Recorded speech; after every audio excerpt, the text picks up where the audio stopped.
हाँ तो वो हाँ, दिगंत सर भी रेडी है, उनको बस 9:45 का टाइम दिया था, मतलब उसके अराउंड तैयार होंगे। 9:45 का मतलब 10 के अराउंड तैयार होंगे, है ना? ओके, आ रहे हैं ना आप? सर थोड़ा, सर अच्छा हाँ, मतलब सर थोड़ा आज थोड़ा टाइमली करेंगे तो अच्छा रहेगा, अगर वो सब ब्रेकफास्ट ब्रेकफास्ट खत्म हो गया हो तो, है ना? समय बहुत ओके ओके। समय બહુ બગડે છે.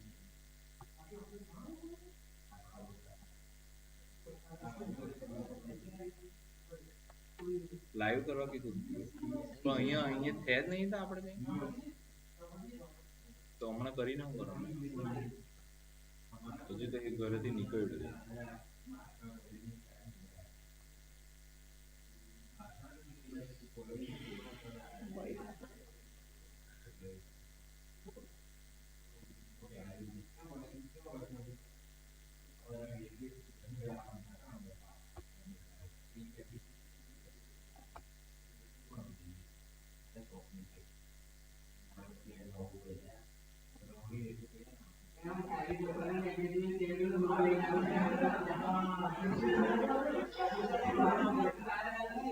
ફોરવર્ડ કરી લેજે. કોને ગ્રુપમાં મૂકો? આદિ કરી આવું એ લાઈવ જોઈ લેજો ને બધા. સૂર્ય મોકલી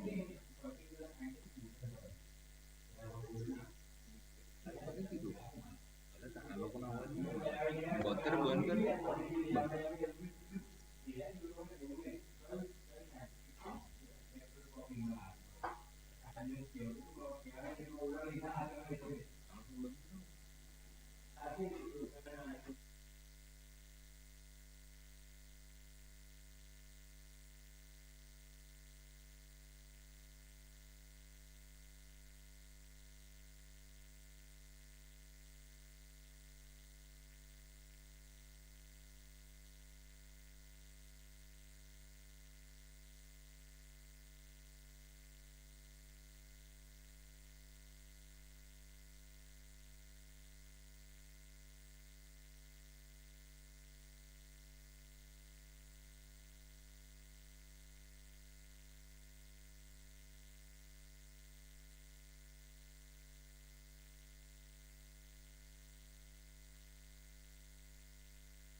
डियर स्टूडेंट्स, वेलकम टू विस्मर्शेस। आज की इस वीडियो में एक्सप्लेन करने जा रहा हूँ डेरिवेशन क्या होती है, डेरिवेशन ट्री क्या होता है, या जिसको हम पार्ट्स ट्री भी बोल देते हैं। क्योंकि ये बड़ा सिंपल सा टॉपिक है, लेकिन बहुत बार यूज होता है आपका थ्योरी ऑफ कंप्यूटेशन में भी एंड कंपाइलर डिजाइन के अंदर भी। तो स्टार्ट करते हैं। सबसे पहले अगर मैं बात करूँ यहाँ पे डेरिवेशन क्या होती है, तो डेरिवेशन को समझने से पहले आपको ग्रामर के बारे में समझना जरूरी है। और ग्रामर की तो मैंने पूरी थ्योरी जो है विद एग्जांपल्स आपको ऑलरेडी एक्सप्लेन किया है। फटाफट से रिकैप करता हूँ। ग्रामर क्या होती है? Grammar is a set of rules. तो यहाँ पे हमारे पास होते क्या है? चार चीजें होती है हमारे पास, V, T, P and S. मतलब every grammar consist of V, T, P, S. और ये वी, टी, पी, एस क्या है? Set of variables, set of terminals, production rules and star symbol. जैसे हमारे पास एक ग्रामर दी हुई है यहाँ पे। अब इस ग्रामर में हमारे पास देखो क्या है, ई जो है, जो कैपिटल है, दैट इज व्हाट, कैपिटल में जो भी रिप्रेजेंट करते हैं वो होता है सेट ऑफ वेरिएबल्स। अब अगर मैं बात करूं यहाँ पे प्लस है, स्टार है, यहाँ पे इक्वल है, आईडी है, ये क्या है? Set of terminals. अब पी क्या है? Production rule. ये जो मैंने लिखा है E plus E star E is equal to E, ये क्या है? प्रोडक्शन रूल्स है। और फाइनली स्टार सिंबल। हमें स्टार कहां से करना है? लेट्स से हमारा स्टार जो है वो कहां से है? ई से है। तो ये मेरे पास क्या है? सेट ऑफ रूल्स मेरे पास हो गए। इसको हम बोलेंगे एक ग्रामर। अब दूसरी चीज यहाँ पे क्या आती है?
lowest voting rule. And I can find justice is okay.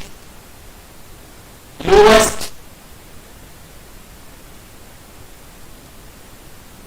voting rule means we prefer the numbering from the side where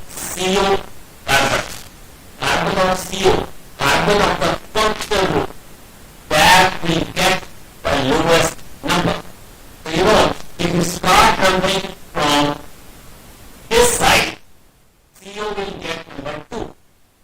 If we start numbering from the other side, we will have number 6 to CO. Obviously,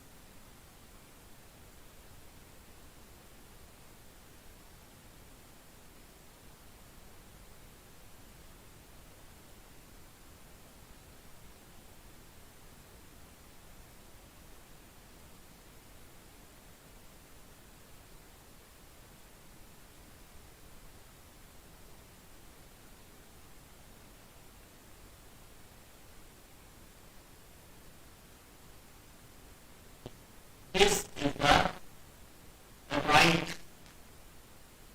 question. So we start numbering from the left side so that CO will get the lowest number. What is the name? What is the name of this consortium? Lower root, first of all, we will write prefix. Prefix means any substituent. In this case, there is no substituent. Second is word root. So what is word root? Word root is hat. Word root is hat. Rather it is hatta, but we write it as hat. Reason being that next primary suffix, it is either a, in, I. Okay, so next is primary suffix. So primary suffix, it is in because there are carbon single bond.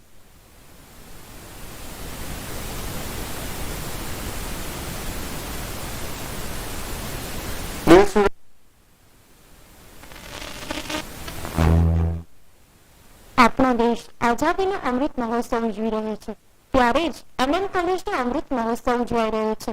એ જાણે સોનામાં સુગંધ ભરી છે.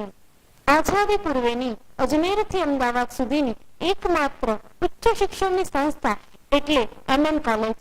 Princess of ડેઝર્ટના બિરુદથી ઓળખાતી આ સંસ્થા આપણા દેશની આઝાદીથી લઈને અમૃત મહોત્સવ સુધી અવિરત જ્ઞાનનો પ્રકાશ ફેલાવી રહી છે. દાતાશ્રી શેઠ માણેકલાલ નાનચંદની ઉદાર સખાવતથી 1946માં આ કોલેજની સ્થાપના થઈ. જ્ઞાનપીઠ પુરસ્કૃત અને પદ્મશ્રીથી સન્માનિત PK ગોકાક આ મહાવિદ્યાલયના પ્રથમ આચાર્ય હતા. PC વૈદ જેવા ગણિતશાસ્ત્રી, KB વ્યાસ જેવા ભાષાશાસ્ત્રી વગેરે ગૌરવશાળી આચાર્ય પરંપરાને વર્તમાન આચાર્ય શ્રી ડોક્ટર RD મૂળ જાળવી રહ્યા છે. માનનીય વડાપ્રધાન શ્રી નરેન્દ્ર મોદી સાહેબ, ગુજરાતના પ્રથમ મહિલા મુખ્યમંત્રી અને ઉત્તર પ્રદેશના વર્તમાન રાજ્યપાલ શ્રી આનંદીબહેન પટેલ, પૂર્વ મુખ્યમંત્રી શ્રી શંકરસિંહ વાઘેલા આ કોલેજના ભૂતપૂર્વ વિદ્યાર્થીઓ છે. જ્ઞાનપીઠ પુરસ્કાર વિજેતા સર્જક રઘુવીર ચૌધરી, ગુજરાતી ભાષાના પ્રસિદ્ધ સાહિત્યકાર યોગેશ જોશી, સંગીતજ્ઞ રાસ બિહારી દેસાઈ વગેરે કેટલાય ભૂતપૂર્વ વિદ્યાર્થીઓ પોતાના ક્ષેત્રમાં નિષ્ણાત છે અને MM કોલેજનું ગૌરવ વધારી રહ્યા છે. આ મહાવિદ્યાલયના ત્રીજા ભાગના અધ્યાપકો અહીંના જ ભૂતપૂર્વ વિદ્યાર્થીઓ છે. 86 વિદ્યાર્થીઓથી શરૂ થયેલી આ કોલેજમાં આજે 3500 કરતા વધુ વિદ્યાર્થીઓ શિક્ષણ મેળવી રહ્યા છે. આર્ટ્સ અને સાયન્સના 15 જેટલા વિષયોની જ્ઞાનગંગા અહીં વહી રહી છે. સ્નાતક, અનુસ્નાતક અને ડોક્ટરેટ સુધીનું માર્ગદર્શન અહીં આપવામાં આવે છે. આ કોલેજના વિદ્યાર્થીઓ હેમચંદ્રાચાર્ય ઉત્તર ગુજરાત યુનિવર્સિટીમાં અગ્રીમ સ્થાન મેળવતા રહ્યા છે.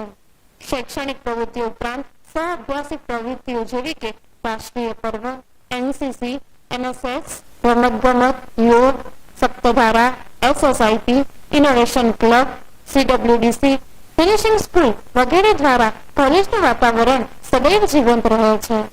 વિદ્યાર્થીઓ દ્વારા પર્યાવરણ જાળવણીના પ્રયાસો પણ અહીં ચાલી રહ્યા છે, જેવા કે લીલા કચરામાંથી જૈવિક ખાતર, વરસાદી પાણીનો સંચય અને લેબોરેટરીમાં આનો ઉપયોગ, મધમાખી સંવર્ધન, જંગલને સીડબોલ દ્વારા પુનઃજીવિત કરવાના પ્રયાસ, ખેડૂતોને ફ્રી સોઇલ ટેસ્ટિંગ વગેરે. MM કોલેજની લાઇબ્રેરી એનલિસ્ટ ઓનલાઈન પોર્ટલ સાથે 36,724 જેટલા ગ્રંથોથી સમૃદ્ધ છે. કોલેજનું મુખપત્ર માણિક્યમ સંસ્થાની સમગ્ર ગતિવિધિનું દર્પણ છે. સરકારશ્રીના સહયોગથી અને માનનીય મંત્રી શ્રી ઋષિકેશભાઈ પટેલના પ્રયત્નોથી આ કોલેજના નવા સાયન્સ બિલ્ડિંગ માટે 31 કરોડ 25 લાખની ગ્રાન્ટ, સેમિનાર હોલ માટે 2 કરોડ 87 લાખ અને હેરિટેજ બિલ્ડિંગના રિનોવેશન માટે 2 કરોડ 38 લાખની ગ્રાન્ટ મળી છે. 3 smart class, 4 computer lab, 12 science lab, gym, community hall, girls hostel, pavilion, biology museum, botanical garden જેવી અદ્યતન સુવિધાઓ ધરાવતી આ કોલેજની કીર્તિ અવિરત પ્રસરતી રહે એવી શુભેચ્છાઓ.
fight.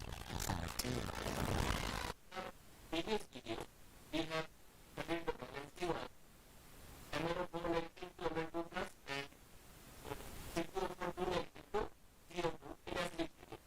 Now, we are balancing the equation in basic medium. In basic medium, the MnO4 negative is converted into Mn4. In basic medium or neutral medium.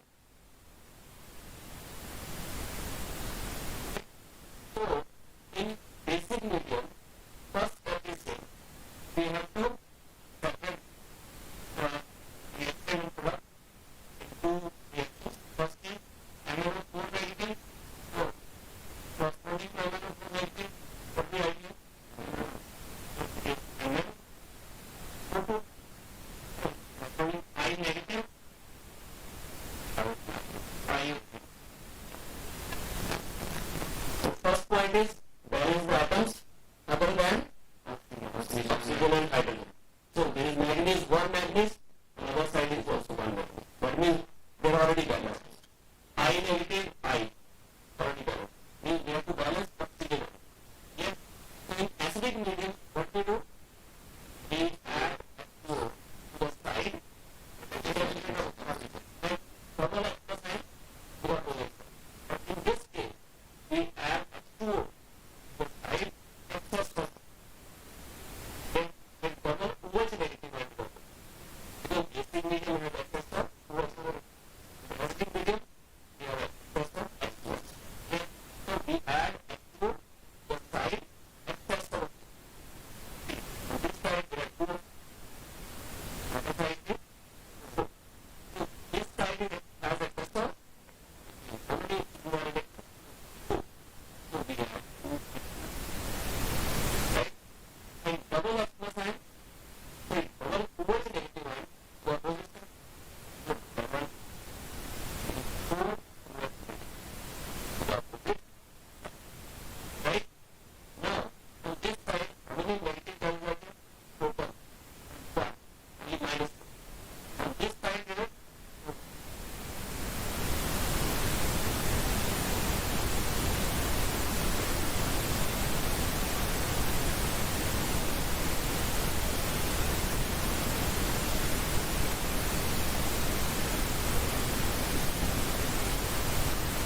हाँ 100% सही है।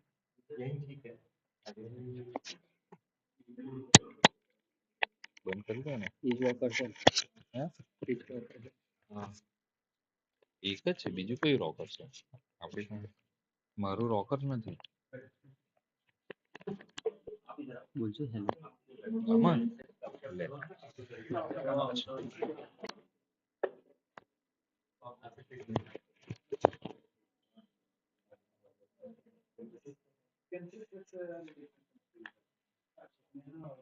બોલો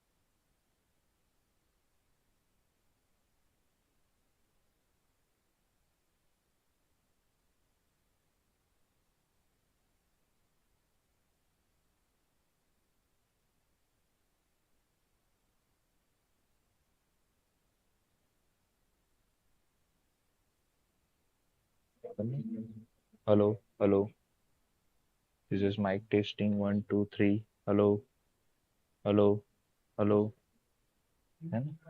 બરાબર હમણાં? hello hello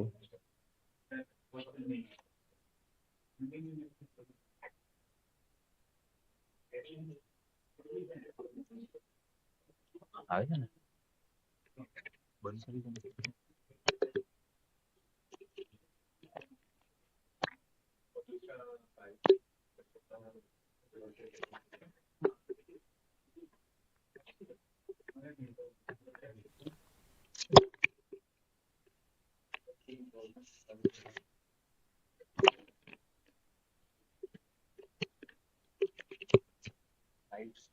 First speaker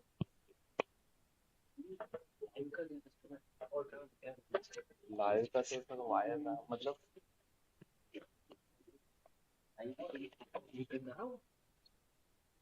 live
Thank you, sir. Uh, Now, I would like to introduce Dr. Sangeeta Sharma, madam, who is professor and head at chemistry department, Hemchandracharya, North Gujarat University, Patan. Madam received her master's degree, Master of Science as well as Master of Philosophy in Physical Chemistry. Her PhD is in also chemistry. Along with these degrees, she has B.Ed, M.Ed, LLB degrees in her credit. She has 28 teaching experience and 30 years of research experience. She has 150 research publication with citation 805, having H index 16 and I10 index 29. In her credit, she has 11 research project funded by UGC, Guj Coast, GSBTM. Under her guidance, 10 research students completed their MPhil and 27 students completed their PhD degree. One of them is in presence. Here we have KM Joshi sir, who is principal at Unja College.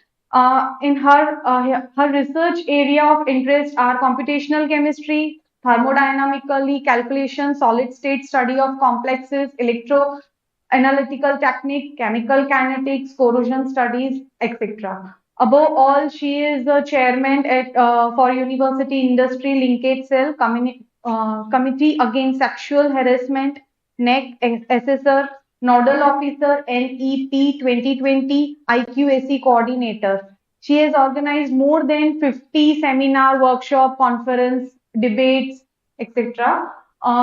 Today, ma'am will deliver a talk on investigation on neuroprotectant used for treatment of neurodegenerate diseases, a molecular modeling approach. Please, ma'am.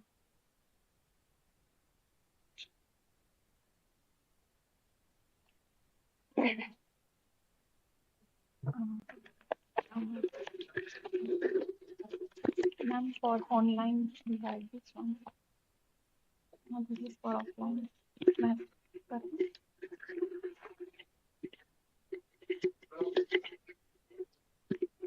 yes. Hello. Very good morning to all of you. First of all, I would like to thank all the organizers of this international conference, which is about the recent progresses in chemical sciences. Before I start my talk, I would like to say a few things that this talk it is divided in two parts. One part is related to neuroprotectants and treatment, how it helps in the treatment of neurodegenerative diseases. And second part will be related to what we have done in our laboratory regarding it. Because it is a very big topic. Neuroprotectants, they are used in the treatment of neurodegenerative diseases, and world is facing a number of such diseases. There is a big list of neurodegenerative diseases, which we generally called as a dementia. So, the first part is just what I have collected, understood, and second part is what we are doing in our laboratory.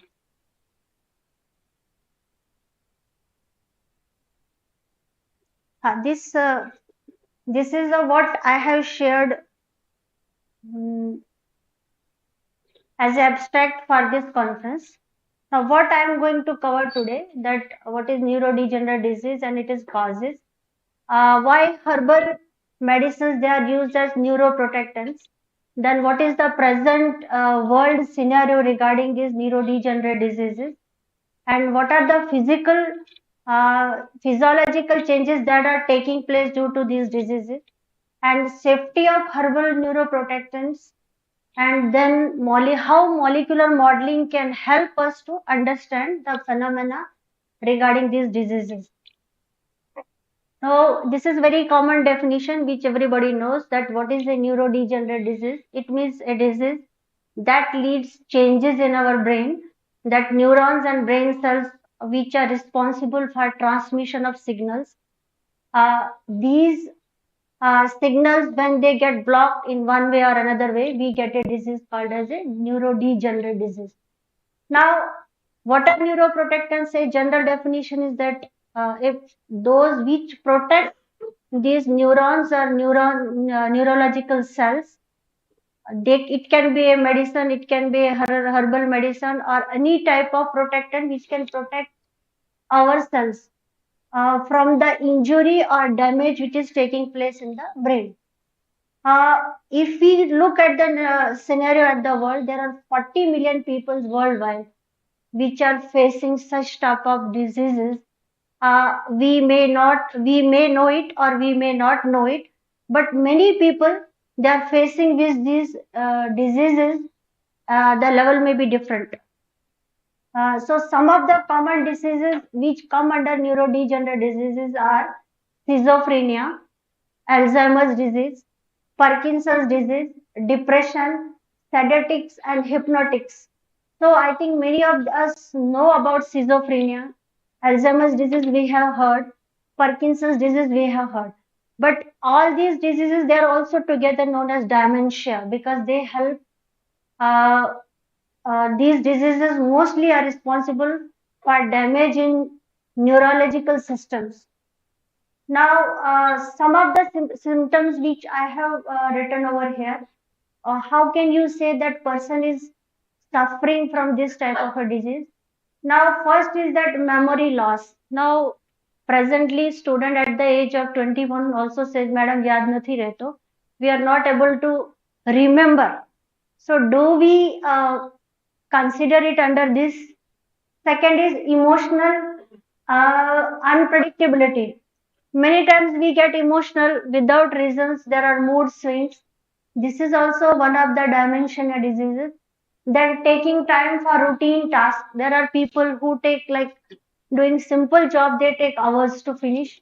Then there are social skill deterioration. Many people, they might be having very good handwriting in the beginning, but with the passage of time, handwriting deteriorates. Or some skill you have developed, but with time it deteriorates. It means some way or another way you may have some portion of dementia related to your life. Then display, delay of reception and representation also is the one of the reasons. Then difficulty in remembering the things and behavioral changes. Now, regarding the difficulty in remembering, I want to say something like we mostly said as we grow older, our age increases, we start losing remembrance power. Many times, numbers we lose. We are not able to recollect the numbers. Sometimes we are not able to recollect the names of the people. So this can be one of the symptoms where we can relate ourselves with the dementia or one of these neurological diseases, or we can say neurodegenerative diseases. Now, now my question is next. What should we do? Suppose if I am not able to remember the things and I feel that something is missing, but important is that we should know that something is missing with us. We should get to it to get it corrected within the time. So most of the time when you go to just I want to share my experience. When you have this type of problems, if you go to the uh, doctor, and we go to psychiatrists mostly. They have 3 4 molecules with them, and they mostly deal with those diseases like you are in depression, mood swing diseases. Tablets are there, 2 3 molecules are there. But if you go to some Ayurvedic doctor, so they give you herbal medicines for it, because now, most of the commonly accepted medicines are herbal medicines, which we take. I just wanted to add here that why we took this as a topic for our research, because we did somewhat research. What are herbal medicines? How they are helping us to come out of diseases. So I took one this disease, that is neurodegenerative diseases. What I am thankful to the she said that I have got projected projects. I got 2 projects related to it only. So to solve this issue, how to solve this issue when person is having this type of disease, whether he should go for herbal medicine or not, that was our topic. So if I see that in mainstream, 75 to 85% of people, including India and China, we are taking herbal medicines for one reason or another reason. Not only for dementia or regarding these neurodegenerative diseases, we all take herbal medicines because our greatest belief is that it doesn't have side effects. So we believe there is no side effects, so we take herbal medicines. So are these herbal medicines safe? Now, I have written one more benefit of these herbal medicines, that patients need a alternative medicine also, because other medicines are very costly. If patient cannot afford it, so we need an alternative system for treatment for all general masses. So we believe herbal medicine means some plant, some leaf, some twig, some stem or root. We are taking it and considering it to be medicine. So nowadays, presently also, these herbal medicines are in great demand in developing countries. Primary health care, not because they are inexpensive, but also better cultural acceptability is there, better compatibility with our body is there, and we feel it is a having minimum side effects. So what I already told you, if population is growing, we need alternative set of medicines which are not, which can be easily accessible to the people. And now another question is that a right to protective medicine is one of the fundamental requirement of all living beings in today's highly polluted environment. So this was my question which I wanted to address. So we need a economically viable, safe, easily available herbal drugs for treatment of neurodegenerate diseases. Now, world scenario, if I want to take still, then it is 2 to 3 times more as compared to other drugs which we are using today. Medicines which are, it is more than 2 to 3 times still today.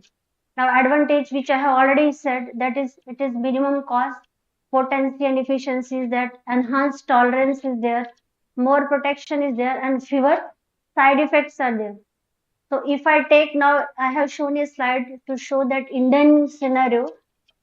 In India, we have 15,000 medicinal plants, which include 7,000 Ayurveda, 700 Unani medicines, 600 Siddha medicines, 30 in modern medicines, like 30% it is only modern medicines, remaining is all we are taking.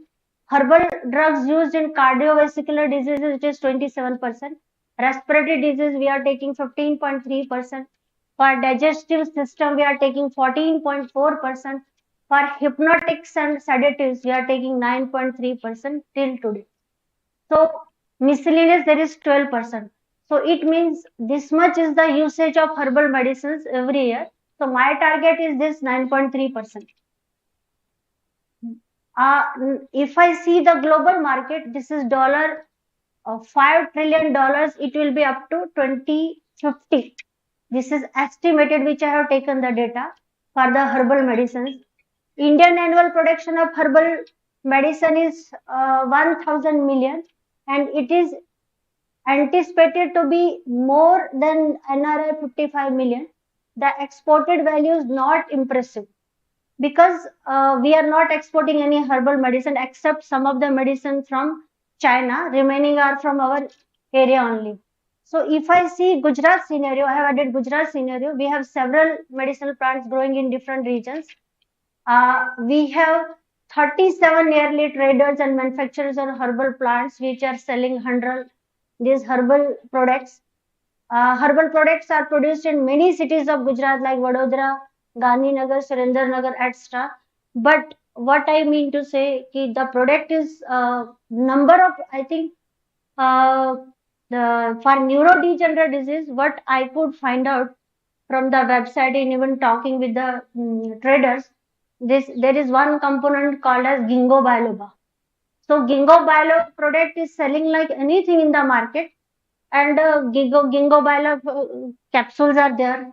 The small, uh, along with capsule powder is also there. But when we started doing research, one small having 50 capsules, it was costing 1,000 rupees, even herbal medicine. So we took 5, 6 samples from different companies to find out what is in it. So ginkgo biloba is a plant.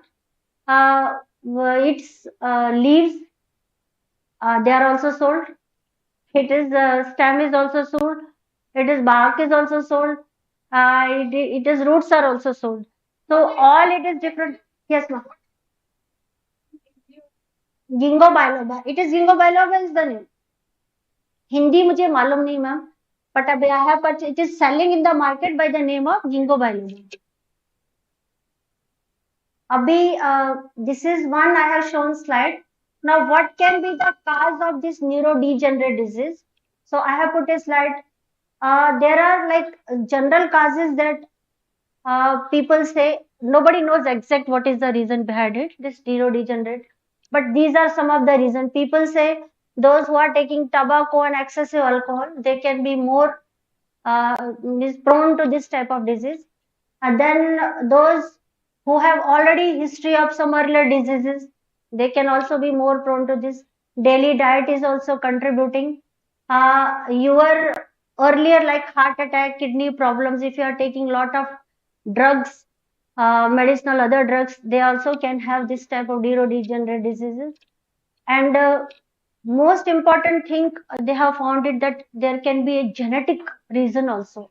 So genetic reason may be the cause why you are having this dementia at the like very young age.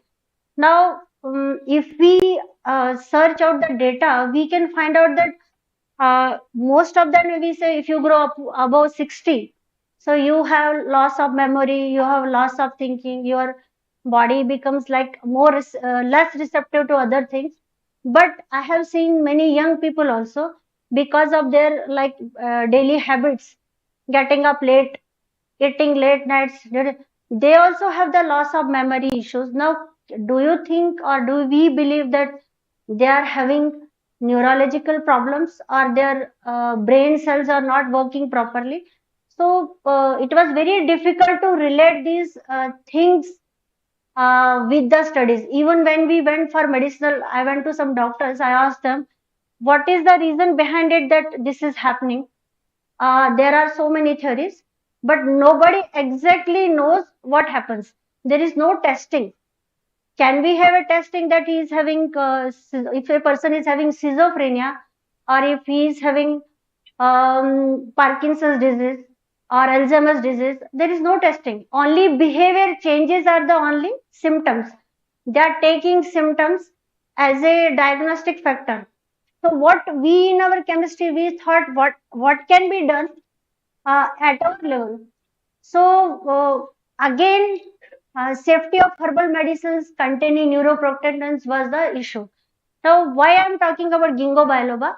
There are so many plants are there. I will show you some of the list, but I took ginkgo biloba because it is market में धड़ल्ले से बिकता है. तो I thought कि सभी यही खा रहे हैं, तो let us we find out कि इसमें क्या है. तो जब उसको I am not going to discuss this in this part of this. We took so many samples, then we went for HPTLC screening, HPLC also. All methods with UV visible, all spectroscopic methods we tried to find out what are the components, and we tried to relate those components structurally with the components which these allopathic medical people are using. But I was surprised to say कि दोनों के structure भी अलग है. Allopathic वाले जो medicine prescribe करते हैं उसका स्ट्रक्चर और ये हर्बल मेडिसिन के स्ट्रक्चर में कुछ लेना देना नहीं है.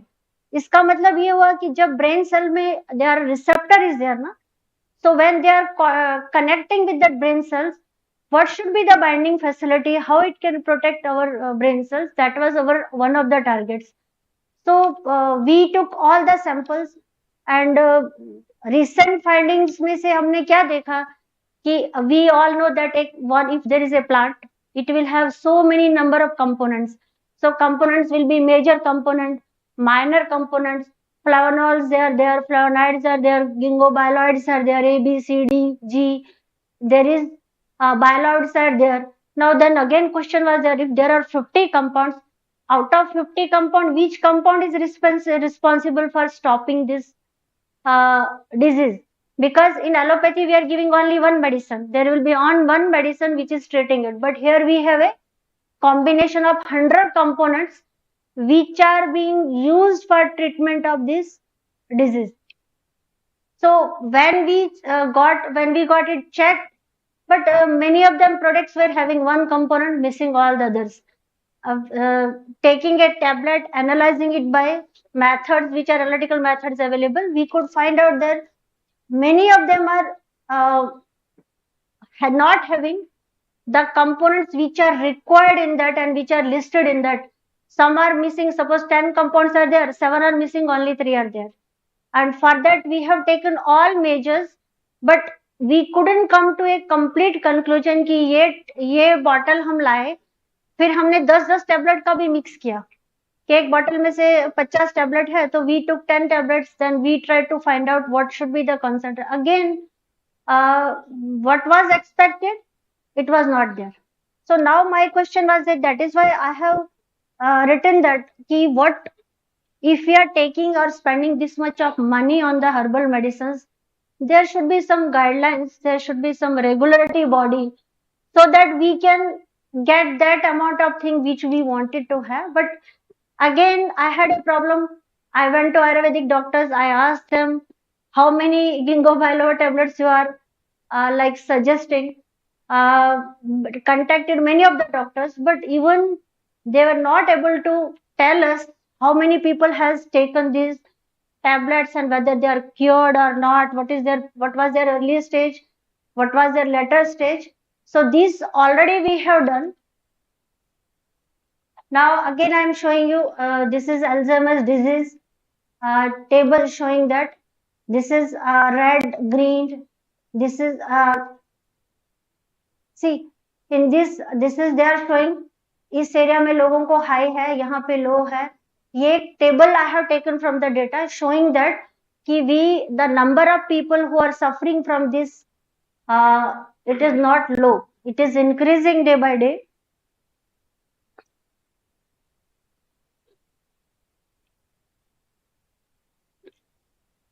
This is I have shown the stages for neurodegenerative disease. It is described in 7 stages. Stage 1 is that now impairment appears normal. No treatment is necessary. Stay mentally and physically active. Then second stage is very mild, decline not noticeable again. Take them to be seen by physician. Then stage third is there where they have mild situation. Then fourth stage is there. Fifth stage is there when they are having moderately severe decline. Severe decline. This is moderately severe and this is severe decline. Needs constant supervision, requires assistance, need reminder with many of the activities, daily living, start wandering here and there. When this stage comes, the person starts wandering here and there, and this is stage 7. This is total loss. I think when we observe a Parkinson's patient, he falls down. It has not started from it might have started very early, but we couldn't notice it. We should have taken some steps to control it in 1 step or 2 step or 3rd step, but this is the last step where you has so many of health issues together at a time.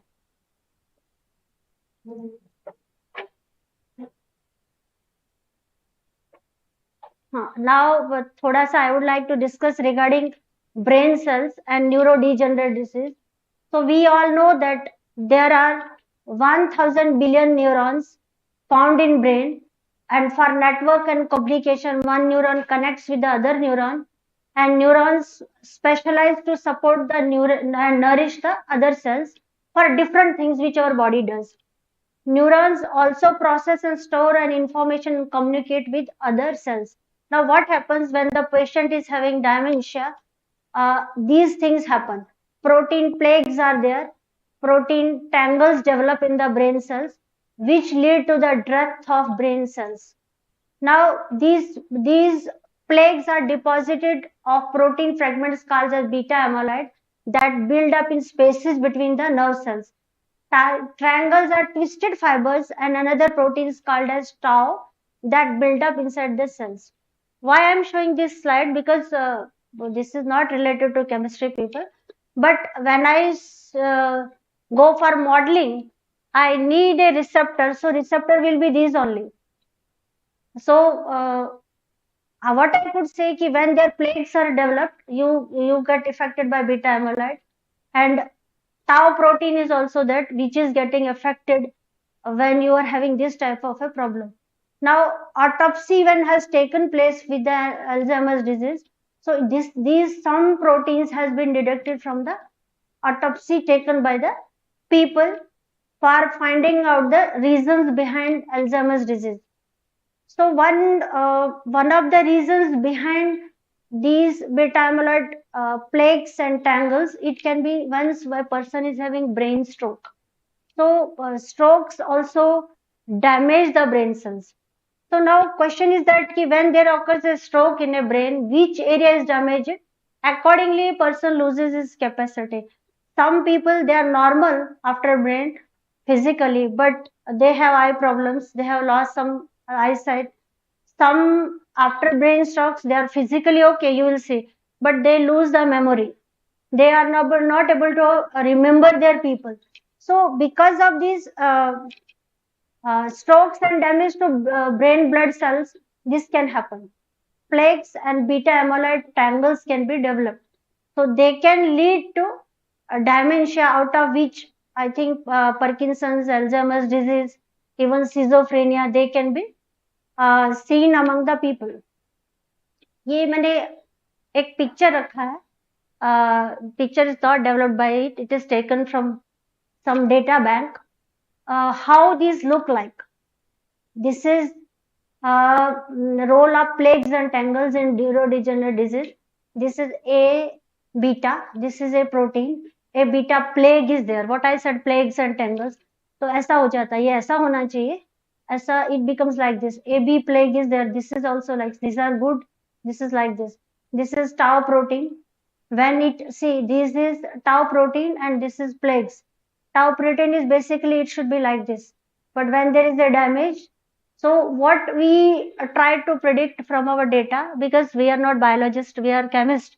So we try to find out if it is like this, what is happening. So I have shown you this is the actual image, but when it gets like this, so signaling problem will be there. It cannot take the data and transmit the data because of this type of behavior.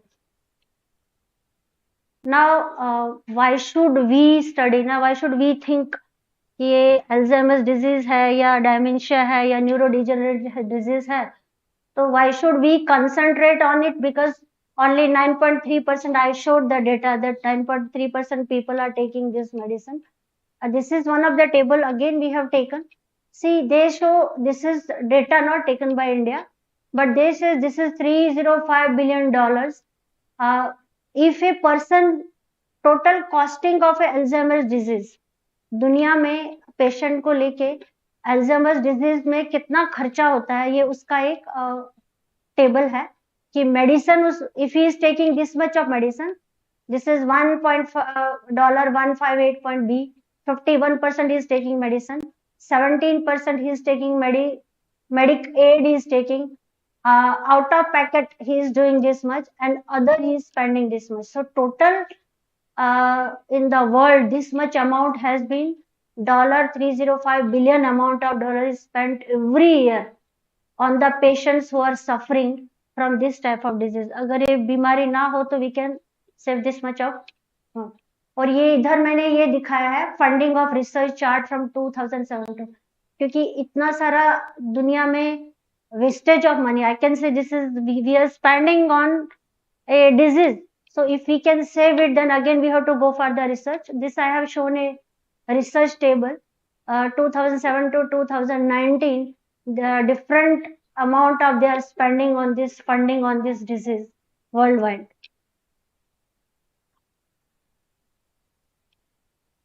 हाँ, अभी इसके treatment में अभी तक जो most of the people who are taking possible treatment for Alzheimer's, now I have targeted dementia सभी की से, मैंने ये ज्यादा कॉमन है, so I have taken this.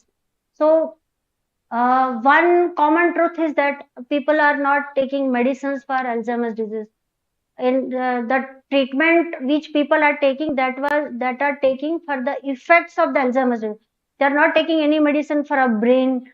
They are taking other, suppose body is not working, he is having heart numbness, he is having body numbness. So for that they are taking medicine.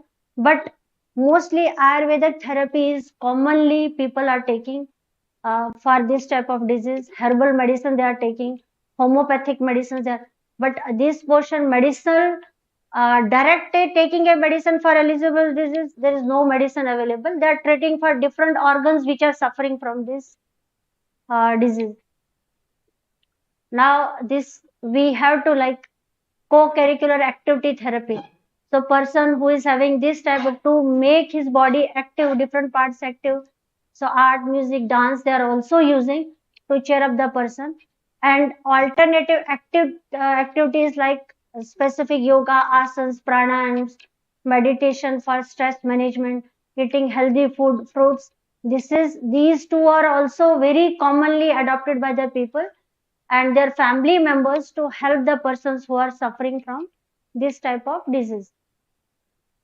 Now comes the topic that molecular modeling.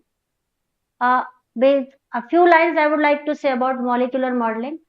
Molecular modeling is nothing, it is we are mimicking, we are copying natural body cells or natural body molecules or natural uh, proteins for our purpose, for our benefit, so that we can make models. Because nobody has seen neuron exactly, neuron cell or neuron proteins, how protein is folding, how protein is behaving in presence of a particular compound. So we need to help to find out these solutions. We are using molecular modeling. So in molecular modeling, first input was given in 1816 by August Vellum and von Neumann. First 1860. In India, we have started lastly in 10 years most of the work in this. But from 2000 onwards, the work has started regarding molecular modeling. Now, during what I want to show you here, the methods are used in the field of computational chemistry, drug design, computational biology, and material science. These are the areas which are mostly using this molecular modeling for predicting different structures, different properties, different behaviors, the things which we cannot visualize, but somehow we can visualize with the help of molecular modeling. So this is one purpose of modeling I have shown you here. Useful in science. Models are useful tool in learning science, which can be used to improve explanation, generate discussions, make predictions, provide visual representations of abstract concepts, and generate mental models. Because the things which we cannot visualize, but that we can easily visualize with the help of modeling. Then in chemical sciences, what we are doing presently, all people in chemical sciences, they are explaining characteristics of existing modifications uh, to design new genetic character of disrupt changes specific functions, predicting system functions, designing drug compounds and drug discovery, to generate hypotheses regarding system of functioning, to identify possible constructive solution regarding problems. I, as far as this portion is concerned, I would like to add few things which we have done. Actually, in chemical sciences, if I give very small example for the students, they are doing pH titrations. No? I want to share one example, then I will move to my modeling. In pH metric titration, most of the BSc student, MSc student, they are doing. During titration, we get ions. Suppose you are titrating some molecule. If it is a molecule having 3 hydrogen atoms, suppose if I say the molecule is having H3L, H3L means it is having 3 hydrogens and we are titrating with NaOH. So what we expect, when titration goes on, we need get 3 jumps. When you are titrating 3 jumps means you will have 3 endpoints, removal of 1 hydrogen, then removal of 2nd hydrogen, then removal of 3rd hydrogen. Every time sodium will bind it. So if I expect it like it should be first sodium salt, then 2 times sodium, then 3 times sodium, but we cannot visualize it. It is, we can write it on paper, but we can visualize. But there are programs now on where you can find out the species. When you put this titration data with pH data and volume of your NaOH, if you put this data in the software, there are number of software, species distribution software is there. So you can visualize in the x-axis and y-axis how much is the concentration of each ion present in the solution. So how can it be helpful? Because what is the bioavailability of the ion in the solution, that can be predicted, and this is very common. You can have hyperchem. Hyperchem is a software which is able, photon programming, SPE is a software, HyperSquad is a software. These softwares are very easily available where students can easily visualize what is happening in their, because we cannot say how many ions are there, but this software will show with respect to your volume. You have to put the volume. कि आपने कितने ml NH लिया, कितने ml acid लिया, क्या titration की, कितना volume dead, you can find out the concentration of ions. So this is for the students, but as far as research is considered, uh, we had just talked with the sir that people are doing drugs we are preparing. Many molecules we are preparing the labs. Most of the heterocyclic compounds, the people who are working on heterocyclic compound, they are creating a library of compounds. If you put to a thesis, for PhD thesis, you have more than 40-45 compounds having changing the position of a molecule. Now question comes, these 40 compounds, are these compounds having drug likeness properties? Can they be used for drug? Seeing the structure of your compound, you can find out whether this can act as an anti-malarial, it can act as an anti-cancerous, and again admit test is there. Admit test, it is again available. I think freely also is available. It is earlier version. From admit test also you can predict drug likeness character of your compound. So there are parameters in the compounds. By using that, you can filter your compound. Suppose in drug admit test you put 50-60 compounds together. Even what we do particularly, you can create hypothetical libraries also. You create a hypothetical library, then put it in that software, identify those compounds, then you can go for the synthesis of this one. This will save your time and energy. So earlier now, there is a one more software called as Gold that is used for drug designing. So people are using that software before starting their research. They have in a mind that they want to prepare this type of compound, then they go for that software and identify the compound and then go for the synthesis. That is why earlier it used to be 10-15 years to make a drug available in the market. Now you can have within 4 years, 5 years, you can have a new drug in the market. This drug designing softwares, they are quite helpful in saving time and energy. But I still want to say one thing. You cannot replace your research wet lab with the dry lab. This is in silico. You have to do research in the wet lab. This is only a helpful technique. Modeling is a helpful technique.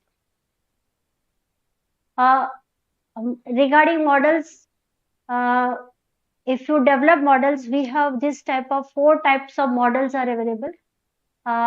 This is skeleton line model, stick ball stick model, space filled CPK model, wireframe models. So when we generate the molecules in the cell, either of these 4 are available. See, I have given you an example of this ball and stick model. This is an object. When you work in a software, you have to give an option what type of model you want. So for that, this is one type of model, that is ball and stick model. And I have taken an example here. This is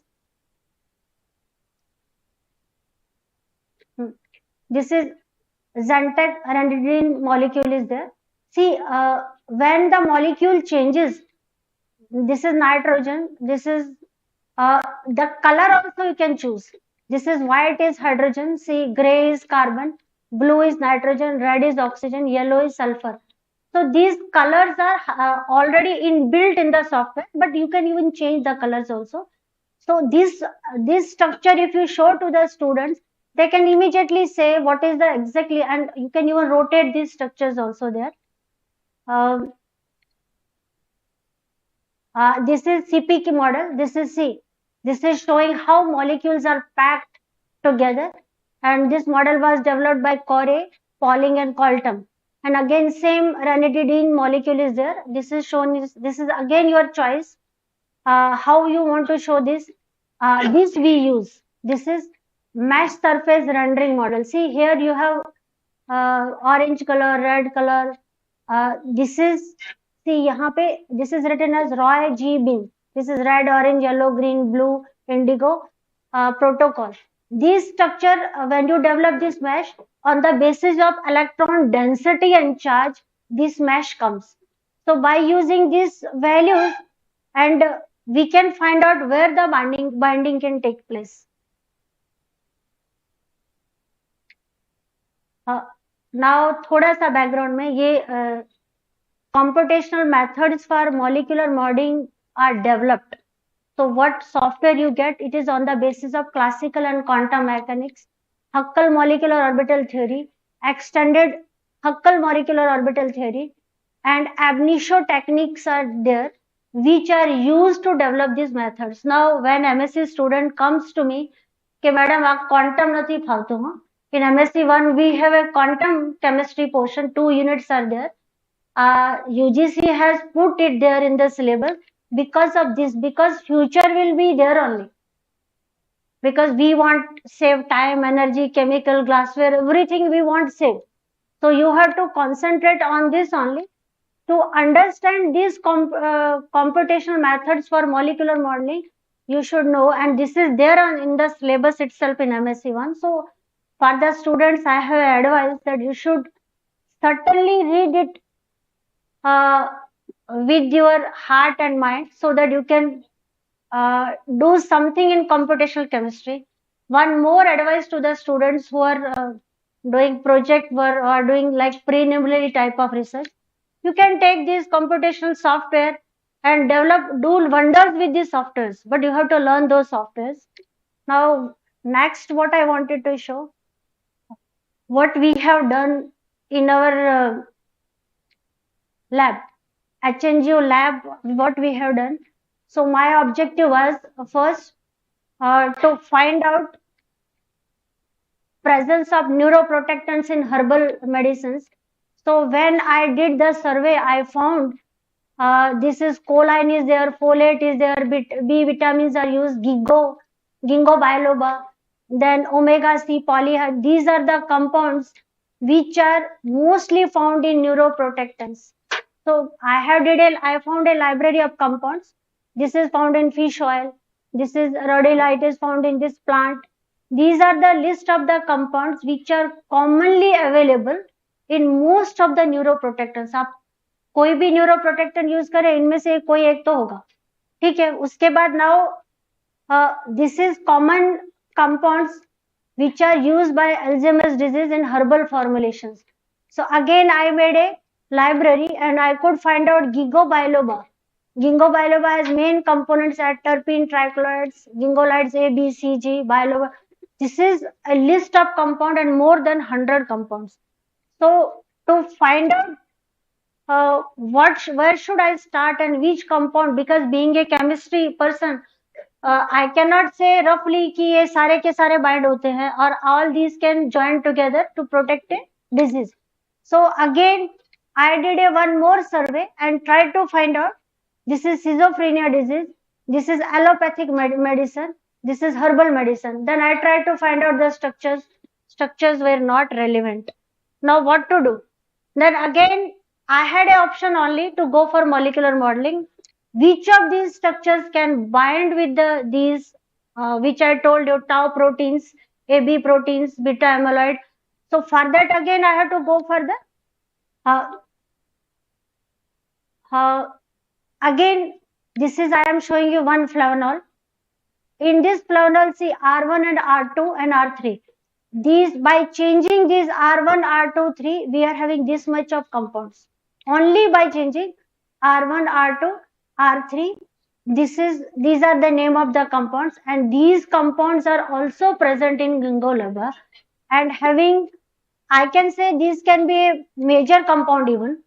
So when one research we did for these flavanols, whether they are present or not, and we took HPTLC, HPLC, UPLC, all methods we tried, but again I tell you, some of them were having this only, some were having this only, some was having this. All these compounds were not present in the samples present in the market, only checking flavanols.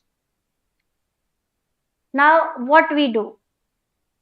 This is what we did in lab for our practical purposes to find out that these components are not available in the marketed products. So what should we do now? Then we thought let us try now computer modeling technique. In computer modeling technique, this is what I have listed over here. These are the softwares or data banks you have to use for going for modeling. You need a computer general laptop can be used. By using these techniques, you can find out or predict the structures. So first is this is Gaussian 60W package. This is Gauss view. This is package to find out. I would like to little bit say about these things. So this is Gauss view 16W package. What this package do? This is a license version. Even 16 वाला license है, लेकिन freely now 9 packages freely available on the website. You can use it. So in this package, what we do? आप कोई भी molecule, any molecule you can draw. Once you draw a molecule, drawing a molecule means suppose you draw a benzene. In benzene, you have alternate single and double bond, and automatically you have 6 carbon, 6 hydrogen. I am giving simple example. Suppose if you miss one double bond and put this molecule over here, it will not accept it. So question is that first you have to draw a molecule and then put it in this software. Now what does software do? Software finds out the molecule which you have drawn using that quantum mechanics, Newton's law, Huckel molecules calculation, then sp1, sp2, sp3 calculations which we are using. Already it is built in the software. Optimize the molecule. Optimize the molecule means what is the exact structure of the molecule. What will be the bond length between carbon-carbon single bond? What is the bond length between carbon-carbon double bond? What is the bond length between carbon-hydrogen?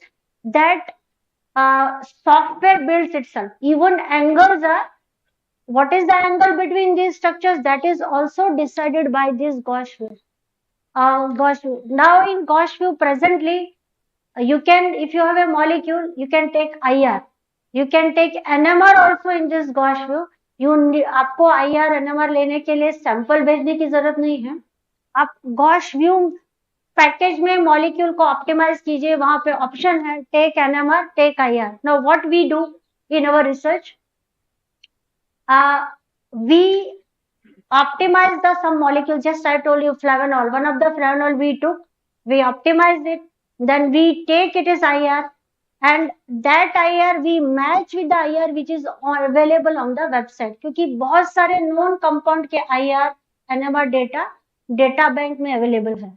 So then we get an idea that these two molecules, they are having similar structure. See, modeling computer के लिए एक चीज we need to know, whatever we are typing, it will type it, but whether it is correct or not, that we should know as a chemist. Software is available, everything is available in the software, you will get it, but whether it is correct or not, that we have to identify first. So in Gauss view, we see the structure. Then molecule graphic laboratory is there. Now we can use Gaussian 16 software for optimizing our molecules, whether it is ginkgo biloba molecule or whether it is gingolide or whether it is flavanol. We are optimizing, taking it is structure and storing it. Now next comes how to take that brain cell, neuron cell. From neuron cell we have to take the tau protein. From again there are this much of these are the libraries available on the website. From the library you can take any protein. That protein is also standardized protein. You can take from that protein, and from library now you need another software which can bind your molecule which you have decided with the protein. So these are the number of steps. Again, after doing all this, you need visualization. Without visualization, see, this is what we are doing. This is scoring functions. This is scoring functions. This is given in the software. We need to find out the single receptor complex with optimized conformation. Then there is calculation of ligand flexibility, receptor flexibility. Now types of interaction. This we teach the students. This is taught to the students that when there is an interaction, this is type of interaction. Electrostatic force is there, electrodynamic force, or we can say van der Waals force is there, steric force is there, solvent related force is there. So when you search this logarithm, all these 4 parameters we need to connect with and understand with before going for this type of work. See, this is three-dimensional structure of target protein. See, I have taken these three. For my work for neurodegenerative disease, we have taken acetylcholine esterase protein. This is name of protein taken from the human crystal structure stored in the data bank. This is for beta amyloid. Again, we have taken this structure. This is known as Alzheimer's beta peptide 142, available on the protein data bank. We have not created it, it is available there. This is again third one, because in the beginning when I showed you the brain cells behavior, these are the three. There I showed you two only, but these are the three which are mostly affected, and sometimes tau protein is also there. This is the name of the proteins. So even if we don't remember the name, it is okay. But what is targeted? I knew that these four types of proteins which are affected during uh, effect of this type of diseases. So I targeted these proteins. Now what is my next job? This look like this. See, this is identified active sites for docking. So this look like this. I am showing this from, this is C. This is amyloid A4 protein residue 1 to 40. See, this is one more tau protein fragment, all taken from data bank. Now what we did, we took these 9. What I have already told you, I took these 9 compounds. We have taken lot many, but just to encourage the students, how can you do it? I have taken these 9 structures, and then even we tried flavonoids also, and these gingolides were we optimized in our this Gaussian program 16. But even if you don't have that Gaussian, you can take from this also. There also you will get this is government side. See, this is government side where you can take it in this SDF form. Only thing is that a student has to learn computer. See, this is my gingolide G. It looks like this. Gingolide G structure looks like, see, all oxygens are like this. This you cannot visualize unless and until you can have a computer software. And see, I have put all the 8 library. This is mesh structure. See, what I have already told you, this red color, it is negative. This is positive. So where is the positive charge in the molecule and where is the negative charge? Can we visualize it? No. It is only possible with this software. You can visualize where is the charge, where docking can take place, where it can connect. Because when you are connecting, suppose I am taking this molecule and I want to dock with a protein structure. So I need to have the values of charge. Even this looks like this, but uske piche you will get 10-20 pages data table also. All carbon, hydrogen, nitrogen, how much is charge on them, that table also will get by in background of the data bank. From that data bank also you can find out. This is MESP, molecular electrostatic potential structure of selected compounds.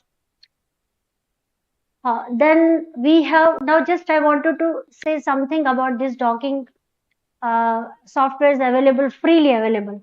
Argus Lab is there. Argus Lab 4, I have used Argus 4. For docking, you have docking Vina and docking Autodock Vina and Autodock 4.1 1.0, which we have used. So in that, this is what we have to do. First, you have to prepare the 3-dimensional protein structure with Argus Lab software. उसके लिए क्या किया ये देखिए. From out of this we have a very big protein molecule.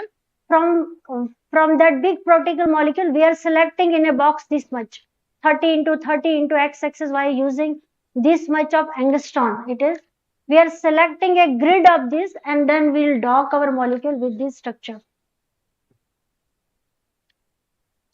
And then preparation and optimization of her, then we are adding these structures to this. So this is Argus Lab. In Argus Lab, these are the residues we get, because protein, we know protein is a polymer, a type of a natural polymer having a number of uh, amino acids attached with it, and these names comes itself with the structure. When you put these structures there, you get these names. Now I would like to show, because I think time is going on. uh, this is protein kinase of tau protein which we have taken. Then when we bind it, it looks like this. See, this is ginkgo biloba. Interaction in Argus log software with LIYT prone. This is portion of the protein, not whole protein. It is this LIYT is the one portion. This we have identified out of so many of uh, residues from the protein which can bind together.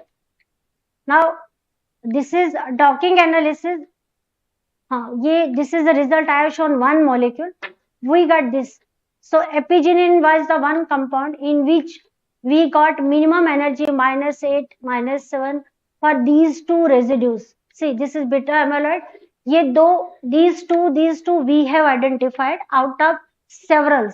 Because in computation you have to try several times which are getting minimum value. We are using those. This for tau we are getting these two values. This we have identified that these portions they can combine with this epigenin. This I have put, see, for all we have found the binding energy level. This is -7 to -10, 7 to 9. This is within the, because if it is above -7, we consider it is a very good docking parameter. This is what we observed molecular docking interaction in auto. Then we, after Argus lab, we tried in Autodoc also to find out whether we are going to have a similar type of result. But Autodoc is a little bit difficult to learn as compared to Argus lab. Argus is very simple, any student can very easily learn. This is some of the molecules which we have generated in Autodoc molecule. This is again Autodoc software where we have targeted this IAML kinase with gingolite J. See, this is only possible with software. We cannot draw it. We cannot even imagine that this will look like this. This is possible only with the softwares. This is one more structure which we have generated. Before closing my talk, just I wanted to show you what type of data we get. This is one compound. These are my 9 compound. You get interaction energy, you get hydrogen bond, you get electrostatic energy, you get total internal charge. This is unbound energy, and root means square standard deviation. If it is below 50, we call it as a good. So this is one molecule. For this molecule, those residues were responsible, and we got this type of values. This is one more table which I wanted to show. This is binding energy. See, ligand efficiency. This is inhibition constant. If inhibition constant is less than 5, we call it as very good potent drug molecule. If this ligand efficiency is less than 1.5, we call it very good ligand efficiency. Then binding energy, if it's already told you, if it is C, it's -7, 9, 10, 6, -6 से कम है, we consider it, and this is C. We get this much of residues which are binding together. Again, one more table I am showing you. This is torsional energy. These are the, what I wanted to show you. By using this software, this data comes itself. You get so many tables from which you can predict your structures. Thank you very much for your pleasant listening.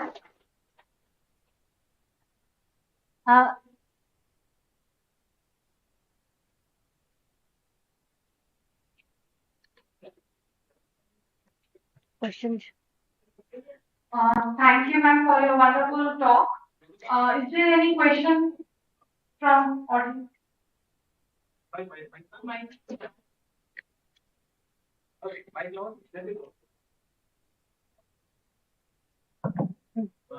Madam, last presentation. One question I had. With the help of this process software, you can calculate can fix the acceptor model. The tau protein structure is known or unknown. No, it's no. So if the receptor is known, then we can find the receptor molecule. Yeah. By computation, using the software or by logging or logging software, we can it's almost the receptor molecule. But I'm using reverse crystal engineering. If people are trying to not succeed too much, still I I have seen the one paper in IIT Kharagpur. They are doing on reverse crystal engineering. They have told us in the paper that the reverse crystal engineering is very dangerous. Otherwise, so many problems solved. By using reverse crystal engineering, we generate or synthesize the molecules which are acceptor molecules which fit with the receptor molecule. That is possible very easily. Sir, actually, I think your question uh, is related in this way. What I wanted to convey here that in Gaussian molecule, we have to first optimize the structures, because if it is not in natural state means what is it is existing state. We can draw anything on paper. Even in computer also we can draw anything. You can, like your band length is this much long, but it won't be acceptable in the nature. So you have to go for some optimization of structures, and there are also so many, like Humber is there, ab initio method calculation is there, DFT calculation methods are there. Depending on the number of atoms present, it is like rigorous process. Then you optimize a molecule. Optimization of molecule means the molecule which exists in natural state. We think that it is like this. Nobody has seen benzene is like, we only propose it. But in visualization, you can use it in visualization technique. Secondly, regarding proteins, we know proteins are very big molecules. So we cannot generate in computer. Computer will collapse. We need superconductor. What we do, it is already available on government site. So many proteins for different diseases are available. Means natural protein before disease, after disease, it is targets, they're all available. So what we do, we take these proteins and find out the our residues, because protein will be folding. Even using software you can put a solvent, because as you put a solvent in a compound, its behavior changes. There will be proteination, there will be charge. If it is amino acid, it will become NH3 plus. So in these softwares, there are options. You put a solvent. Cosmol is a software which is working only on solvent. So you put a solvent, the molecule will change. It will fold. Its position will change. Again, we from that area we find out certain. We select areas. In those selected areas, again there will be very few areas where this is molecule is very small. So where it binds, that calculation help us to tell us that this can bind like this and have a structure like this. But again, I tell you, without wet lab, we have to go for wet lab. Laboratory में research करना ही है. It can save our time and energy, and it is like how much knowledge we are having. Computationally is also a big topic now. We need a lot of knowledge whether these energies are there, whether this is available, whether what we are predicting is correct or not. Now your question that reverse engineering of crystals, I think anything is possible nowadays. If students go after doing some more and research, maybe something new will come out. Many this computational 10 years ago, nobody was knowing anything. Now gold is a software. All pharmaceutical companies, they are having licensed version of it. They are doing first all this theoretical calculation, then uh, doing the wet lab jobs for synthesis of the compounds. So we have taken, because ours is a state university. So whatever we could contribute, we are trying to do it with our limited resources. We also want to do more and more work. I am very sure that if research, it is difficult, but if people will do together, I think they can do it. Now supercomputers are there. What you suggested, that is difficult to do, but we can do it. Prediction of structures is now very big, like a drug likeness character of compounds is also very big topic. Many people, they are now in many research labs, they are doing only computational chemistry and combining with others so as to go forward. Is there any questions from participant side? વિદ્યાર્થીઓ માટે કોઈ પ્રશ્ન નથી? Ma'am, we have that is the red portion is for negative Yeah. charge and blue is for You can positive. So what about the yellow and in between we have so many colors? actually red and blue, when you change it na, when red will mix with your Yellow. red will mix with yellow, it will become orange. So this is a limit. Okay. For red is negative and blue is in between, if we in have- between you decrease the charge, you can find out where is the charge values. Actually WebGuire is there na, that color. They are showing where is the mode. We don't go for yellow.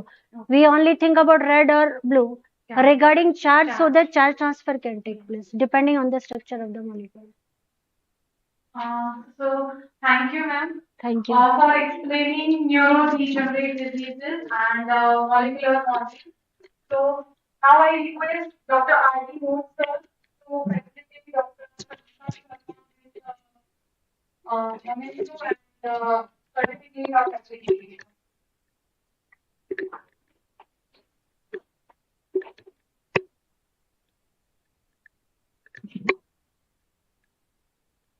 Thank you, sir.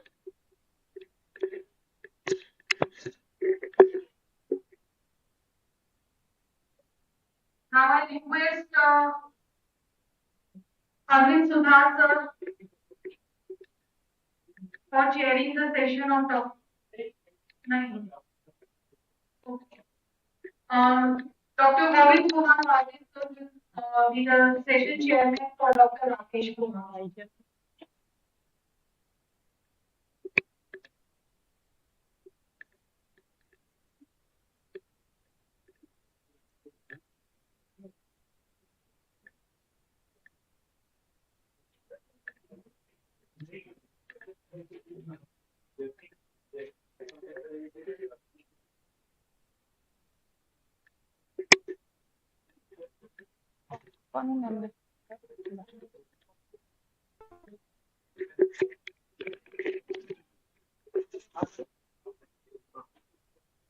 Sir आप सुनना सिर्फ बायोडेटास पढ़ रहे हैं आप। कौन है chair session? हाँ session chair. Good morning everyone. Call cut कर दिया।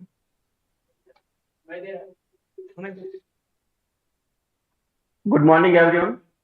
I Dr. Govind Varde, working as a assistant professor at Government Science College Khara. As a chairperson for the invited talk for the Dr. Rakesh Kumar Dhiman, I thank the college and organizing committee for giving me such an opportunity. Dr. Rakesh Kumar is currently working as an assistant professor at the Department of Chemistry, NIT Jalandhar. Prior to joining at the NIT Jalandhar 2019, he has worked as a professor at Punjab Engineering College, Chandigarh, Jain University, Bangalore, and CSIR IHBT, Palampur, Himachal Pradesh. He received his MSc from the IIT Roorkee and PhD from City University of New York. Later, he also pursued a 3-year postdoctorate experience from the ETH, Zurich, Switzerland, one of the top 10 ranked institutes in the world. He is mainly working in the area of organic synthesis with application in medicinal chemistry and functional materials. He has published 20 papers in journals of international reputed and also authored 2 book chapters. He has also presented his research in several international conferences. He received funding from various agencies such as CERB, DST India, FOS TECT, Vietnam, VGST Government of Karnataka. He has guided 7 MSc students and currently he is guiding 6 PhD scholars and 3 MSc students. He received various awards such as Excellence in Teaching Award and Excellence in Research Awards from the City University of the New York. He was also awarded with the Exemplar Scholarship by the City College of New York. He has also served as a reviewer from many journals, including International Journal of Energy Research, Industrial Crop and Production, and SN Applied Science Springer. So today's topic for the talk is towards the development of transition metal free organic transformation. So I request the sir to continue the session. Thank you very much for Dr. Baban for a very nice and detailed introduction. This is very kind of you. And before I start my talk, I would really like to thank the organizing team and the chairpersons of this conference. It's an honor to be at the conference, and I also congratulate the उनकी side से organizing committee for success of this very nice. So I will start my presentation. It's a short presentation, I guess. So let me know whether my slides are visible. Am I audible, by the way? Hello? Hello? Am I audible?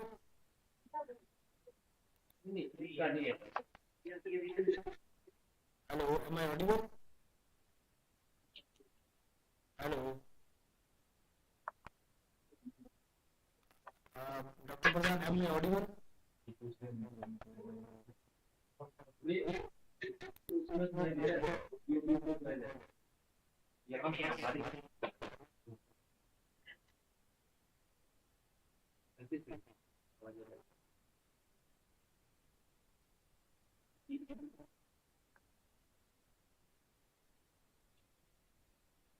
Mic का ही कुछ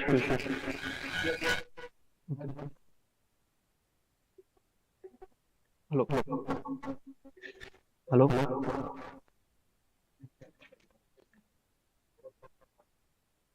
Dr. Suresh, am I audible? Now I are. Yeah, okay, great. So I should move ahead, right? Okay, great. So let me know, if there is some disconnection. Yes, sir, you are audible. Okay, thank you so much. So I don't know. Thank you very much, really, Dr. Bardhan, for a nice and kind introduction, and thanks to the organizing committee for this, very kind invitation from their side for this international conference, and special thanks to Dr. Suresh Kumar for this kind invitation. Okay. So my talk is a short talk which is based on focused on the efforts towards the development of transition metal-free organic transformations, and why we are just talking about transition metal-free organic transformations. Before we talk about the transition metal-free organic transformations, we just need to realize that organic synthesis is there is some echo coming from somewhere. Hello. Yeah, there's a lot of echo coming. I think there are two systems in your place which have mic on. So one of the mics need to be muted.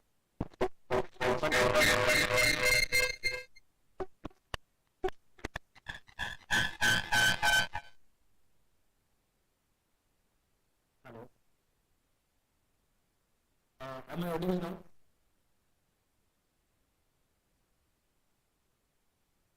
Hello.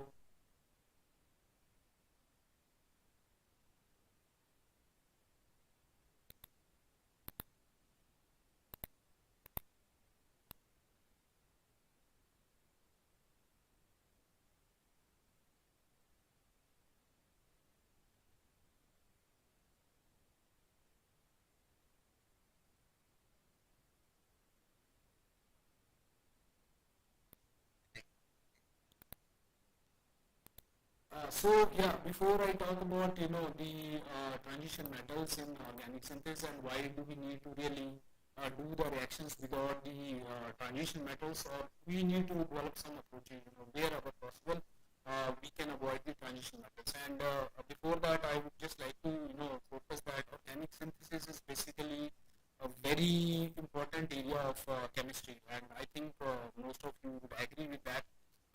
If you see, organic synthesis is basically applicable in pharmaceutical industry, which is one of the largest industry in the world. So every day a lot of pharmaceuticals are prepared, and there organic synthesis plays a very key role. Further, agrochemicals, polymer industry, these are some of the big industries which utilize organic synthesis in very routine life. And then textiles also use organic synthesis. Nowadays, the modern technological developments are also based on organic synthesis, where the materials are basically prepared by using organic synthesis.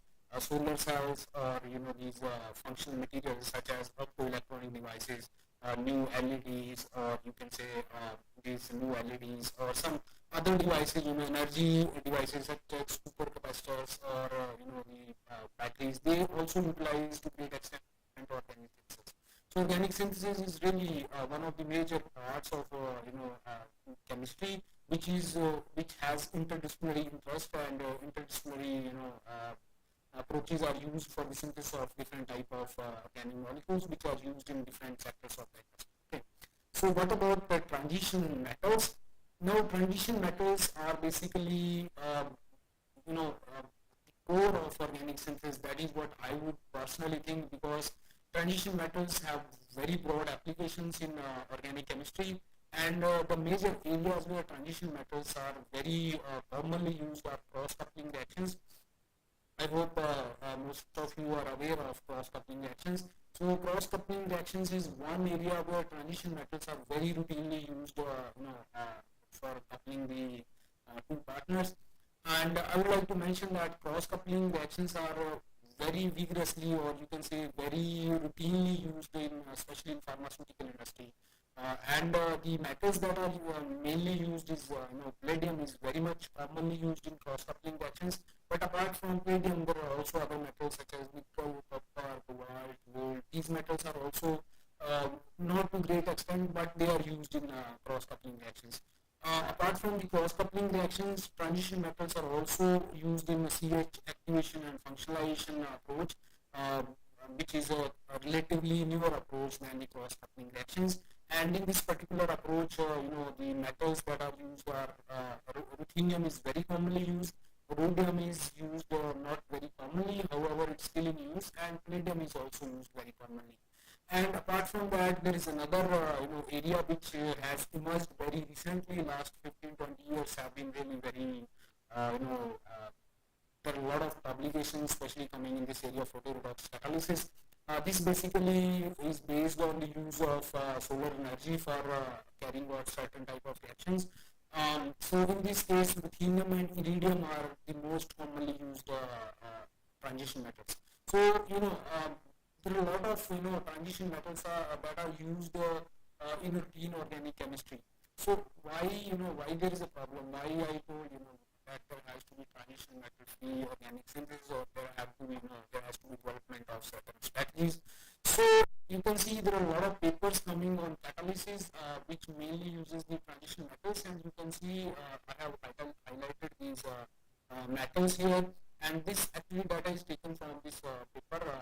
This is a paper in 2016, and you can see this data is until 2015, and you can see day by day the use of metals is basically increasing. So this is the number of papers that basically you can see every year published in the catalysis. So you can see there are different metals. These are also highlighted as colors. So for example, this yellow color is for gold, and this particular color is for rhodium, and you can see nickel, palladium. So you can also see that palladium is most commonly used in catalysis. Okay, so that's fine. I know that's perfectly okay that there are a large number of papers coming utilizing different metals. But why is it a concern?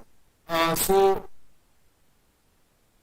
yeah, that slide is somehow missing. So there is another slide which talks about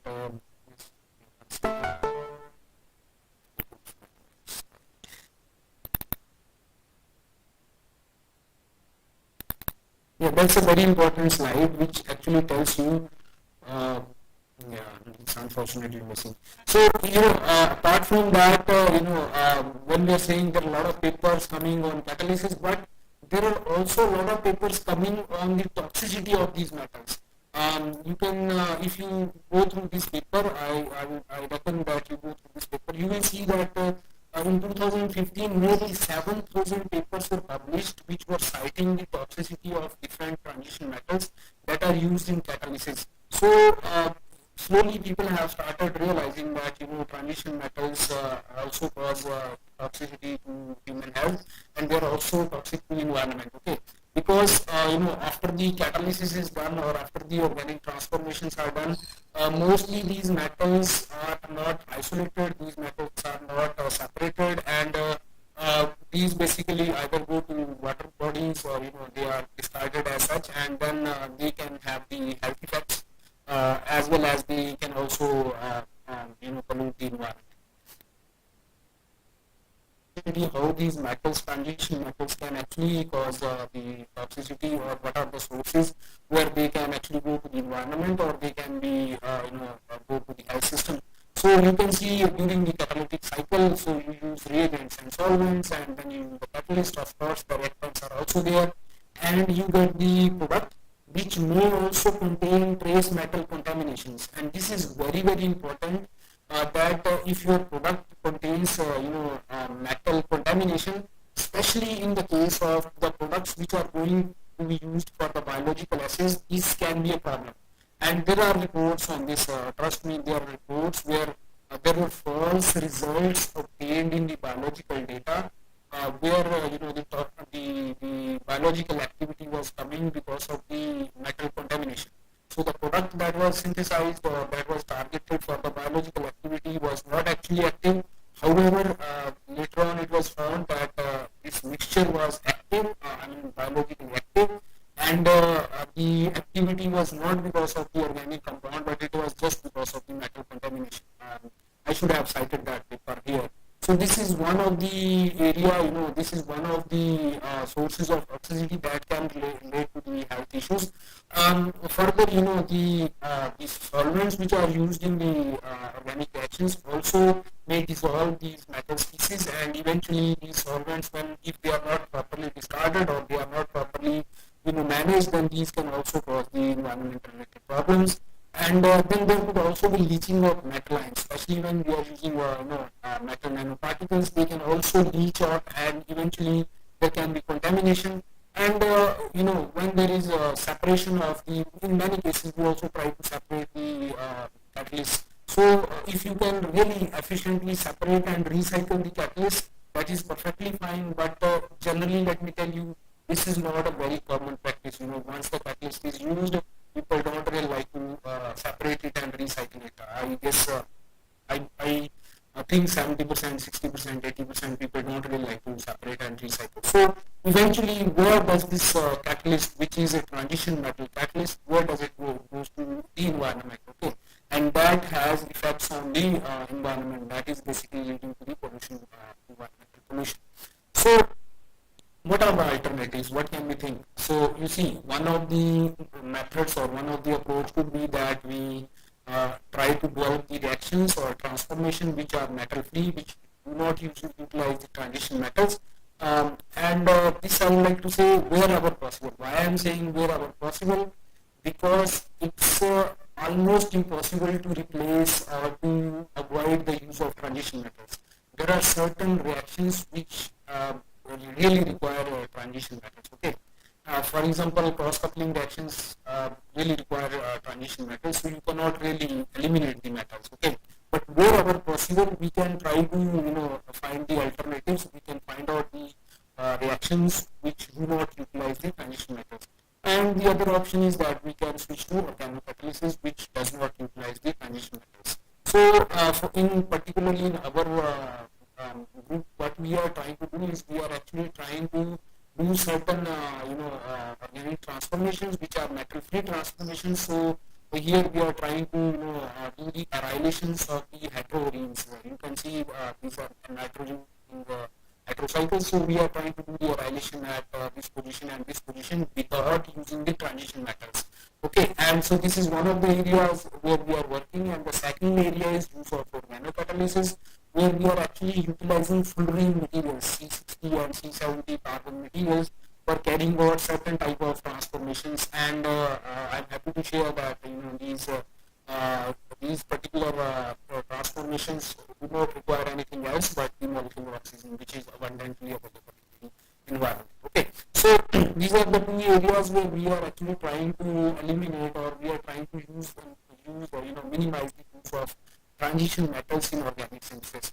So uh, today I will just talk about this particular approach, which is basically used for the transition metal free transformations, and here we are specifically inclined or specifically working on the transition metal free retroselective annihilations of quinolines. So you can see this particular picture here. I am just showing you quinolines or pyridines, right? But we are more interested in quinolines, and why we are interested in quinolines?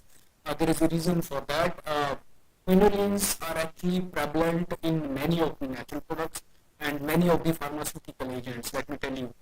For example, quinolines are prevalent in anti-malarial, drug candidates. So if you see the history, quinine, I hope all of you are aware of this. Quinine was developed in, or it was isolated actually.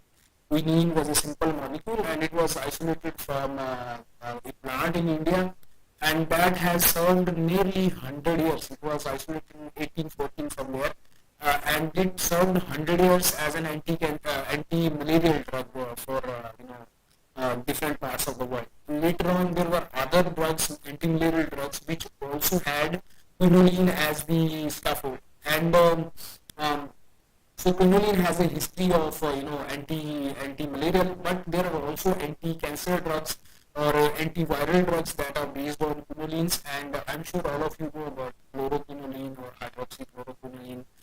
These are also antiviral drugs, and during the COVID-19 pandemic, people were actually trying to utilize that for for the COVID-19 as a so recently, this is also an anti-malarial, very effective anti-malarial drug. It was actually in 2015 or 16.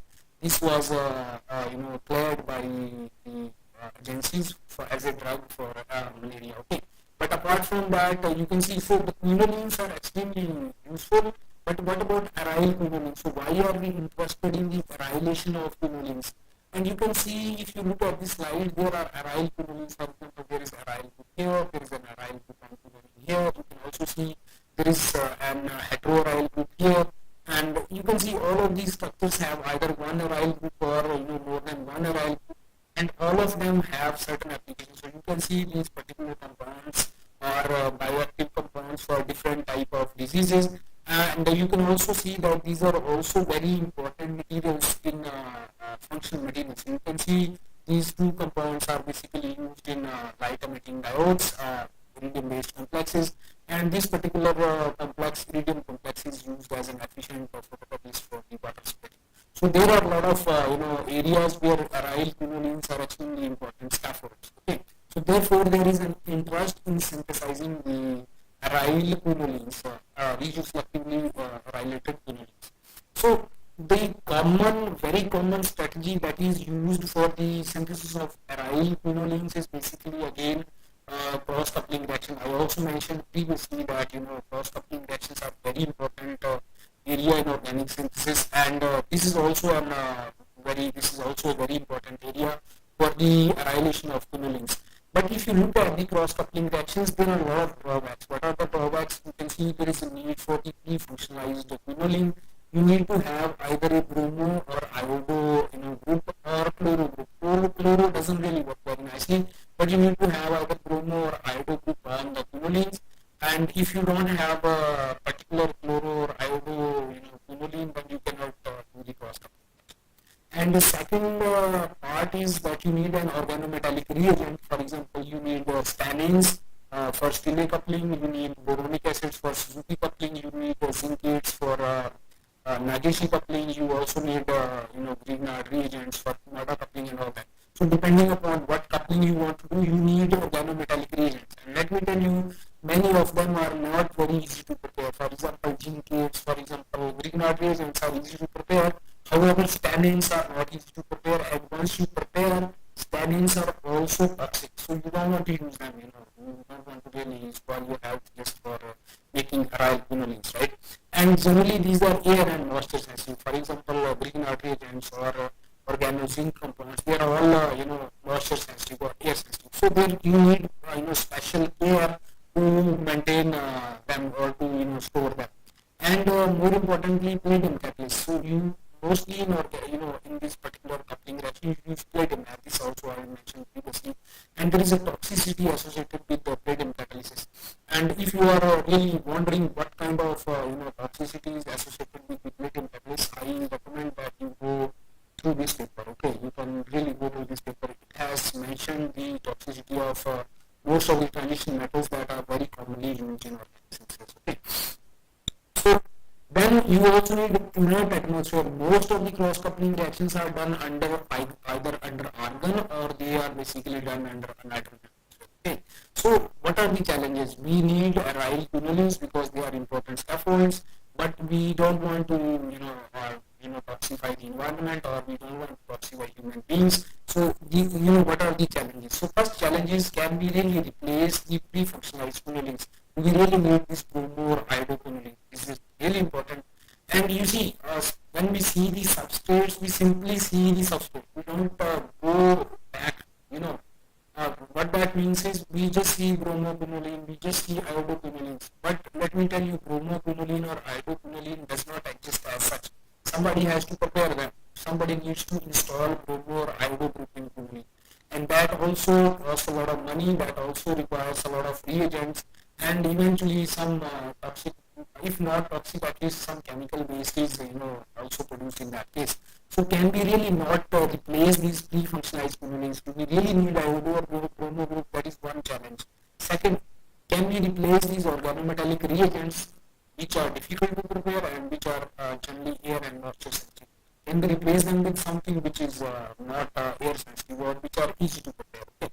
And the third thing is, can we eliminate palladium because it's toxic? That's what the whole story is about. And then the fourth thing is, can we really perform the reaction under ambient conditions where we don't need nitrogen, we don't need argon? Okay, so can we just do the reactions under air conditions? Okay, so these are the four challenges. So let's see how we can counter these challenges. So if quinoline is available, which is readily available, simple quinolines are generally available. You can buy them from the chemical vendors. Okay. If you do the oxidation of quinolines, what you get is you get these N-oxide species, and once you prepare these N-oxides, what you do is basically you have activated this heterocycle. Okay. Especially this heteroaromatic ring is activated, and especially this particular position is activated and this particular position is activated because you have put a positive charge on nitrogen, and you are also to great extent playing with the aromaticity of this whole molecule. Okay, because now these pair of electrons of this bond is basically more towards this nitrogen because it carries a positive charge. So it's not really a positive, this double bond is not a pure double bond. It may have a single bond character as well. So first of all, you have activated this, so you have actually generated an electrophilic center because the pair of electron bonds to move to the nitrogen, so there is an electron deficiency here, and therefore you can add either nucleophiles or nucleophile like species can be added to this position.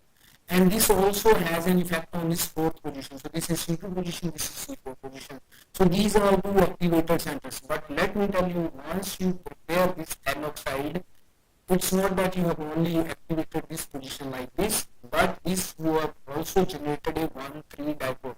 You can see this double bond can shift here, and therefore this positive charge can actually move to the carbon. So you actually also generated a 1,3 dipole. Okay. So what are the consequences? The consequences are that if you have this N-oxide, you can do the reactions with the nucleophiles. You can wreck this electrophilic position with the nucleophiles, but you can also do the free radical reactions. Okay, you can also add certain free radicals at this position or this position. And if you have this 1,3 dipole, if it exists as a 1,3 dipole, you can add different type of dipolarophiles to this particular group. I hope I am audible and it's clear. If there is no clarity, you can just let me know. Okay. Alright, so what are the advantages if we utilize this approach? What are the advantages? So see, first thing, pre-functionalization of quinolines is not required. So we have met one challenge. We have really met this particular challenge. We have resolved this. We don't need, if we can use these for the arylation reactions, we don't need the bromo or iodine group here. Okay, so that challenge has been really solved, and you may wonder, oh, but we still need to prepare the oxide, so we are at the same, point. But no, I would like to tell you that you can easily oxidize this nitrogen. You don't need fancy chemicals. You can use either metachloroperoxybenzoic acid, which is cheap materials. You can easily buy it. If you don't want to do that, you can simply use hydrogen peroxide. Okay, that's a very cheap material. You can use the hydrogen peroxide. You can easily install this oxygen. And then you may also argue that okay, but once you put the oxygen, you don't have quinoline. Now you have prepared quinoline oxide, right? So what will happen after you do the arylation? I would also like to mention that the deoxygenation or removal of oxygen is very easy. It can easily remove. Okay, and so this particular challenge is done. And what we actually did is we have prepared these intermediates. You can see this is N oxide. Simple nitrogen has positive charge, oxygen has a negative charge, but it can also create certain type of starting materials which can do different type of reaction, not only one type of reaction, but you can also do different type of reactions. So depending upon what other reagents are available, whether you have the dichloric now available, you can do the reactions, different type of reactions. So this is the advantage. Okay, so this was one challenge that we could really we think that can be really met. Now the second challenge was, if I go back and tell you, can we replace the organometallic reagents? Can we really replace these organometallic reagents? Okay, let's see whether we can replace those or not. Yes, we can do that. As I mentioned, that you can add the radicals, free radicals here. So, how can we generate free radicals? Aryl free radicals can be generated from the arene diazonium salts.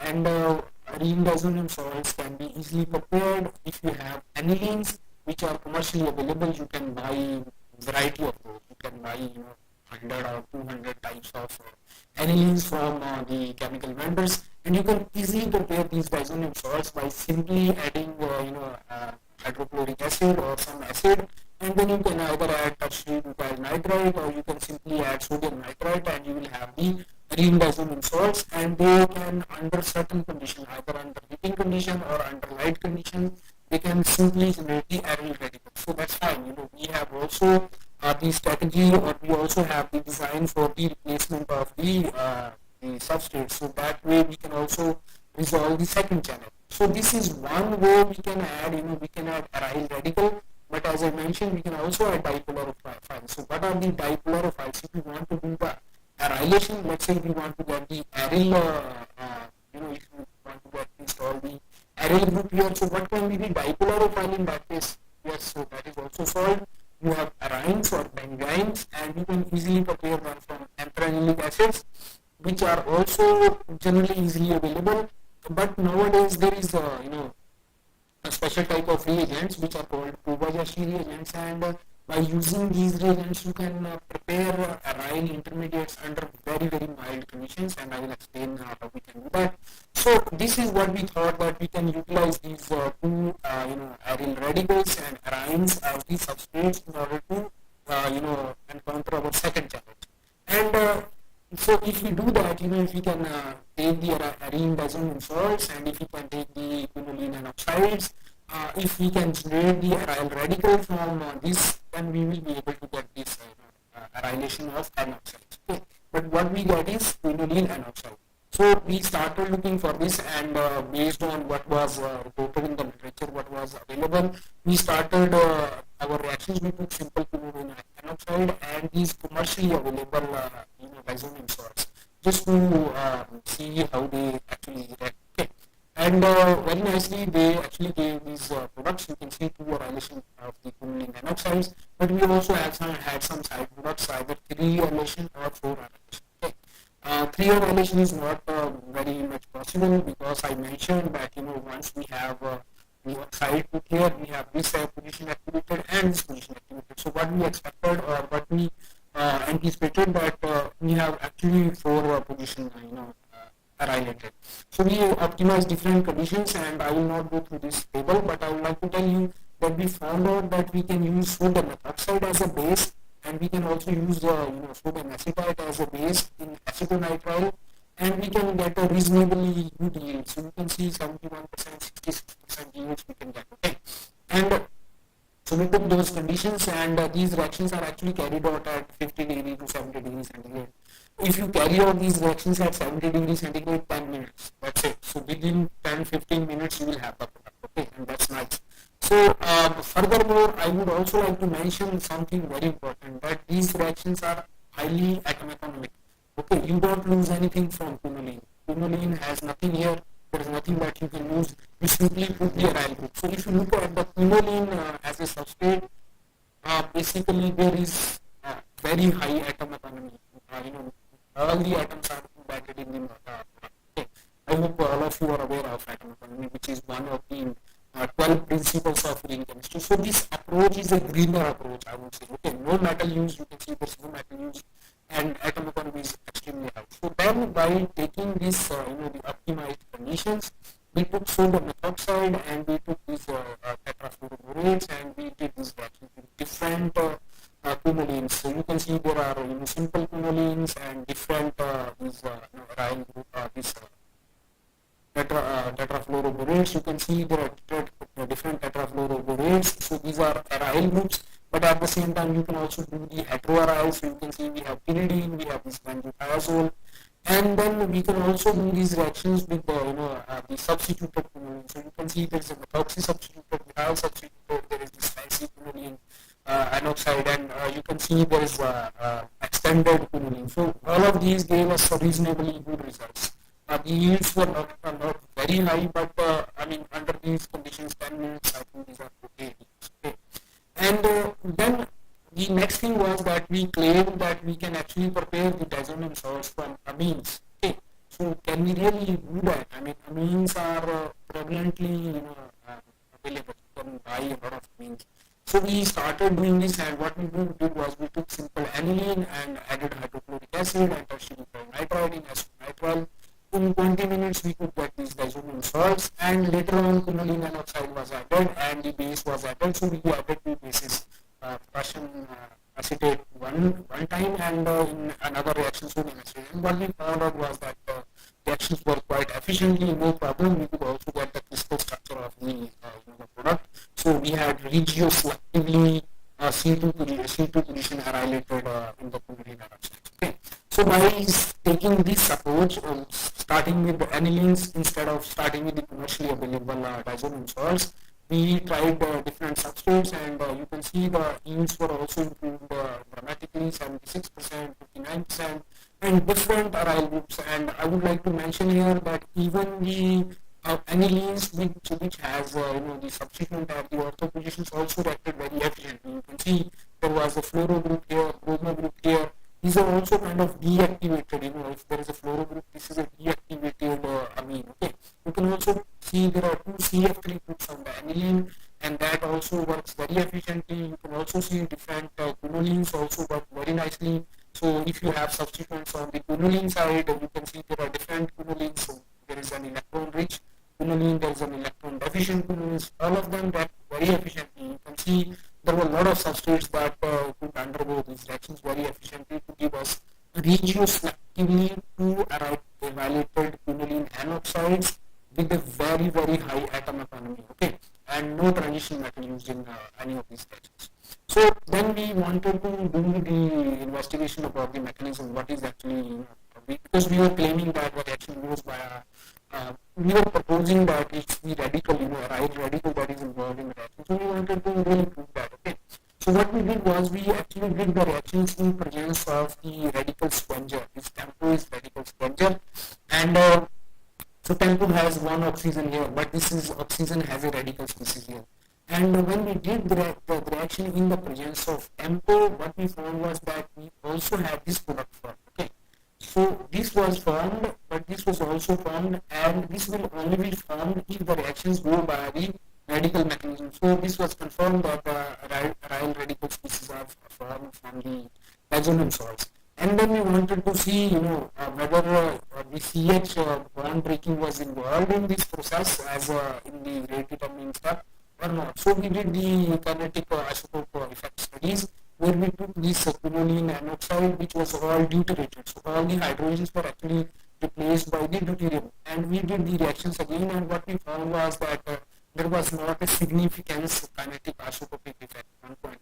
So if hydrogen cleavage was involved in the rate determining step, then we would see a significant increase in this kinetic isotopic effect, but we did not observe this. So that means CH bond breaking was not involved in the rate determining step. Okay, and then we also did the competitive experiments, which said, for example, we took these two diazolam salts, so not two diazolam salts, but rather two quinolines. So one had electron donating group, methyl group, and another one had the electron withdrawing group. Okay, what we wanted to see, so one thing was confirmed that radical was involved, and what else we wanted to see was whether there is a nucleophilic attack of the radical or not.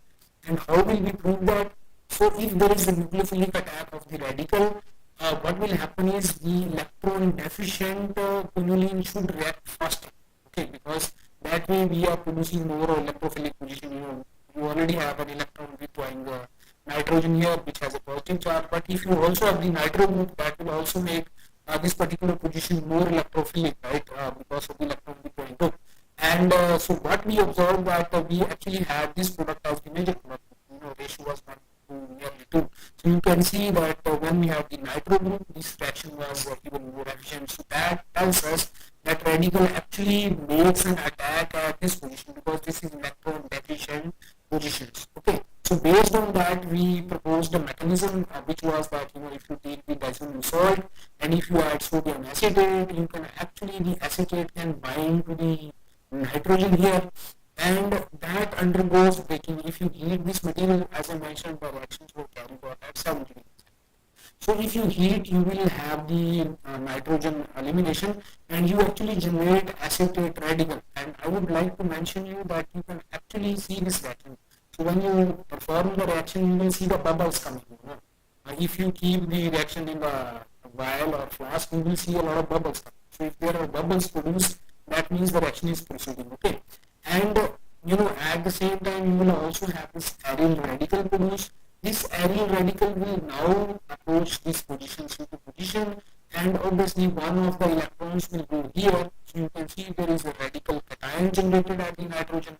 Now the another diazolam salt will take up this electron. So there is an electron here that will be taken by the aryl diazolam salt, and this way you will have the another aryl radical formed here. And you can see if there is once you lose this electron, you will have a purely positive charge on nitrogen, and therefore there is formation of this double bond. Okay, and later on the X, which is here, you can see there was an X here, which could be chloride or BF4 minus, depending upon what diazolam salt we took, right? This X can easily take this, it can act as a base and take up this hydrogen, and eventually you can get back the completely aromatic system. So this is now the aromatic quinoline anoxide, and eventually you have the aryl group installed on the quinoline. Okay, so this was the proposed mechanism, and so when this way we were able to efficiently do the two correlation of quinoline anoxides without using the transition methods. Okay, and the two challenges, in fact, three challenges could be met. In fact, all the four challenges could be met. And what were those challenges? Can we replace the pre-functionalized quinolines with the simple quinolines? Answer is yes. We don't need bromo or idoquinoline. Can we replace the organometallic reagents with readily available reagents? Can we replace this? Yes, we can. Can we eliminate bleeding? Yes, we did. Can we do the reactions under ambient conditions? We don't need argon and all. Yes, so all the four challenges could be met in this particular case. So then we, you can see what were the advantages of using this. So as I mentioned, metal-free transformation. We don't need quinolines which are halogenated, and these reagents are easily available ambient conditions. But apart from that, a wide range of substrates could be tested for these reactions. You can see a lot of quinolines. There are a lot of these aryl descendant salts which could be reacted. So that was another beauty of this method, that we could actually do a lot of substrates and then short reaction time. So as I told you, 10 minutes, 15 minutes reaction is complete. So you don't have really. So overall, if you have 1 hour, you can actually do the reactions. And then high atomic economy. As I mentioned, the quinolines remains as such, no oxygen is lost, no one hydrogen is actually lost. That's it. So it's a very highly atomic economic reactions. Okay. So then moving, you will be wondering what happens to the oxide, but you don't have quinoline, you have the N oxide, right? So then what happens? So you can take this substrate and you can simply add zinc dust and ammonium chloride. In 15 minutes you have this product. So you put this substrate and 15 minutes, 80% yield, perfectly fine. Okay, neat and clean reaction. You don't need to do column and all that. So you can do the deoxidation. So overall, if you have really, let's say 2 or 3 hours, you can easily make these products. So this was one part of the story, and second part was, so as I mentioned, you can also, if you make the N oxides, they can also behave as the 1,3-dipoles. And what we also proposed was that if we have the arynes as the substrate, can we really, if these are the reagents, can we really add them and can we get something like this? Can we do the arylation? And we looked into the literature, and what was found that if you have quinolines, not the quinolines, but if you have pyridine and oxides, you can take these reagents, which are Kobayashi reagents, and you can generate the benzene, and you can generate this benzene by using a fluoride source. So this fluoride source could either be tetrabutyl ammonium fluoride, or this could also be cesium fluoride. And depending upon whether you are using cesium fluoride or you are using tetrabutyl ammonium fluoride, you can actually have 2 arylation or 3 arylation. This is a very nice example where you can simply, by switching the fluoride source, have reduce selectively C2 arylation or reduce selectively C3 arylation. And this was already mentioned in these 2 papers. Now, we wanted to see whether this could be done in quinolines, and let me tell you, if you think that quinoline, if pyridine is done, quinoline is also done. Let me correct, this is not right. Okay. The substrates have different properties, and that I will bring to your notice by taking this example. So this was again studied in this paper in 2018, that if you take quinoline and oxide, so pyridine works fine. Quinoline, you treat this with the benzene precursor in the presence of cesium fluoride, you get this product. You do not get 2 arylation, you do not get 3 arylation, you don't get any of these products. And especially when there is a hydrogen here at the C2 position. What happens if you have another group, if you have aryl group or alkyl group at this position? So this is not found, this is also not found. In that case, this is also not found. So what happens? You can see pyridines are nice, but quinolines don't work. Okay. And later on, there was not later on, but in the similar time, you can see these are simultaneously. Another group actually found out that if you take quinoline and oxide, you can actually do C2 arylation if you use tetrabutyl ammonium fluoride, and this is the product that you get. However, this was a single example, and there is nothing reported on the C3. So as in case of pyridines, you can see there is a C3 arylation, but there was never a report on the C3 arylation of the quinolines. So we took this challenge and we wanted to see what could be really possibilities. And we studied different conditions, and what we found was that if we use potassium fluoride in the presence of 18 chrome 6, which is used for production of this zinc fluoride here, we could actually within 12 hours, so 12 hours was just blind reaction, that we should start the reaction in the evening and check in the morning.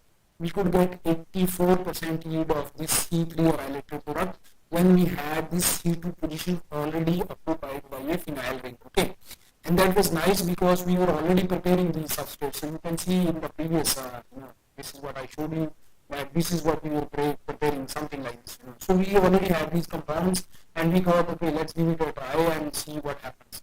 And we were happy that this worked very nicely, 84% yield in very mild condition reactions, room temperature, no nitrogen, no argon, no metal, no transition metal, nothing. Okay, so we took different these substrates. You can see These aryl group here had different groups, methoxy, nitro. So these were electron deficient as well as electron rich substrates, and we could easily get nice products in reasonably okay yields. Then we also took this 3 bromo, 2 bromo, substitutions here, and we could get the products very nicely. We could also get this product where we had this aryl group as the heteroaryl.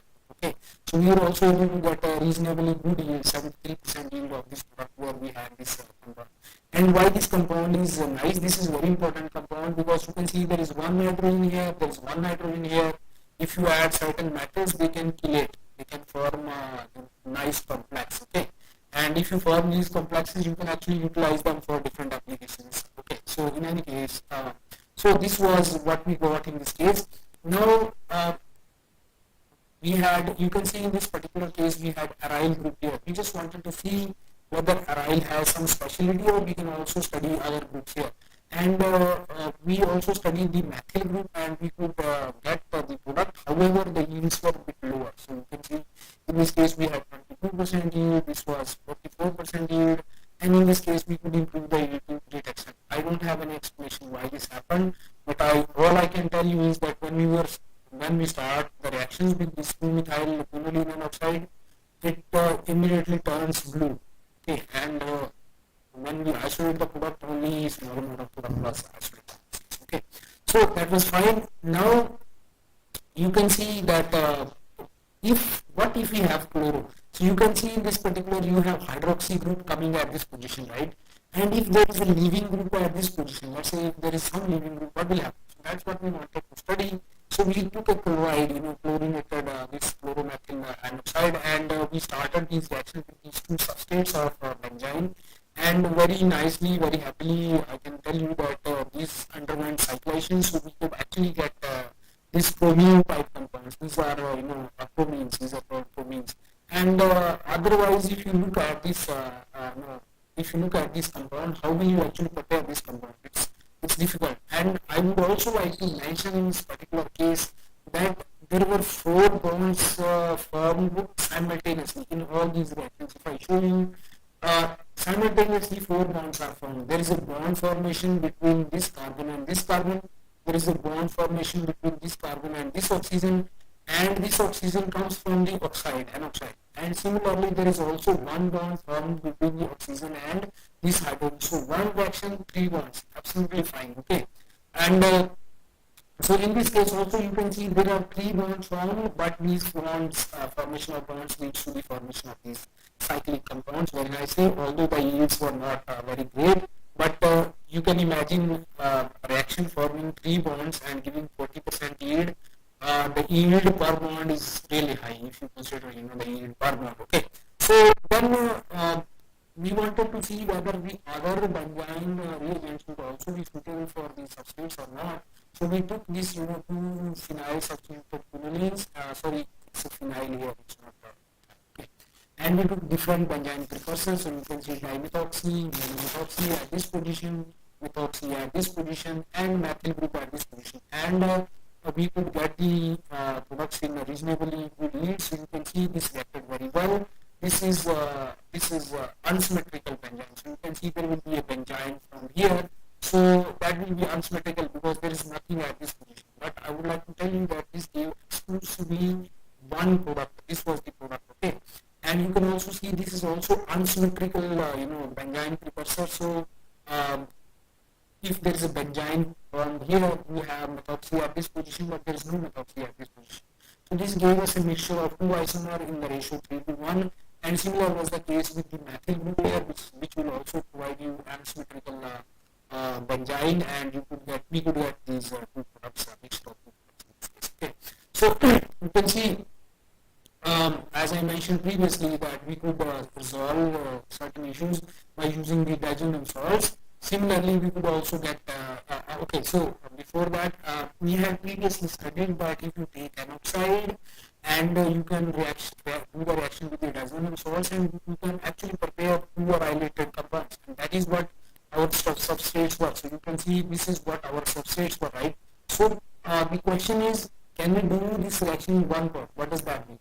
Can we do the arylation, pure arylation at and the three relation in one pot can be prepare them simultaneously instead of doing it in two steps. Okay, so that is what we tried, and I'm happy to share that we were able to get this. So we simply take quinoline oxide, we take diazonium salt, we add potassium fluoride, ground ether, for 30 minutes, we can get the two relation, and that in the same reaction point you add this benzene precursor, and that gives you three annihilation. So in one pod we could get 46% and 31% yields of the products, where we had this methoxy group here and nitro group here. So you can imagine that simply starting with one quinoline N-oxide, you can get two relations, and you can already see how many bond formation here, right? So that was a nice strategy, and you can see one pod installation of two aryl groups and regioselective diionization. Okay, so if you are adding diazonium salt, it will not go to C3 position, it will regioselectively go to C2 position. And there is formation of four bonds that I already told you that we are making multiple bonds. And then there is a deoxygenation of N-oxide. So you can see in the same reaction the oxygen is also removed. You can get the deoxygenation product, so you don't have to do extra step for removing. Very interestingly, what we wanted to see was, it was just a curiosity whether if we take these acridines, would these react with the benzynes, and this was just a trial to see whether this works or not, and we were happy to see that there was unusual product formed by the annihilation at the C4 position. This is C4 position. Okay, these are far position, and I would also like to mention that if you want to do the annihilation at this position, you cannot otherwise work without transition methods. You have to use the transition methods. Okay. So you can see very nice product. So we studied the substrate scope. You can see we could also get the crystal structure of this compound, particular compound. And what was observed here, that this hydrogen actually forms a hydrogen bonding with this nitrogen. I don't know whether it is visible, but you can I can see that there is a hydrogen bonding of the nitrogen with the hydrogen. And similarly, other benzene precursor could also be reacted. At the same time, different these acridines could also undergo this reaction. So phenyl substituted, methyl substituted, chloro substituted in moderate yields, but yes, we were able to get these very rare products by simply getting them under microfiltration. Okay. And so then we started looking for the mechanism, and the plausible mechanism that was proposed was that if you take these quinoline N-oxide, you actually generate benzene which will undergo 3+2 cycloaddition reaction. So I can show you quickly. I'm sorry if I'm taking more time. You can see there is a dipole and there is a dipolarified, so there will be 3+2 cycloaddition. So you can imagine that this binds here, right? So, and that is what happens. So once this happens, you can see this is what happens. Once you have this, what happens is now it can undergo certain rearrangement. So you can see what happens is this nitrogen oxygen bond can break, and then this double bond actually makes another bond with this carbon. This is a very interesting the transformation. I'm not the one who is proposing this mechanism. This is already known in presence in the case of pyridines. Okay. And then there is rearomatization, or you can say the delocalization of these double bonds, and eventually you get this pyrocyclic compound. You can see there is a pyrocyclic moiety formed here, 3-membered ring, and there is a 6-membered ring. There is also a 6-membered ring, and there is a quinone formed here. So this is not a stable compound because aromaticity of this aryl group is already lost. Okay.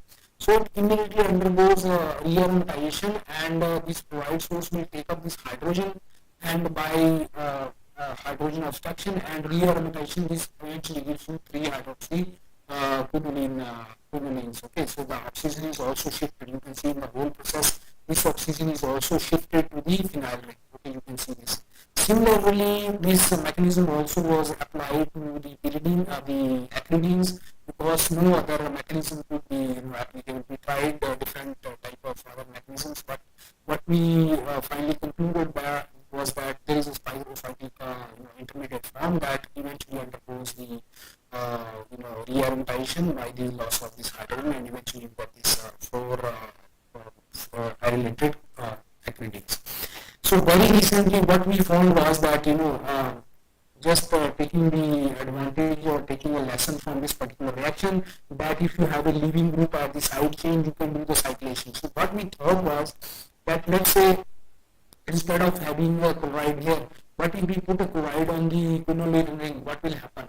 So then we started the reaction, and what we found was that this quinoline, the chloride was actually replaced by the oxygen, and eventually we were able to get the benzofuroquinolines, which are also very interesting scaffolds. And you can also imagine, otherwise these are difficult to prepare. You cannot install this, furan ring just here, specifically here. And that's nice. So we studied different substrates. These are the 9 substrates that were actually screened, and this paper is submitted to DOC, and we know that it's true. So you can see very nice compounds were synthesized by simple one reaction. You can see you take an oxides, you take a smartly choose the substrates, and eventually you get arylation, and then carboxyl bond formation, and also then another carbon. So that's nice. So in the conclusions, I just want to just show you what we did. So you can see we took quinoline nanoxides where if these were unsubstituted, we could get the C2 annihilation by simply using the diazonium salts without any transition. And this would be further converted to one of these substrates could be converted to the oxygenated product. We could also take the benzene precursor when we had this position substituted with the aryl group or alkyl group, and we could get the C3 annihilation, 3 bonds formation. These reactions are also highly atomic. You can see nothing is lost from the quinolines. We could also get these benzofuro compounds. You can see if we have this X group as the chloride or bromide, you can get these benzofuro quinolines, and eventually if you have the chloride at this position, so if there is a chloromethyl here, chloromethyl here, you can actually react it with the benzene precursor, and eventually you can get this brominoquinolines. You can see there is a bromine here, so these are called brominoquinolines. These are all very fancy compounds, and you can simply prepare them in one step, starting with quinoline nanoxides. So we also studied, these the acridine nanoxides, and very interestingly, we got very nice products here, which otherwise are not possible without the transition methods, but we could get them without using the transition methods simply by acting like that. So in the end, I certainly like to acknowledge the people who have helped or who have worked in these particular projects. So I am thankful to the collaborators from IHBT Palanpur. These were the people who were also working to some extent in these projects. And I also thank my current group members, Shashi, Ritika, Shubhanjali, Pragati. Pragati is working also on this project. Others are working on some other projects. Shashi was also to some extent working on this. Okay, Anmol, Tanisha was also working in this project. Sindhuja also participated in this project. So we also, of course, need to need funds for carrying out research. So I'm also grateful to the funding agencies, especially SCRB, India, and FOSTEC, Vietnam, BGST, Government of Karnataka, and NIT Jalandhar for the fundings. So before I start, I would like to tell you that this is where we are located at FBR Ambedkar National Institute of Technology. This is just in the outskirts of Jalandhar city. You can see there is Jalandhar city. This is kind of in the village, but this is actually situated next to the Jalandhar Amritsar highway. So this is a very central place to different other places, other tourist places. So you can see Amritsar is just 70 kilometers. You can go by bus or train, and Pathankot, Jammu are also not that very far. Chandigarh is also like 170 kilometers, and then you can also plan to Dharamshala. You can see it's 170 kilometers. Katra is also somewhere here. Dalhousie is also somewhere. So this is a very central place to different tourist places, and by saying this, actually, I am indirectly inviting you to America. So I would be very happy if you come to America Jalandhar. We will always be welcoming you, and we actually also organize many conferences and short-term courses.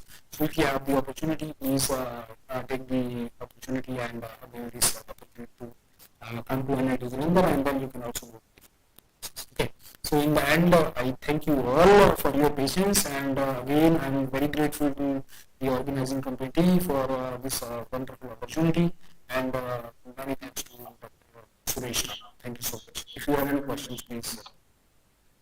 Thank you, sir, for delivering such a talk on the transition metals with organic Yes, compounds. please. If there is any question. I request any participant who have the question. Hello. I hope I didn't take a lot of time. Am I audible by the way? Yes, sir. Hello.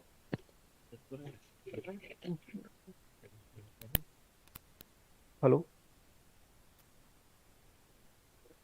Hello. Hello. Hello. I cannot hear anything. Hello.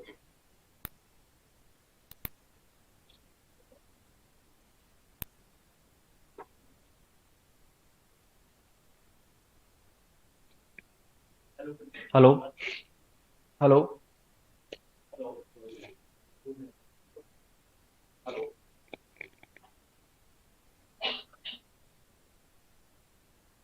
Hello.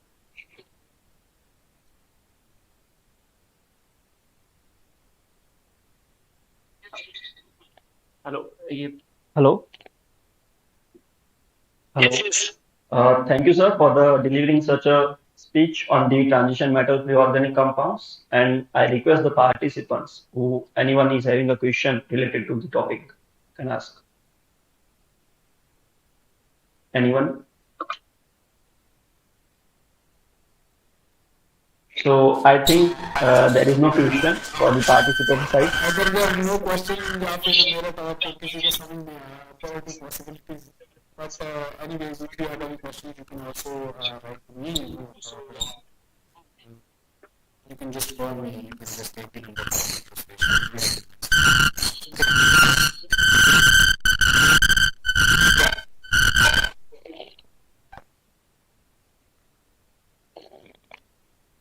Okay, so thank you very much, and I think there is no question. If there is any question, you can also write in the chat. I will be happy to answer that. Okay. Okay. Thank you, sir.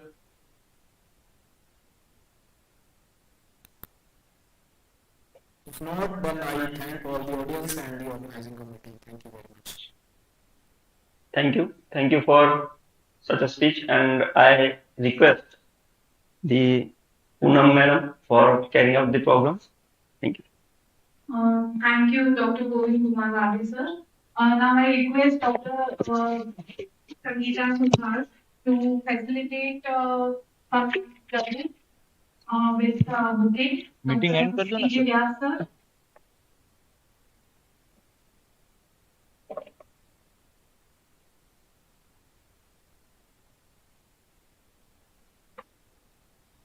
Dr. G.R. Jani, sir.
process development lab for short period.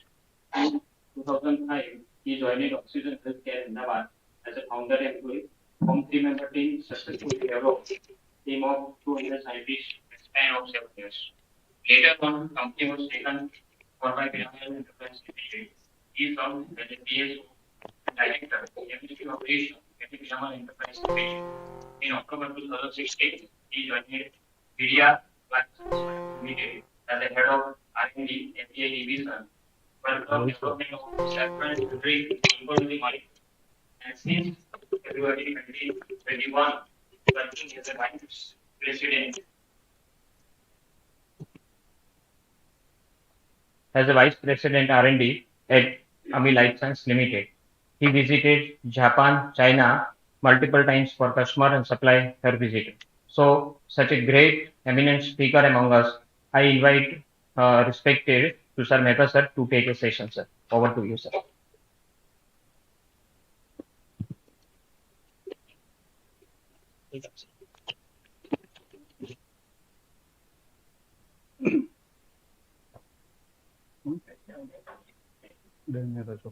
Open the session. Hello. Am I audible? સંભળાય છે બધાને? Okay, very good.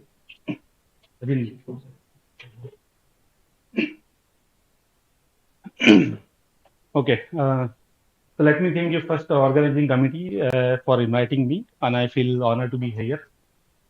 So I'll be sharing my experience working in the API industry. So this talk is basically more towards the bulk drug process development, not a discovery chemistry. So this gives you overview how the R&Ds work basically in the API process development. So there are more of the regulatory framework that we need to know, because when we are working in the chemistry space, but a lot of regulatory framework is there, and we need to take care while we are developing the molecules. And the whole purpose of API drug molecule development is providing the affordable medicine, because the innovator drugs are very, very expensive, and until unless we develop generic medicines, people will not be afforded. So the topic is understanding the current practice, that research and development in generic bulk industries. So whatever the companies they are working in API molecules, they will be mostly following the same guidelines. So this is not a much detail, but just giving an idea, because technically it will be very difficult to understand in much more detail, but it give you a brief idea to students basically. So I prepare the presentation keeping the student in mind. So first thing is we need to do two basic word, that is, one is a drug substance, another is drug product. So when we refer the drug substance, is basically required chemistry. That's a API, the active pharmaceutical ingredient. So whenever you take any medicines, the active pharmaceutical is, say, for example, paracetamol. If you say Calpol, so Calpol is a formulation. Just to motivate you, why we require a chemistry? What is important for you to get a mastery in chemistry?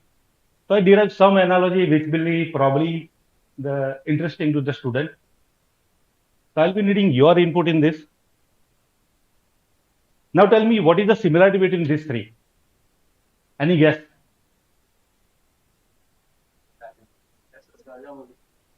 It's all Rajamouli's movie. Fine, but that is something interesting to business.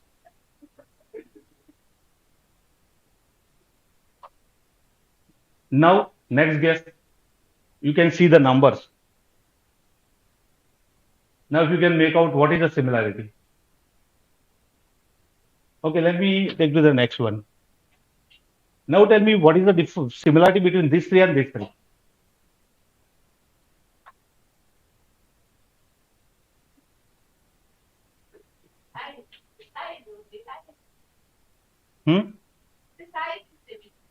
Size is similar. Okay. So the question to the student, anybody be a hero here, or who is a hero here? Okay. So do you think that in future you will be a hero here in any of the movie? No chance. Here, who is a hero? Scientist. The team of scientists who created this molecule. Do you have a chance to be a hero here? This is the difference. So these are the 9.4 billion drugs. This is the annual sale of the generic molecule, and this is movie. So if you are mastering chemistry, there is a chance you can be a hero here. This is a blockbuster movie. This is a blockbuster drug. Now, this is called a blockbuster drug only because that sale is, if any molecule having a sale of more than 6 billion, that's considered a blockbuster drug. And this is annual sale. So because this sales is very high, and that because of this molecular innovator molecule, and they're very, very expensive. So this first is a lenalidomide, that's a cancer drug. Next is rivaroxaban. The rivaroxaban is basically, I think doctor used in COVID for reducing the D-dimer. It's reducing the thinner, making the blood thinner, which is more of a kind of anticoagulant property. And last one is ibrutinib. That's also a cancer drug. Okay, let's come to the topic. So when we are working in a API industry, the more important is to understand the regulatory framework. As we know that, Madam has mentioned, in herbal, there is no regulatory framework. But in allopathy, there is a very strong regulatory framework. So before we start working on any of the molecule in the R&D, we need to take certain permissions. Without that, we can't start working on it. So CDSCO is a central agency, that is a central drug and standard control organization. And its director is called a Drug Controller of India. That's a DCGI. So if the product is approved, so if it is an old product and you want to develop, basically most companies don't work on the old products. The reason is because the market margins are thin. So they don't work on the old products. But if there is old products, it's very easy. You got the approval easily. If you have FDA approved plant, you can directly get a manufacturing license. But if it is a new molecules, because generic is basically producing the off-patent molecules. So patent, those who are expiring in the next few years, people are working on those things. And basically that's where the margins are available. And there is a race to who will be bring first. So in that case, you have to apply to CDCO. There is a two kind of application. One is a subsequent drug and one is a new drug application. So new drug application is basically any drug, it is available in across the world, but it is not available in India. And if you are filing for the first time, it's a new drug application. So, and subsequent drug is somebody got an approval. Means any company has got an approval in India. So first time when you are applying, you have to go for clinical trials and bioequivalence studies, then only you will get an approval. But somebody has already done it, then you can only apply for the subsequent drug and you don't need to do it again because it is already done by someone.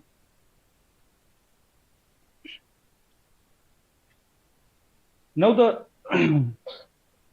there is a much more interesting thing is if any drug which is not completed 4 years in India, then you have to go for the city trials. Then you have to go for old drug means old drug is which is completed 4 years in India. If 4 years is not completed in India, then you have to go for the CDSCO DCGI approval. You have to make applications.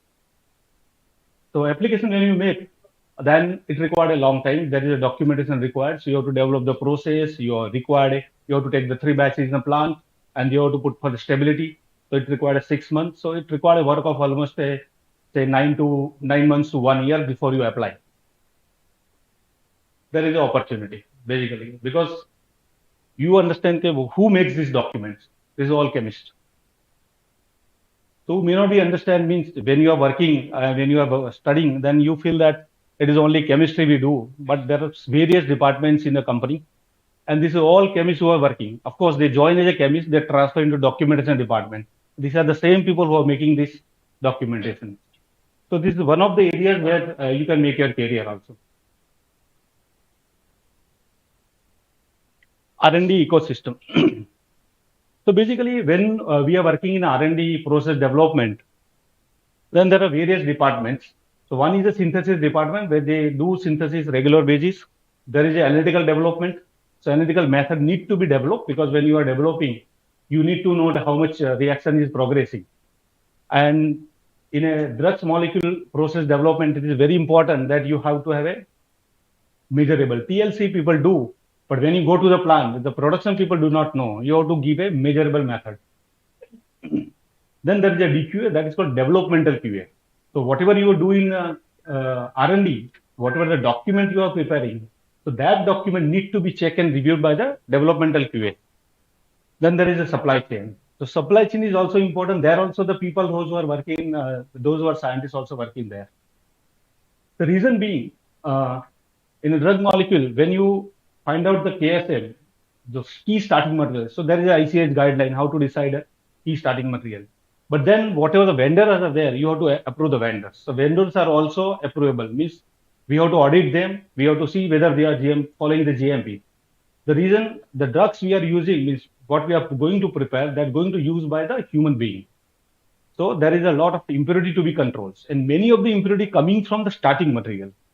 So if they don't follow the procedure, means every time they have to follow the same procedure. If you follow the different procedure, then you will be end up with a different impurity, and you don't have probably a method to check it. And human being having go for the impurity of drugs. So it is very important. It required a qualified supply chain, and then there is a regulatory department, because any company has a goal to file a DMF, drug master file. So if you want to sell the molecules, bulk drug or a formulation, you require a DMF. This if you want to sell to any of the countries.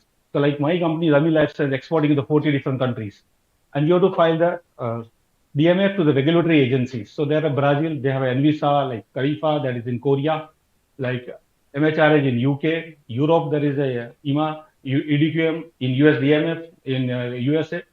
So everywhere you have to file a DMF, and they will review the DMF, they will send the queries, they have to reply to queries, and then they give an approval. And then formulation can use your API. And formulator also have to file the DMF.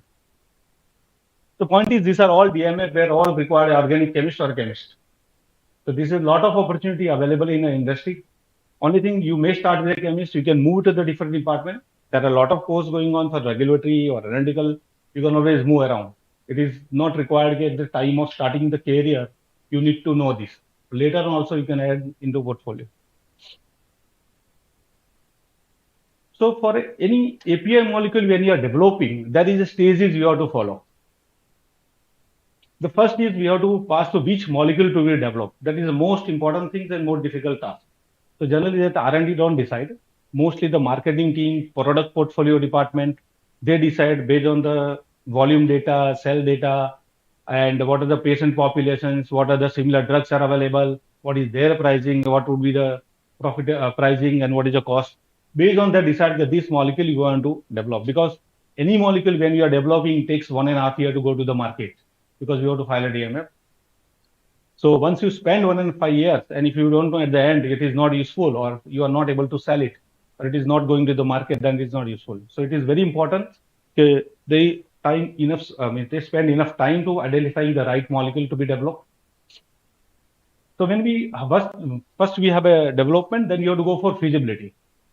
The feasibility stage is called a selection of ROS. Basically, when you take any molecules, there is a literature, there are several ROS are reported. And you have to choose one ROS. Which one is working, which is cost effective and safe, and you can usually produce in the plant. So you don't, and the raw material also is easily available. So there are many factors you have to consider when you have phylogeny, the ROS. That is the route of synthesis. Once your ROS finalization, then the main work of chemist started, that is optimization.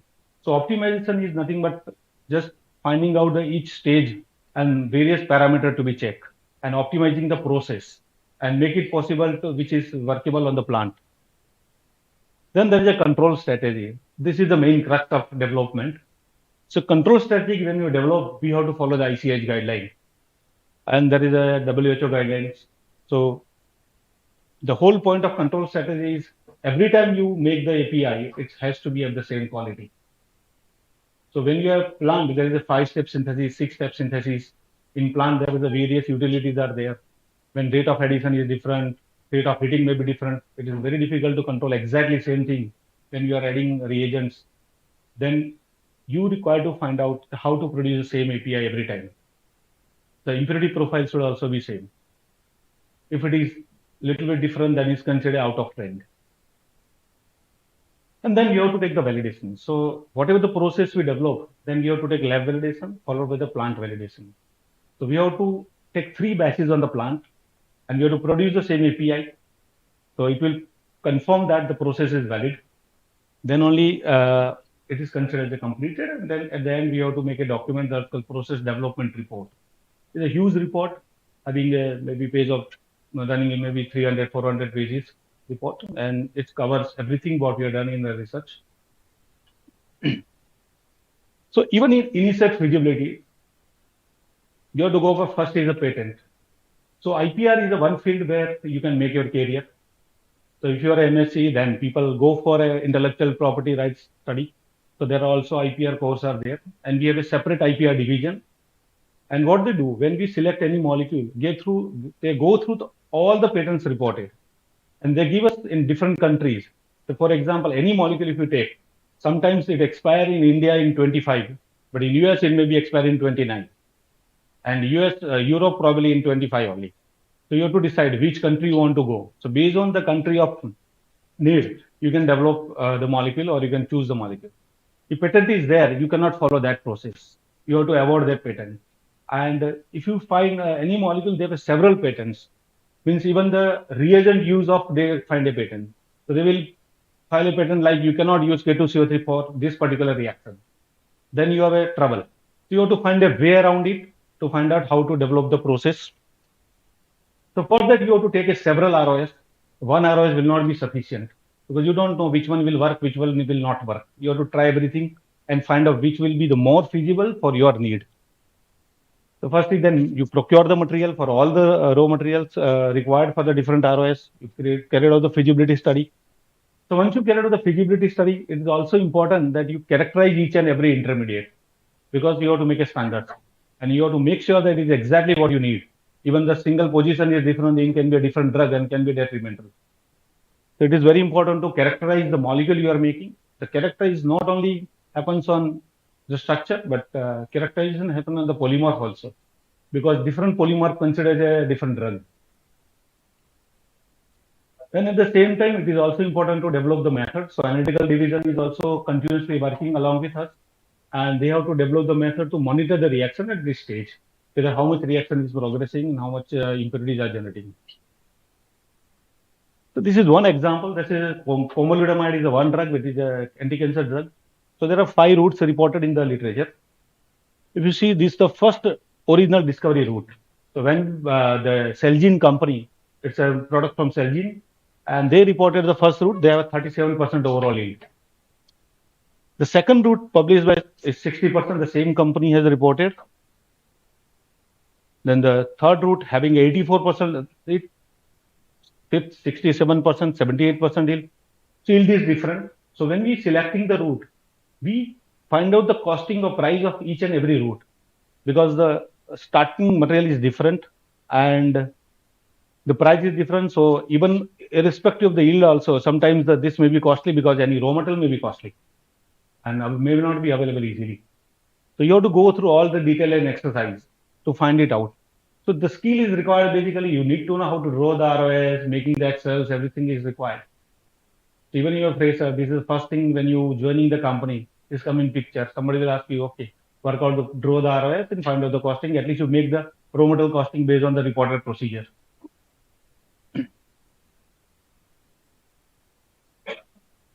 So when we are selecting the ROS, we know in organic synthesis, there is a linear synthesis and one is a convergent synthesis. And most of the times we choose a convergent synthesis because yield is more. So if you take this, so 90% yield almost, suppose 90%, 81, this is all step, end up with 59% overall yield. The same thing if you take a convergent yield, is 73% yield. So if you take the similar here, see, this is a pyroglutamide and so they have attached here and they cyclize later on. So that is the reason 60% yield. If you hear this, they have taken directly the cyclized molecule and the yield is 84%. So it is always required you take the convergent as wherever possible. Now selecting the ROS, it is very important that you find because you combine a different ROS and you may end up with something new. Then you have to do the feasibility study and file a patent. So last year in my company, we have filed almost 10 patents. So every molecule we do, we find something novel. And for a patent, only two things is required. One is the novelty and one is the obviousness, non-obviousness. So if it is non-obvious, it is not obvious. And if it is a novel, you can go and file a patent. And filing the Indian patent is easy. It's just 8,000 rupees you have to pay and you can file the patents. The next is the optimization stage. This is where the whole chemist has to do a lot of hard work because you have to do everyday same reactions. And it is very much routine and it is tiresome. The reason is being you have to check what is impacting your reactions. It may be a moisture content, it may be a solvent, it may be mole ratio, maybe addition time, maybe reaction time, catalyst ratio, or a reaction temperature. So this is all parameter and you have to try different parameter. You have to design an experiment in such a way that it give a optimum yield and lowest reaction time. Not always, maybe the longer reaction time also sometimes yield a more compound. So design optimization is the most important thing, consume most of the time because within the optimization, when you are working on the each stage, you will find it out that you have generating a lot of impurity. And as you know that this is the drug molecule going to use for a human use, so impurity need to be controlled. So when you have the impurities, you don't know which impurities are there. So you go for LCMS, you isolate the impurity by preparatory HPLC, and then you have to identify the structure, and then you have to prepare those impurities, and you have to go to the analytical development department. So they find out the method because they have to develop a method where the impurity can be separated out easily. If it is merging with the product, then it is not useful. So they have to develop a method. They have to also do the optimization. So analytical method also require a lot of optimization. So this is all when we are doing, we have to keep in mind the guidelines. So we'll talk about later in the guidelines, but we have to design a control strategy. So that also will come in next slide after the analytical. So analytical method development also required a optimization. And if you see when we select the method, we have to try the different columns and they have to try different conditions because they have to see whether the molecule is not changing or not degrading or they are giving consistent result, is not unable to identify the or coming on the same retention time. So they have to find out the mobile phase which is suitable. They have to select the different mobile phase system optimizations. They have to check on the different, even they check on the different make machines. Say somebody, they also try on the Simarju machine. They also try on the Waters machine, and they should find means the results should be same. Results should not be different because when we sell the molecule to some other companies, they have a different machine. The results should not be different. And at the end, they have to do the method validation. That is, they have to check the accuracy, linearity, precision, sensitivity, selectivity. They have to find the LOD and LQ. LOD is basically the limit of detection. So the method, what is the limit, lowest limit they can detect it, and limit of quantification. So what is the lowest quantification they can do? So some method may be lowest quantification they have to calculate and say they can measure only 0.05. So if you have the impurity, you have to maintain the compound 0.05, then the method may not be useful because method can only detect 0.05 up to. It required a 0.001 then. Okay, so this is the main thing that if you are working the API development, then ICH guideline is a international council for harmonization. So across the world, everybody follow the same guidelines, and that is the reason they have created this. They also produce guidelines for formulator also and for the API development, and also for the discovery compounds also. We'll see the guideline which is useful for API development. So if you see the one is stability testing of the new drug substance. So we all know that when we taking the medicines, there is an expiry date. And the question is, how do they decide the expiry date? So the expiry date depends on the stability testing. So when we make the molecule and once we do the lab validation, then we have to put the compound in the stability. The stability considering the environment. So when we put the stability, there is a different condition. We'll talk later. So different conditions we have to put it and we have to check it first month, second month, third month, 6 month, 12 months, 18, 14, different conditions are there. We have to check whether the drug is degrading or not. It is matching the initial specification or not. If it is degrading, then stability cannot be given more than that. If your 12-month compound is stable, then maximum expiry date can be given 12 plus 12. So maximum 2 years stability can be given. So if it is degrading at 18 months, then 24 months is a high, 2 years is a stability. Beyond that, drug cannot be used. Then there is a stability testing for photo stability. Photo stability means if you see many drugs coming in the brown color wrapper or either aluminum pack, because that drugs are degrading in the photo light, in the sunlight, or it is sensitive to the photons. So because of that, we have to do the testing. So there is a lux hour they have defined. Based on that, we have to photo stability chamber. And then we have to find it out whether the drugs are degrading or not. If it is degrading, then you have to find the packing accordingly. So stability also help in finding out how to pack the drugs. What is the storage condition? The next is guideline is ICH Q3A. This is all available on the guidelines available on the ICH website. And Q3A is for impurity in new drug substance. So there is a guidelines. If the dose is less than 2 grams, then your impurity should be, if it is unknown, means we don't know what is the impurity, then it should be less than 0.1. If it is a non-impurity, we know the structure, then the impurity level should not be more than 0.15. So when we put the stability, they also check every year, means every month, this should be less than this. This is the specification. Then there is a guideline for residual solvents, because when we are making the molecules, there are a lot of solvents we have to use. So when you are using the solvents, many times the product make a solvent with them, and solvents are also poisons. Means they also limit. Many solvents are banned, like EDC having a level of benzene is 2 ppm only, because it's a carcinogen. So we cannot having a more than 2 ppm in the drug substance. Similarly, there are every solvent having a limit provided by the ICH. There is a class 1 solvent, class 2 solvent, class 3 solvents, like that. So normally we have to use the solvents which are having a larger limit. So most of the solvents class 2 having a 5000 limit, 5000 ppm. 5000 ppm means it is a 0.5%. The solvent should not be more than 0.5% each class 2 solvents. Like MDCN, like dichloromethane having a limit of 4 and 10, ACN having a limit, TH having 720. Like, so they have a very stringent limit. And this limit they have derived considering a maximum dose of 10 gram. Of course, no drugs having a more than 10 gram dose. It's hardly 1 gram or 100 milligram, 200 milligram dose. But still the guideline having as a safeguard, they take a 10 gram as a standard to derive the limits. There is a guideline for elemental impurity, and this is very much important. The reason being that we are using a lot of catalyst, and catalyst contains metals. So the elemental impurity is there is a metal catalyst. So if you use any catalyst, then there is a guideline, there is a limit, and you have to measure using the ICP-MS. There is a machine, the ion chromatography mass detector, and that's detect the ppm level metal content.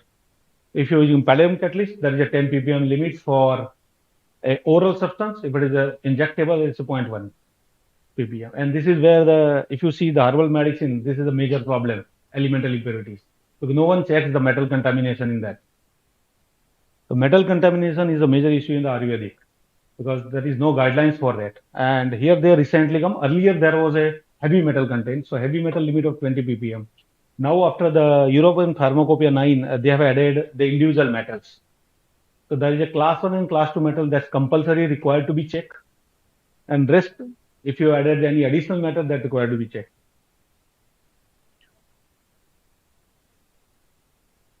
Then there is a development and manufacture drug substance.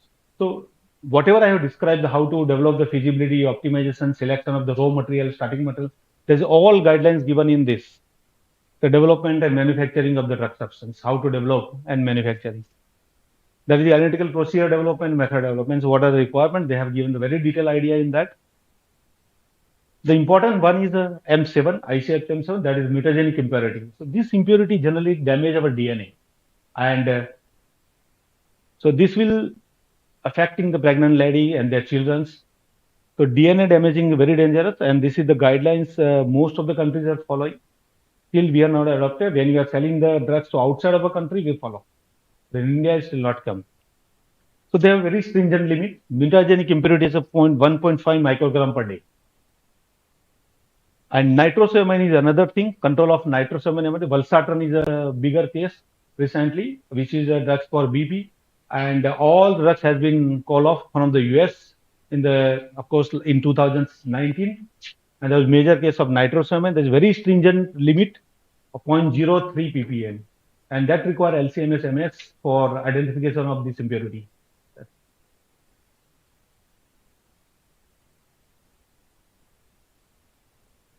So this is basically how to identify the genotoxic impurity. So they have given a structure alert. So aromatic groups having this nitrohalide. So anywhere nitro or secondary amines they're using, acidic conditions, this all, or alcohol, no, sorry, in bromine nitro compounds, they're all giving a different group. So finding out this by structuring alert. So ICH M7 guideline given two guidelines. One is you have to find it out whether your compound or any intermediate or any impurity having this structure alert. Then it is to be identified as a potential genotoxic impurity. And that is a statistical method. So that also to be used. Statistical method means they have a software and similar compound those already having AIMS positive. They already shown the genotoxic nature, found genotoxic in bacterial mutagenicity. So they have a list of the compounds, they have a database, and from database they have find it out by software whether our compounds is matching with that, how much similarity they share. If it is more than 50% similarity, then it is to be considered as a potential genotoxic impurity. So in that case, either we have to go for actual AIM test and see it whether it is AIMS positive or negative. If you don't take a AIMS test, then you have to control within this limit, 1.5 microgram per day. So if it is a larger dose, for example, metformin having a dose of diabetes drug most people are taking in the age group more than 50, and if it is a 1 gram dose, then the limit is 1.5 ppm. It should not be more than 0.15 1.5 ppm. So the challenge is basically when you are developing a drugs, you have the process and everything, and when you test your compounds for genotoxic impurity and you found more than the limit, then you have to change the process. And consistently, the results should be less than 30% of this limit. So it should be 0.05 ppm. Oh, sorry, 0.5 ppm, 0.5 ppm. The process required to be developed which give the genotoxic impurity limit within 0.5 ppm. Then only it will be acceptable. Otherwise, custom will not accept. Other countries is not accepting. US FDA never accept that. So this is a major challenge where the whole cost is increasing because of controlling these impurities. Another is nitroso impurity that is also giving a lot of cost for, because the company has to measure the nitrosamine required to install a LCMS MS machine. That's very expensive. So to control everything, the control strategy. So how do you control on the plants? Because when we develop the process, they have to go to the plant to produce the material in the bulk. So what do you do? Every reactions you have to put a in-process controls, input material specification. So if you take a KSM, the key starting material, you have to put a limits of impurity. This impurity should not be more than this. If any impurity is more than 0.15 in KSM, then what happens? You have to go to the next stage, and in next stage you have to ensure that it should be less than 0.15. If it is still found more than 0.15, you have to go to the next stage downstream and to check. But by the you reach to the API final molecule, it has to be less than 0.15. So all the material you have used, all the reagents, solvents, catalyst, anything, you have to find out the method for each and everything and find it on API. It should be less than 0.15. It is otherwise not allowed. So this quality has to be mentioned. That is why in allopathy there is a lot of stringent regulatory framework is there. So you have to establish a criteria for input material and reagents, solvents. Then also the important thing is you have to find out what is critical for the reactions. So when you once find out the process, you have to go for a negative trial. So once the process is finalized, say for example, the reaction is going at 70 degrees centigrade for 3 hours. Then you have to check if reaction temperature increased to 75, what will happen? If it increased to 80, what will happen? If it instead of 70, it runs for 3 hours at 65, what will happen? Whether it is generating any impurity or not. If it is generating impurity more than 75 degree, if it is generating impurity, you have to give a critical. So this temperature is critical, so in no way it should shoot up more than 70 degree. So in that way, in every process, operations like either temperature or rate of addition or rate of heating or either filtration time or reaction time, everywhere you have to find out what is critical. So once you know that this is critical, it has to be maintained in the plant. So what happens? if you control that critical parameter, it will produce the same reactions every time. And then once the reaction is over, you find out the intermediate, you isolate the intermediate. Again, there is a specification. In-process controls are there. So for example, when we do the reactions, we have to find a limit. The starting material should not be left more than 0.5. So you have to wait till the 0.5 is coming. You have to continue the reaction. In case if it is not reaching to the 0.5, then you have to take a deviation and you have to again take the experimental lab and check whether it is removable or not. So everything required a control strategy that's called fate and purge of impurity. So you have to study what level of impurity can be purged. Suppose if I take a limit of 1% of starting material is there, whether if I go for next 4 stage, whether it will reach to the 0.5 or not. So I have to intensely add 1% and carry out the reaction up to the end and see whether it is reducing to 0.15 or not. If it is not, then I cannot keep a specification of 1%.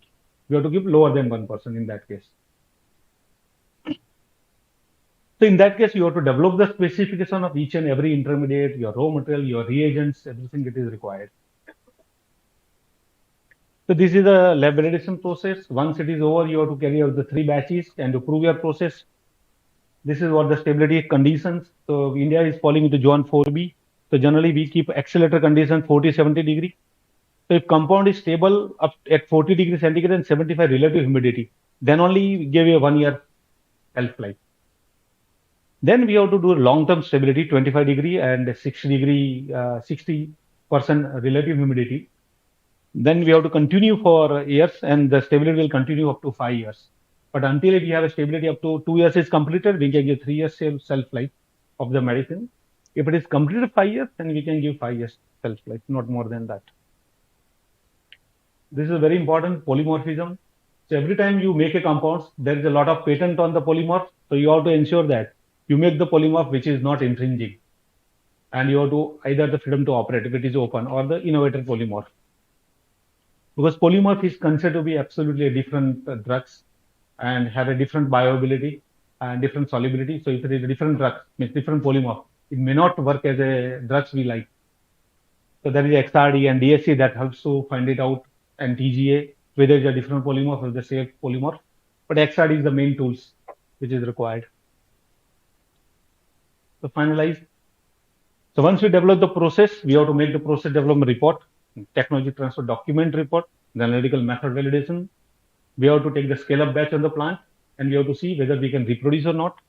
Then we have to prepare a validation protocol and 3 batches in the plant with the approved vendor only. Then we have to, once the stability is over, then we have to file a drug master file. We have to prepare a file and we have to file the ECTD. In various countries called a different terms, but it is ECTD, electronics common technical document. Then CEP, certificate of suitability, that is filed in Europe. Then DCGI, if approval is required. So after doing all this, you can file with the new drug application in DCGI. And then you approve the drugs and you can sell. Opportunity. So if you are a chemist student and you have the opportunity in synthesis, in QA, quality assurance, in quality control, in analytical developments, in regulatory affairs, and in production. Thank you. If you have any questions, student have any question, you can just ask.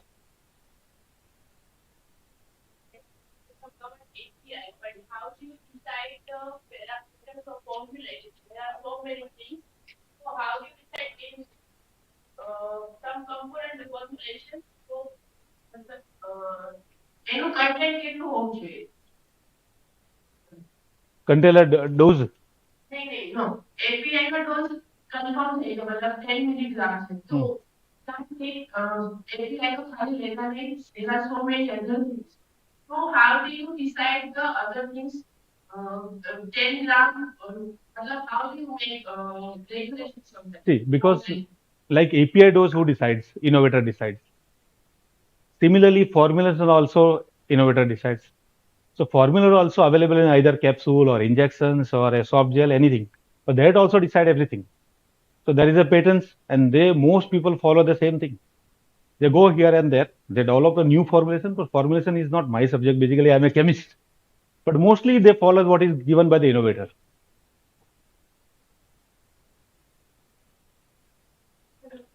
Yeah. You said about RPCS guidelines. Now, I wanted to know is there any marketed product available over here? Is available in India, but not applied in abroad or held in India and applied in abroad. Is there any system? Sorry, I do not understand the question. Actually, my question is that regarding guidelines, ICS guidelines, we have to follow them regarding matter development and regulation. But are the same guidelines abroad? Yes, across the world there is the same guidelines. Of course, there individual regulatory authorities are there. Like US FDA have some additional guidelines. Europe have some additional guidelines. Then India has its different guidelines. For example, ICIC say that 0.15% impurity is there. But if you see Indian guidelines, Indian pharmacopoeia, they are giving a relaxed guideline. So we have a non-impurity, then 0.5 is the limit. For India is a 0.5 limit, and unknown impurity is 0.3. But we have to follow their guidelines. Yes. So most people generally don't develop separate drugs for different countries. They just follow the most stringent. And WHO also have their guidelines. It's more or less similar kind of things, slightly different.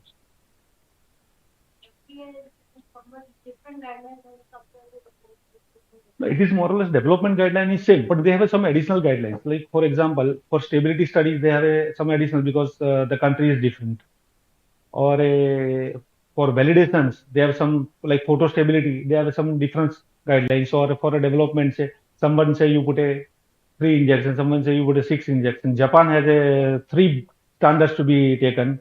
Rest of the country require 2 standard injections. This kind of thing. Any other questions? Yeah. Well, my major, you talk about a lot of the things about like regulatory. It is what you talk about that. But my major question regarding regulatory effects. Which measures should be done to increase our presence in higher sector? Because we did not develop till now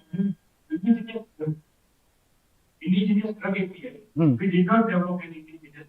We have only imported from the China market, Argentina, like developing countries. We have only imported. What measures should be taken in the API indigenously developed? See, we have few drugs like Zydus has a saraglutide. Yeah. That is one drug they have. Very few drugs are there in India they have developed. The reason is the cost. One reason is cost. Secondly, the way we are developing the whole system working differently. If you go to the US is the largest country we are producing the new drugs.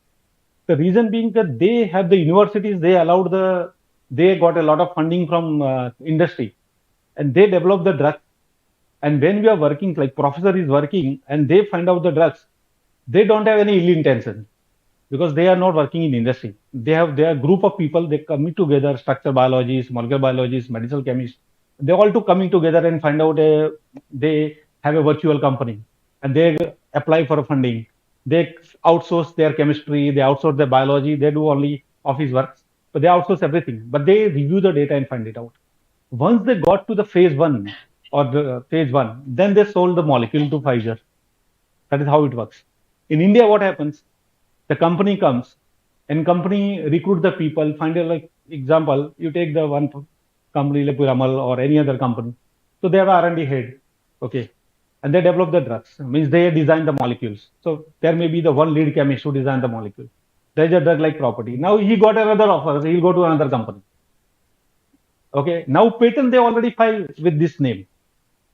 They find out the similar compound, there is a good property. They filed already a provisional patent. Now the new person came. New person will think, I will not take this molecule to further because my name will not come. Because this already filed with others. He will find something else. He will find a difference. So either they will prove that this is not good. So they're lying with the whole scenario working different. Secondly, the cost involved is huge, is not small. Because someone has to wait for 10 years to come back. It's not easy. I'll give you one example. Biocon found one molecule which of diabetes. They have a tie-up. I mean, they tie-up with Pfizer for global launch because there is a liability. When you launch the product, something happens wrong, then there is a huge liability. So Pfizer. Another questions regarding in India, so many incidents happening like drug poisoning and so many. Yes. Recent book written by Prasad Thakur, which is the Indian pharma activist. Dinesh Thakur. Dinesh Thakur, Prasad Reddy. Yeah, Prasad Reddy and Dinesh Thakur. Both are written book Truth of Pills. Truth Pills. So, is India like the country? What measures to be taken by stringent regulations in the for quality assurance and quality control? See, this is decided by the politician, so we can't take a major. See, we have very strong regulatory framework. Okay. Now what happens in India, you know that how the politics works. Yeah. Okay. And we don't have independent bodies. Okay. You will find somebody having a background of organic chemistry can be a dean of medical college. That happen in India only. So the point is they don't have idea how to develop, means how to develop a guidelines or something. If the institute is independent, then only they can do. Now recent, if you listen to Dinesh Thakur, then he will tell a lot of things. Of course, but situation is not that bad. Because he see the only because he was a Ranbaxy case and he fought for it in US. And he came from US, so he has a mindset of US. India, the other problem is if we make it too much stringent, the problem is affordability. The industry has to put a lot of cost to maintaining everything. Okay, then the cost we cannot afford. The India is not a country like US. Our per capita is very low, and you have to sell the drugs at the low price. So it's not like the drugs should be of a lower quality, but then there is a balance you have to maintain. But also some loopholes in the education because they are very regulatory affairs course. We do not track like regulatory. Agreed. Most of the chemists working are organic chemists. They don't study the regulatory. And regulatory, they study in the pharmacy. Pharmacy, they have the course for regulatory affairs. But courses are available. Many people do. Regulatory. Even though academic is not permit to interdisciplinary PhD work. This is the situation of that is also true. I have a question, but I want to give some suggestion to our PhD and PhD students because your students are not more oriented towards the industry, particularly pharma and chemical industry. Me and my actually and all placement team try to increase the best student to go industry. So give some brief example or means which type of skills or knowledge required and how to increase the interest among the students about the industry. Just briefly. Okay. So I'll give you some example because I take a lot of interviews. I recruited many people when I was in CRO. Probably till date I have taken interview more than 1,000. The most problem I found with the student is when they come for an interview and their exam is over 4-5 months, they don't remember anything most of the time. Even if you ask a Friedel-Crafts reactions or mechanism, they don't remember. And they simply tells, I don't remember. So they neither prepare. This is the common problem. Only very few people coming which are they study before the interview. Because they study master degree and they don't remember anything. That is a common problem. So they have to literally understand that when you are going into the research, it is very important. You have to whole life you have to read. You cannot stop. So even today also I read. There is no option. If you want to be in the field, we have to read every day. So they have to continuously read. That is number one. So at least you have to know the basics. So rest of the platform industry will provide. You will get a lot of opportunity there to increase your knowledge because industry has all the machines available, softwares available, tools available. The only thing you have to get to that platform, you need to know some basics, very basics. So you require to know whatever the mechanisms are there, basic spectroscopies, and some of the name reactions you need to know. And one is other thing is you have to be ready with hard work. Means you cannot have a mindset of clerk. 9 to 6, you have to forget it. Because now the industry is working across the world and many times meetings are with abroad and then you need to know and collect the data. At least you have to supporting your seniors.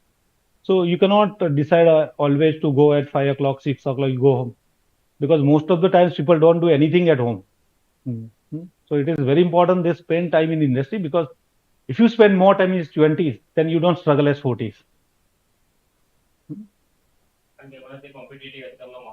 So discipline is much more important, I will say, because that is what my observation is. Very people are there and there are very good students also. but not all. So everybody can be, means there is no difficulty, means chemistry is very easy on the bench. Mhm. Okay, thank you so much.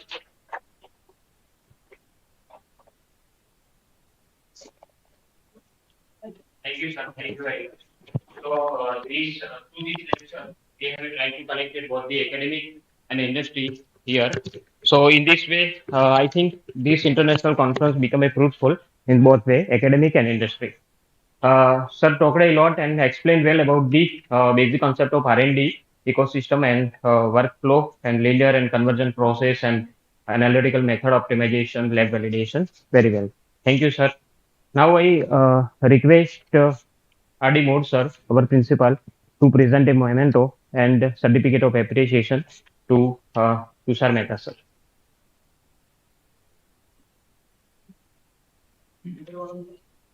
Yes, sir. Sir. એ લોકો પેલા હોલમાં વહેલા છે ત્યાં પેલું session ચાલુ થયું છે ને મયુરભાઈ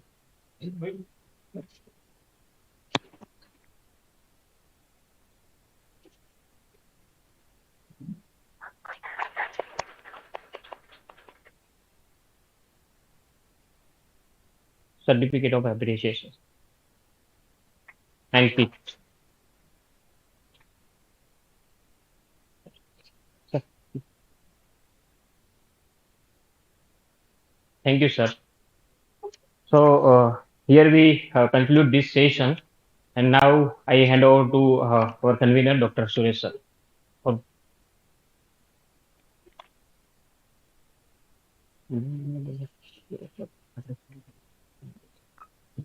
So for poster presentation, those who have poster presentation, please go to the site. I think you know where to go. And for oral offline presentation, you will sit here and submit your slides if you have not able to use sir. 9 number. Who is 9 to 15. What is the name? 9 to 15. What is the name of? From 10 to 15 we have PPTs with us. One of the candidates.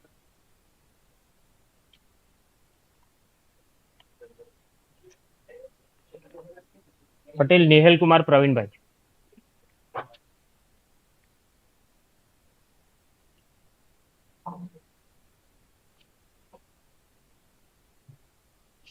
Patel Nihal Kumar. Is there present or not? Patel Nihal Kumar. I think he is not there. Right? It's okay. From 10th we will start. There is Miss Meera. Okay.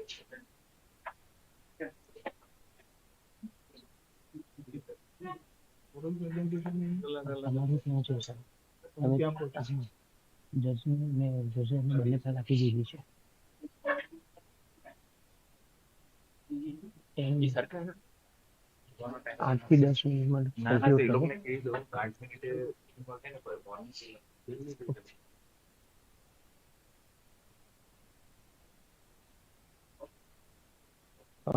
dear participant, due to time issue, time for oral offline presentation, there is a 8-10 minute. Warning will at 8 minutes. So please.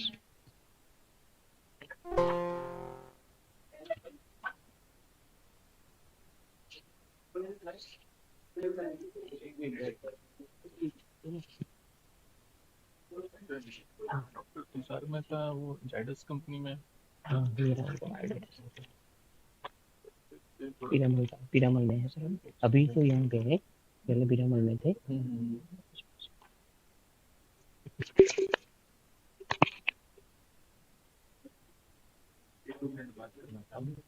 बाद में कभी भी मिलने आज रहेंगे तक रहने.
भैया हेलो, इनको बता दो स्लाइड चेंज कैसे होती है। आप यहाँ खड़े हो जाइए। हाँ। ये ऑनलाइन। हाँ। और इनको बता दो स्लाइड कैसे चेंज होगी।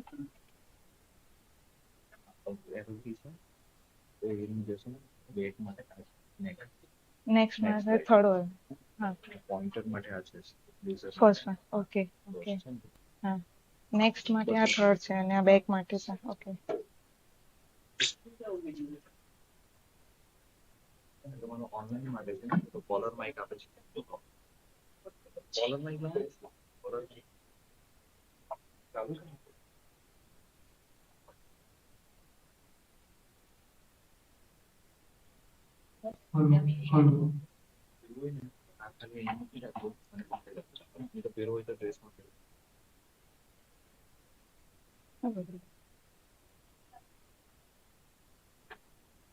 Good morning, sir. Good morning, all. My name is Meera Popalia. I am from CVM University under the guidance of Dr. Arnav Mishra. My research paper on removal of methylene blue dye from aqueous solution by Java plum leaves ash. Let's quickly go through the introduction of my introduction of presentation. Where we see what is a methylene blue dye and from where it's come from and why it is necessary to remove it. Methylene blue dye is a cationic dye and it is necessary to remove because of very harmful for human health. There is a picture of many human various health issues, fevers and various problems, skin problems.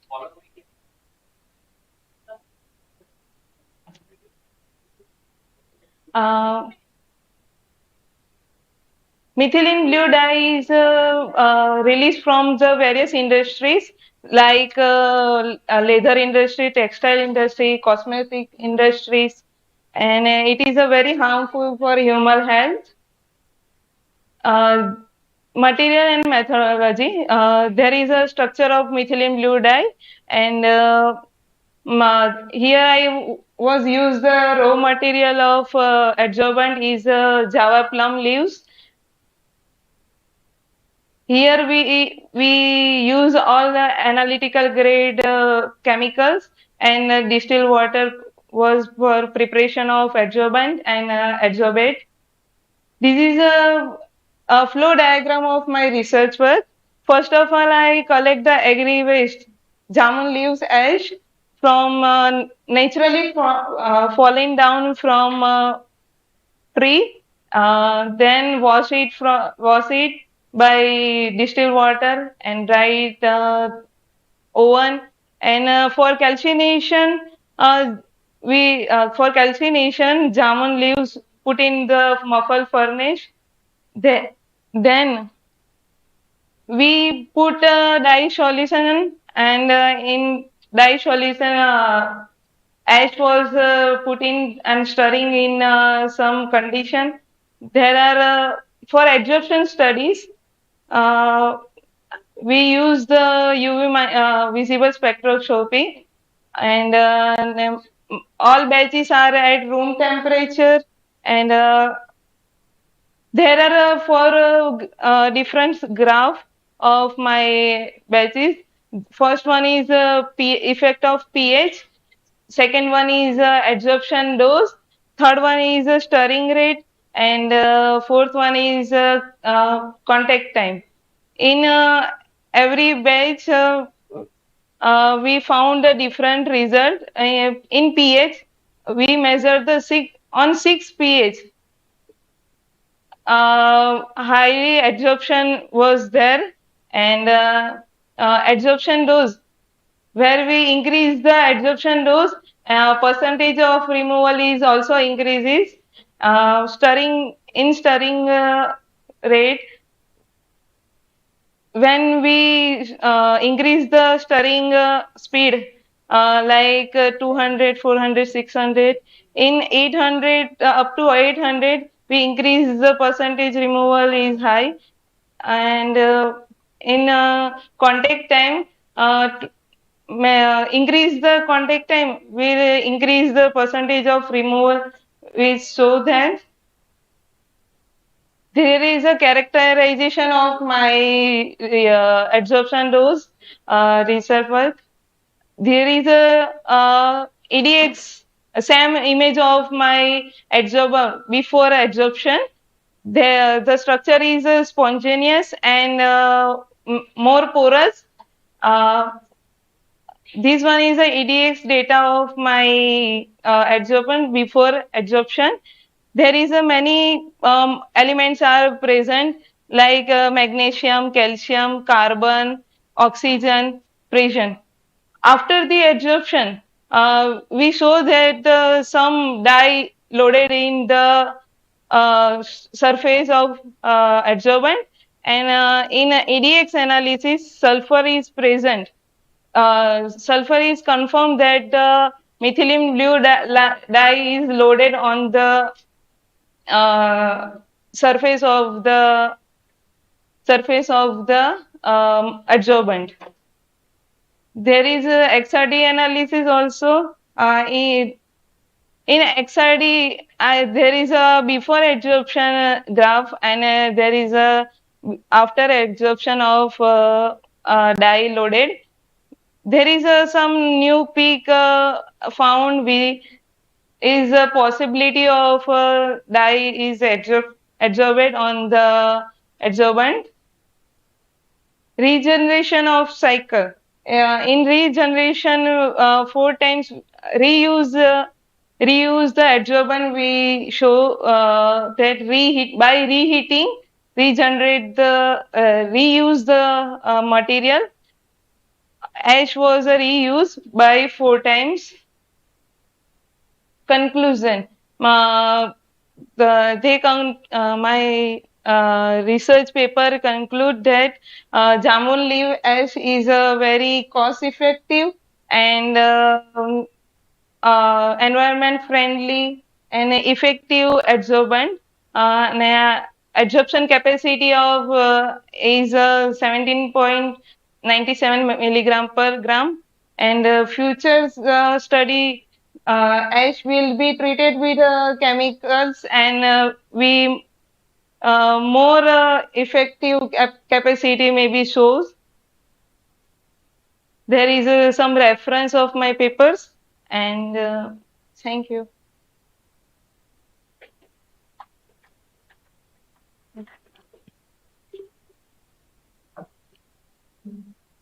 I have a question that you have shown the absorption capacity of the ash. So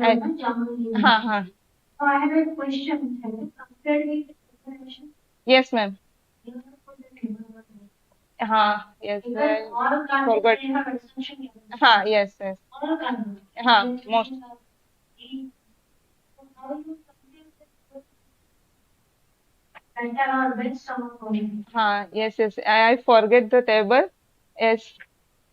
So how you calculate the Langmuir isotherm model using I use Langmuir, Frunlich, and many isotherm use, but Langmuir is fitted with this. You try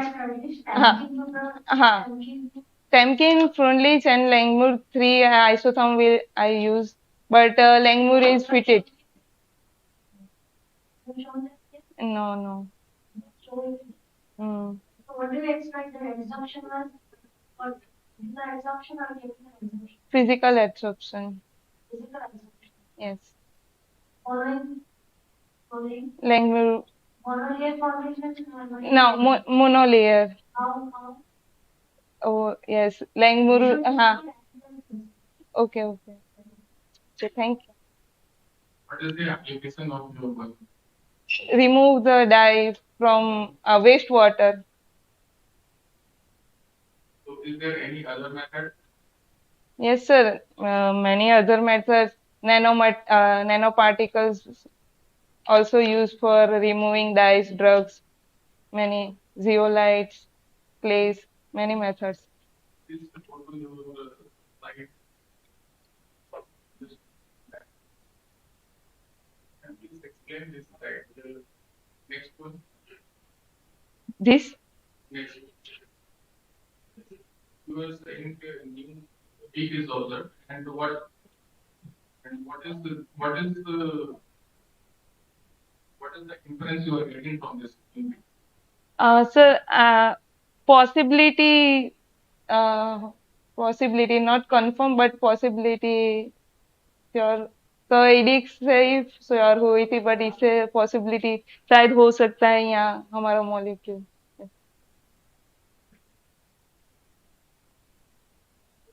okay thank you ma'am thank you ma'am Next participant, David Rajesh.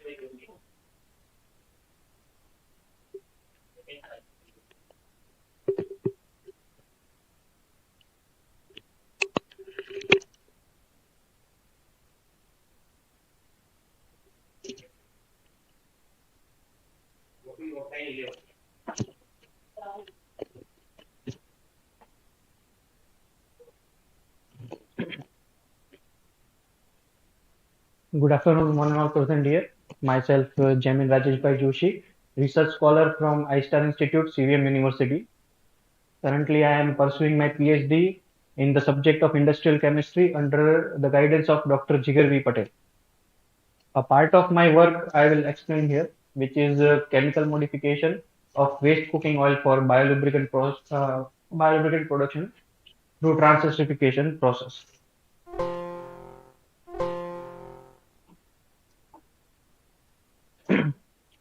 Before going into my work, I would like to address two problems which is faced worldwide. First one is the dependency of petroleum-based oil, and the another one is the uh, continuous flow of waste cooking oil. As recently, the population of world reached 8 billion, and alone in India, it is more than 1 billion. So we can imagine the continuous flow of waste cooking oil. Now, when we define the waste cooking oil, it is the oil which is not appropriate for the human body. And according to the new data of FSSAI, if the oil contains more than 25% of total polar compounds, it is unfit for the human body. And this parameter is achieved after 2 or 3 multiple fries of one batch of the oil. As the demand increases, the big food outlets, the restaurants, they have continuous flow of waste cooking oil.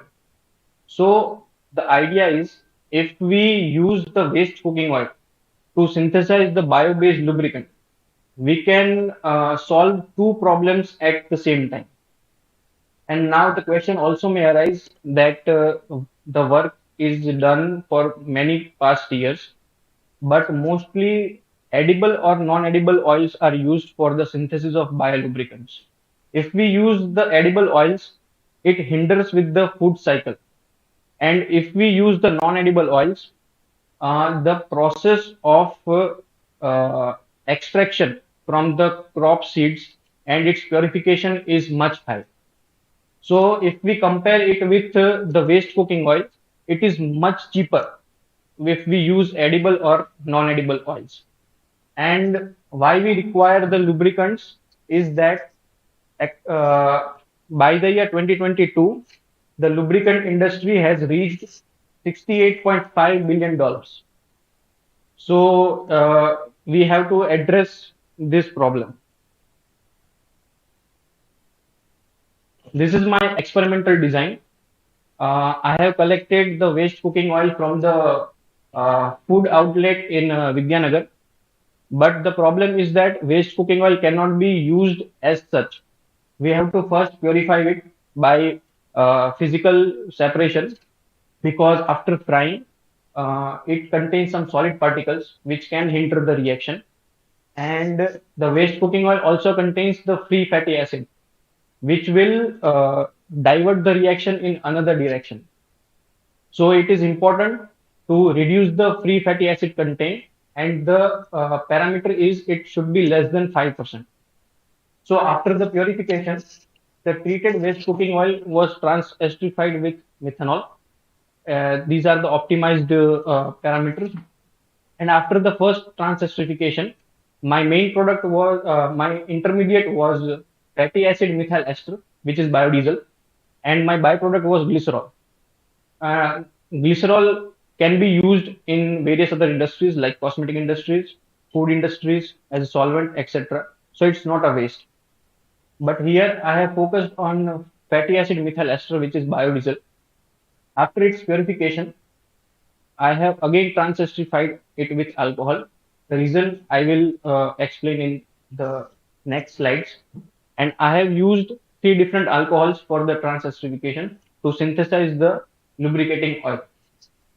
After synthesizing the lubricating oil, I have characterized and I have evaluated its physical and tribological properties. This is the GCMS data of my waste cooking oil methyl ester. The waste cooking oil major proportion consists of palmitic acid and oleic acid. So the I have to achieve the ester, the methyl ester of that particular acid only, and which can be seen that at 18.02, the peak is due to the methyl ester of palmitic acid, and at 19.75, it is due to the methyl esters of oleic acid. This is the GCMS data of my one sample, which I have used one heptanol. So, in order to achieve that lubricating oil, the ester of palmitic acid, heptyl ester of palmitic acid, I have to synthesize. So, at 19.52, there is the presence of heptyl palmitate. Similarly, with 2-ethyl hexanol, at 18.66, it is due to the presence of hexyl palmitate, and at peak 22.73, it is due to the hexyl linolate. The cooking oil also contains some proportion of linoleic acid. So at 22.73, it is due to the hexyl linoleate. And with NPG, it should show first is flash and fire point. As here we can see, the flash and fire point of methyl ester is 125 and 135. Majority of the lubricating oil are used at extreme temperature and pressure conditions. So if we have such low flash and fire point, it cannot be used. So that's why we have to again trans-esterified with the complex alcohol in order to achieve higher flash and fire points, which can be seen in all the three lubricating oils. And here I have referenced it with the biolubricant from mineral oil, and we can see that the result is far better than the mineral oils. Again, with viscosity and viscosity index, the viscosity index defines as the temperature increases, the viscosity should not change. And I came to the conclusion that this sample has the better viscosity index. In fact, all have the better viscosity index, but with waste cooking oil, methyl ester, and neopentyl glycol, we have the excellent viscosity index. So it can be used at higher temperature and pressure conditions. Cloud point and pour point, this is also a parameter. Now, if we use the lubricating oil without any additives, the cloud and pour point is much less. We cannot use at lower temperature. I have incorporated a pour point depressant, which is butylated hydroxytoluene, which is also biodegradable. So I have seen some positive response. The pour point has decreased, but it cannot be used further. So it is not ideal to use at very low temperature conditions. Coefficient of friction, which is a tribological analysis. If the coefficient of friction is less, the lubricity is better. So here, as we can see, the commercial oil has 0.09 to 0.15. My one sample has the similar coefficient of friction as mineral oil. One has less, means it's not ideal, but one sample is far better than the mineral oil, which is 0.06. It's the wear scar analysis again. The commercial oil contains 0.51 to 0.87 millimeter wear scar, and my sample has nearly the same wear scar diameter. So the lubricating oil was successfully synthesized by the transesterification process, and after the tribological and physical evaluation, I came to the conclusion that all the parameters were comparable to the mineral-based lubricating oil. So it can be used as an alternative for the mineral-based lubricating oil. In the future reference, this lubricating oil can be used as a base fluid, and we can incorporate soap-based thickeners and additives to produce bio-based grease, which right now I am working on that. I have synthesized the bio-based grease, but its tribological evaluation is remaining. I want to acknowledge the MN Science College for giving me this platform. I would like to acknowledge my institute, iStar, for the experimental support. I would like to acknowledge SICART for its analytical support. I want to thank LubeGraph Sinols Private Limited, Vatva Phase 3 GIBC for the tribological evaluation. I want to acknowledge Government of Gujarat for the short permission. Thank you. Mr. Joshi, I have a question. What is the source of this waste cooking oil? Where from you are getting this? Ma'am, there is a snack outlet chain from in Vidyanagar, Vidyanagar, Sukhadiya Garbadas, which has a production unit. So from there, I have collected. I'm grateful to them that they gave me without any cost.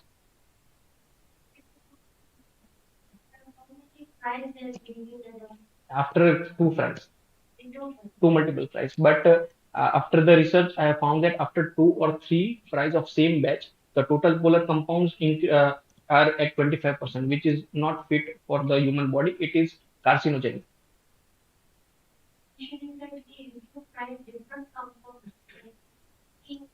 Hmm.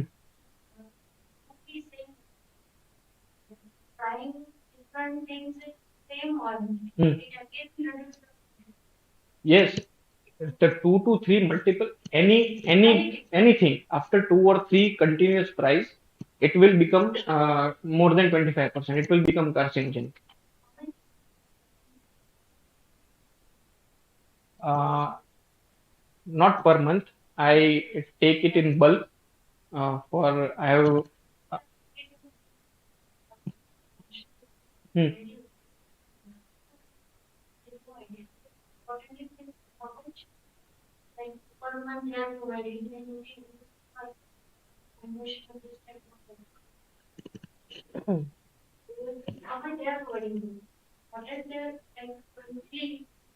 No, I'm not collecting on monthly basis. I take 10 to 20 liters in bulk and I synthesize it. And if I get my result, then I'm not collecting from them anymore. It's just purely for. Uh, there is a platform Rupo, reused. Sorry, I'm forgetting the full form, but they collect this used cooking oil from different outlets and restaurants, and they have their own facility to recycle it. So these big restaurants and food chains, they tie up with the Rupo, and whatever the waste cooking oil is there, they supply it to them, and it can be used in alternatives like biodiesel. But they have shut down the plant now because it was not appropriate. But the majority of the waste cooking oil was recycled as biodiesel.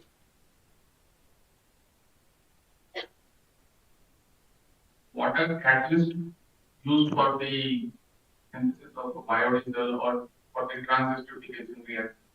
The first And answer. whether you have used any catalyst? Yes, sir. For the first transesterification, I have used NaOH. It was an alkaline transesterification. And for the second transesterification, I have used zinc acetate.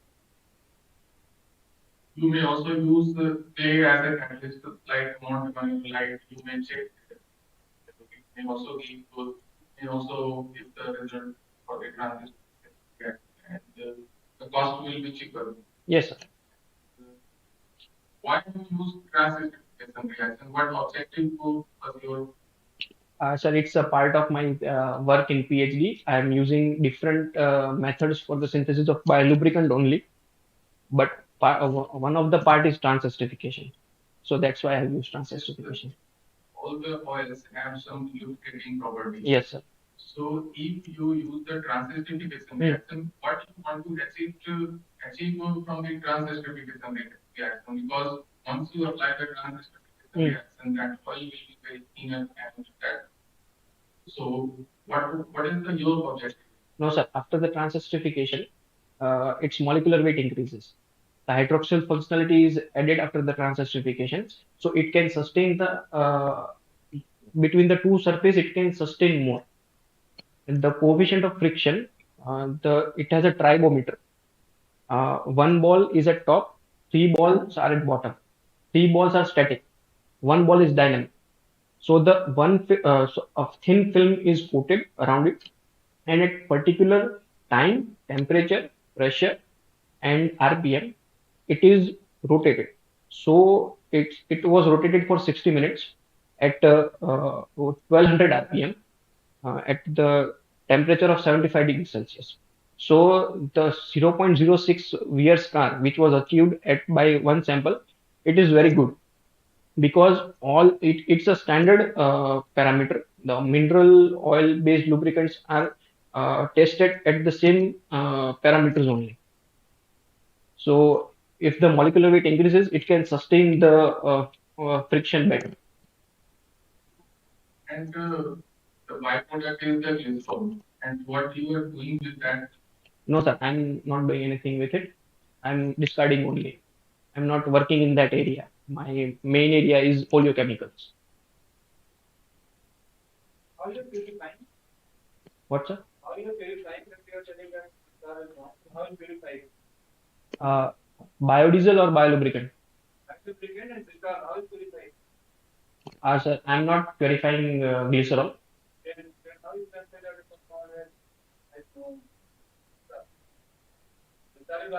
Okay, sir, after the first transesterification, the two products I have achieved, biodiesel and glycerol, they have different densities. So if I transfer it into separating funnel, both the layers will be separated, and glycerol can be removed from bottom. And once the biodiesel is only remaining in the separating funnel, I wash it multiple times to remove the catalyst, methanol, or any other content, and then distillate it to remove any traces left in it. NaOH. Yes, sir. Yes, sir. I think in the sense of NaOH, ester will be limited. Sorry, sir. Ester even will be more. That is will be more. That is will be more. Okay. Right? If you are using the alkaline medium, then ester stability of ester will be less. So chances that you get again in starting month. No, sir. I have not seen anything during my experimental work. If you see hereditary also, hereditary NaOH, in alkaline medium, ester are less. Sir. You have to provide heat. Water. Sir, the transesterification, alkaline transesterification takes place at 60 degrees Celsius because methanol's boiling point is 65 degrees Celsius. I think there will be some reduces. Okay, sir, both ways are there. Acidic transesterification is also there and alkaline is there. But acidic transesterification takes comparatively more time. Alkaline transesterification is completed within 60 minutes to 90 minutes, and acidic transesterification takes around 3 to 4 hours. Okay, but stability, MCP is 20 hours. Okay. Which condition? Okay. Why you use transesterification? whether it was your PhD work, that's why you used transesterification, or what is the logic? There are various methods. Epoxidation is also there. Ester formation is also there. Transesterification is also there. Transesterification is the easiest method. What was your objective So, to apply the transesterification? so my topic for my thesis is synthesis and characterization of biolubricant and enhancing it with additives for the tribological application. So, what benefit you got after the transesterification reaction? Sir, if we use virgin oils, their lubricity is good, but they cannot sustain at higher temperature and pressure. After the transesterification, we can clearly see that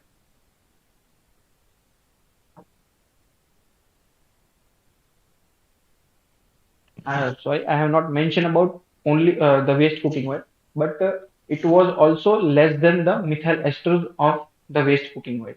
So if waste cooking oil methyl esters have flash and fire point at around 125 and 135, it cannot be used in the application. After the transesterification, I have seen the positive results and it is comparable to the mineral oil based lubricant. So after transesterification of the waste cooking oil, the lubricant can be practically used, but the virgin oils cannot be used because it cannot sustain the pressure and temperature. So that's why the chemical modification is required. So that's an easiest way is the transesterification. So that's why I first chose transesterification and I'm working on other routes as well. Thank you. Thank you, sir.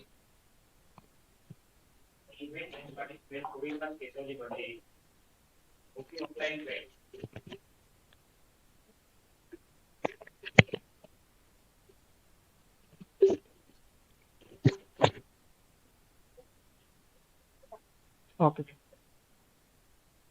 Good afternoon to all. Myself, Kodidas Bhandari, and I will work on optimization process of glycolysis of waste PET polyethylene terephthalate by using biodegradable and recyclable catalyst under the guidance of Dr. Jigar V. Patel at I-Star College, Vallabhidhyanagar.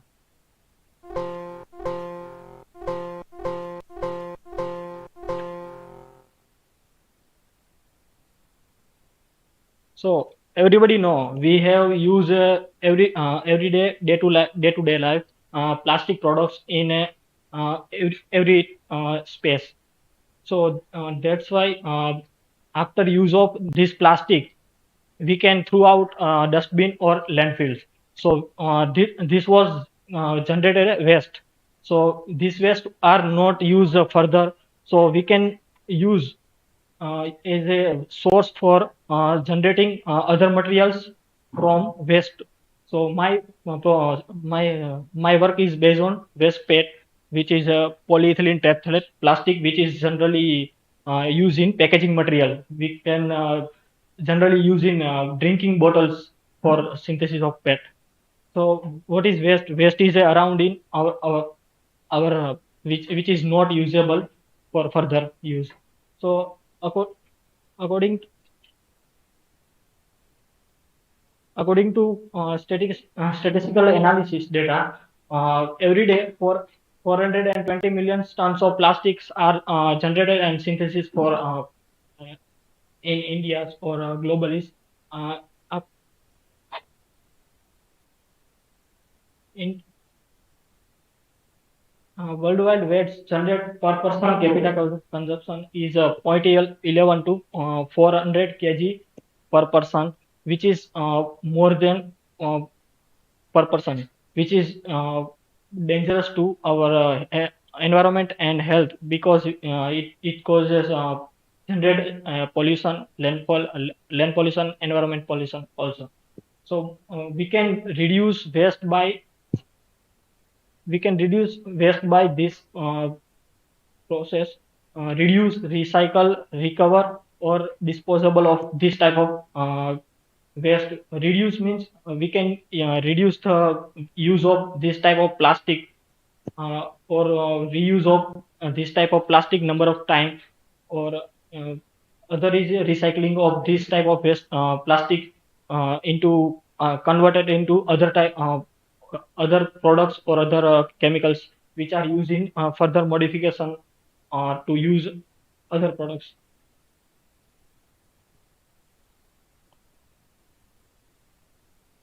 So recycling is the best method for out of all method. So there is a number of recycling method. Primary mechanical recycling, chemical recycling. Primary recycling is that any plastic materials which is used to further 2 or 3 times without any further modification or chemical reaction.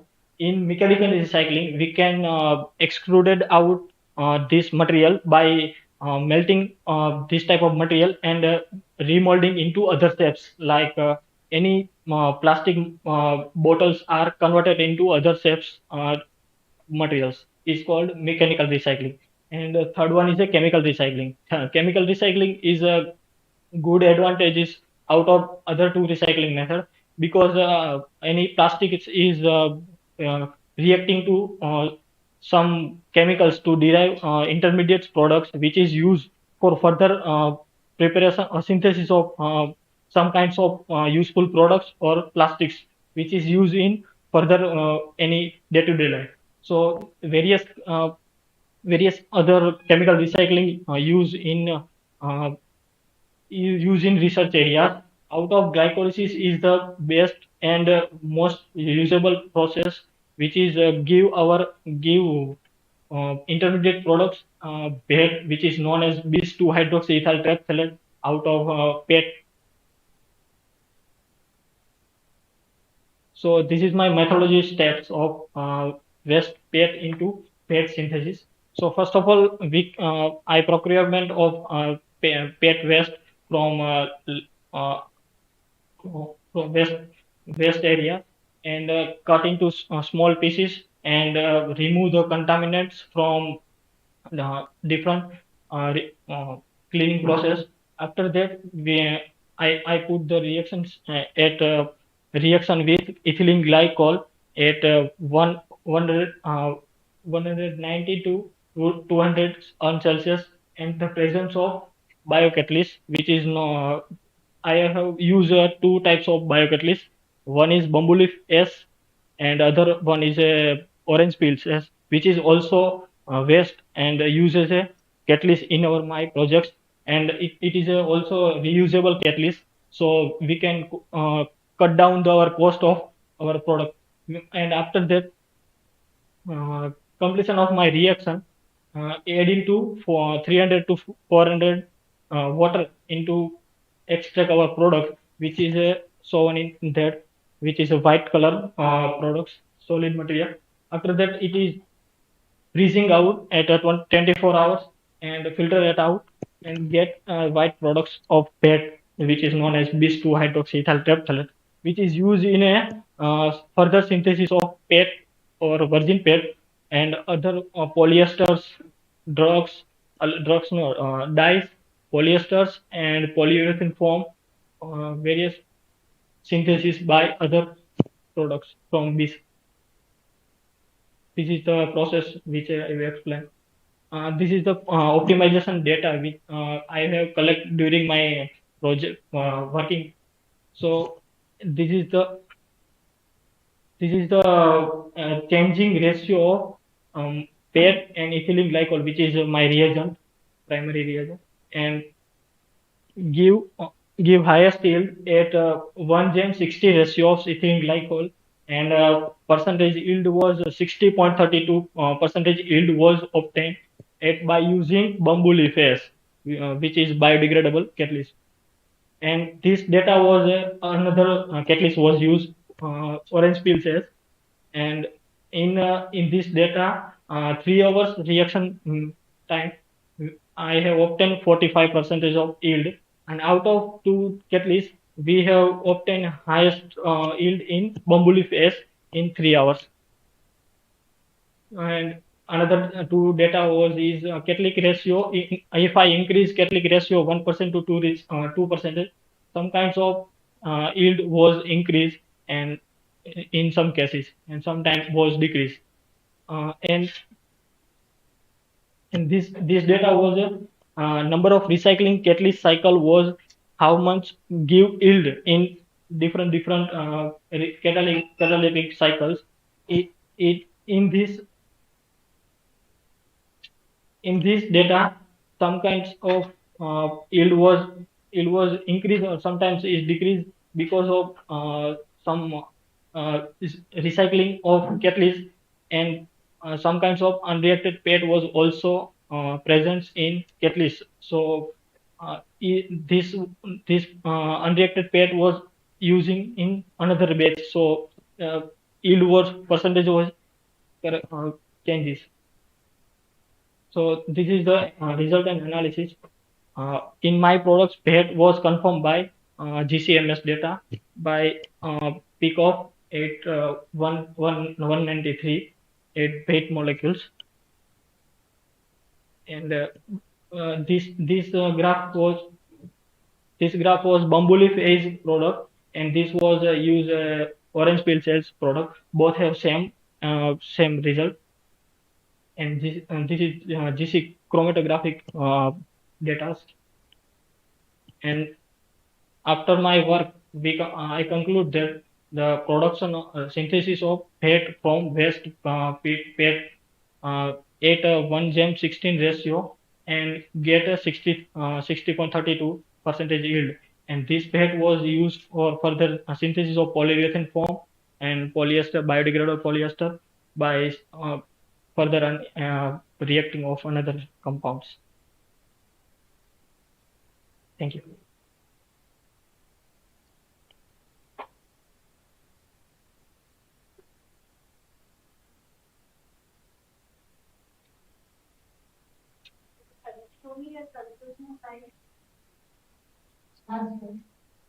This chemical recycling of plastic by this group. So this is by VAGT, by this PU foam. What is PU foam? Polyurethane foam. What is? Polyurethane foam. Polyurethane foam. Sir આપણે જે સીટમાં આપણે પોલિયુરેથિન હોય બધી આપણે કઈ આ જે ખુરચીની બધી છે એમાં પોલિયુરેથિન ફોમ યુઝ થાય એટલે ઈ છે ભેટમાંથી બનાવવામાં ભેટનું ભેટ છે એનો રો મટીરિયલ છે પોલિયુરેથિન ફોમ બનાવવા.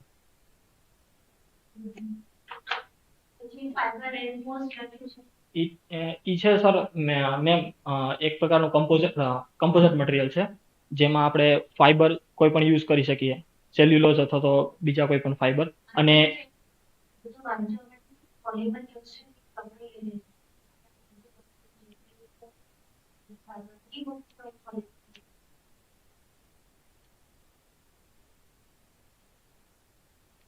you said that when you increase the percentage of catalyst, your yield decrease. Sometimes increase or sometimes decrease. So why? Sir वो अभी पता नहीं चला, लेकिन एक दो लगे जितनी बैच मैंने इसकी रखी थी ना उसमें 50% आया था.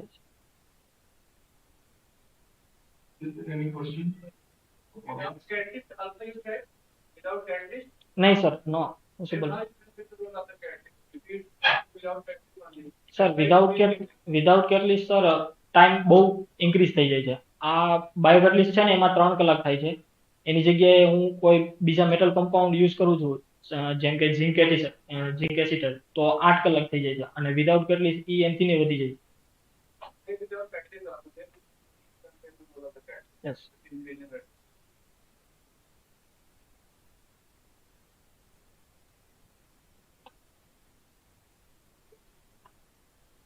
Thank you.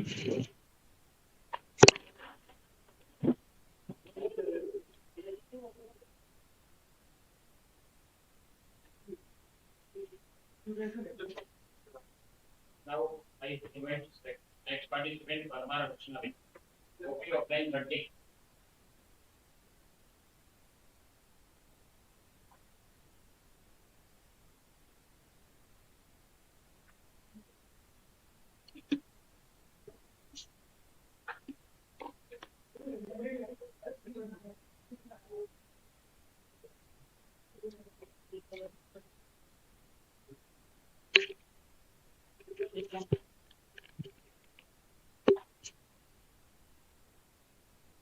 Good afternoon, respected ma'am and sir. Myself, Archana Parmar. I am a research scholar. My working is pursuing under the guidance of Dr. Ruby Patel in MN Science College, Visngr. And today my topic is review of lead bioaccumulation and its consequences on plants. Firstly, lead is a heavy metal, and we know about the heavy metal. Various industries release heavy metal in the environment, and this heavy metal very hazardous effect on a plant, and this heavy metal uh, environment to directly enter into the human beings or any other plants or uh, animals, and they can comes in food process, and then it is very hazardous effect on our body. Firstly, heavy metal term refers to a metallic chemical element which have a specific weight greater than 5 grams per centimeter cube, according to Sharma and Agrawal, and have a poisonous nature at a lower concentration. Heavy metal have a different types like essential heavy metal, metal have a different type: essential metal, non-essential metal, less toxic metal, and highly toxic metal. These are highly toxic metals, the mercury, cadmium, lead, and cobalt. They are highly toxic metal, and this is removed from the various industries. When the rate of intake of this heavy metal by the biological system exceeds rate of excretion, and we call that bioaccumulation of heavy metal in the biological system. Bioaccumulation, it means some biology and chemistry that are combined with this scenario. In this method, we use plant, and this type of plant which have absorbed the lots of heavy metals through the environment, and so we call it bioaccumulation. This plant, then we discard it various methods, and at this type we remove the heavy metal from the environment. Particularly, my topic is lead heavy metals. Lead is one of the most common heavy metal concentration in the soil. Plants extremely harmful to the it.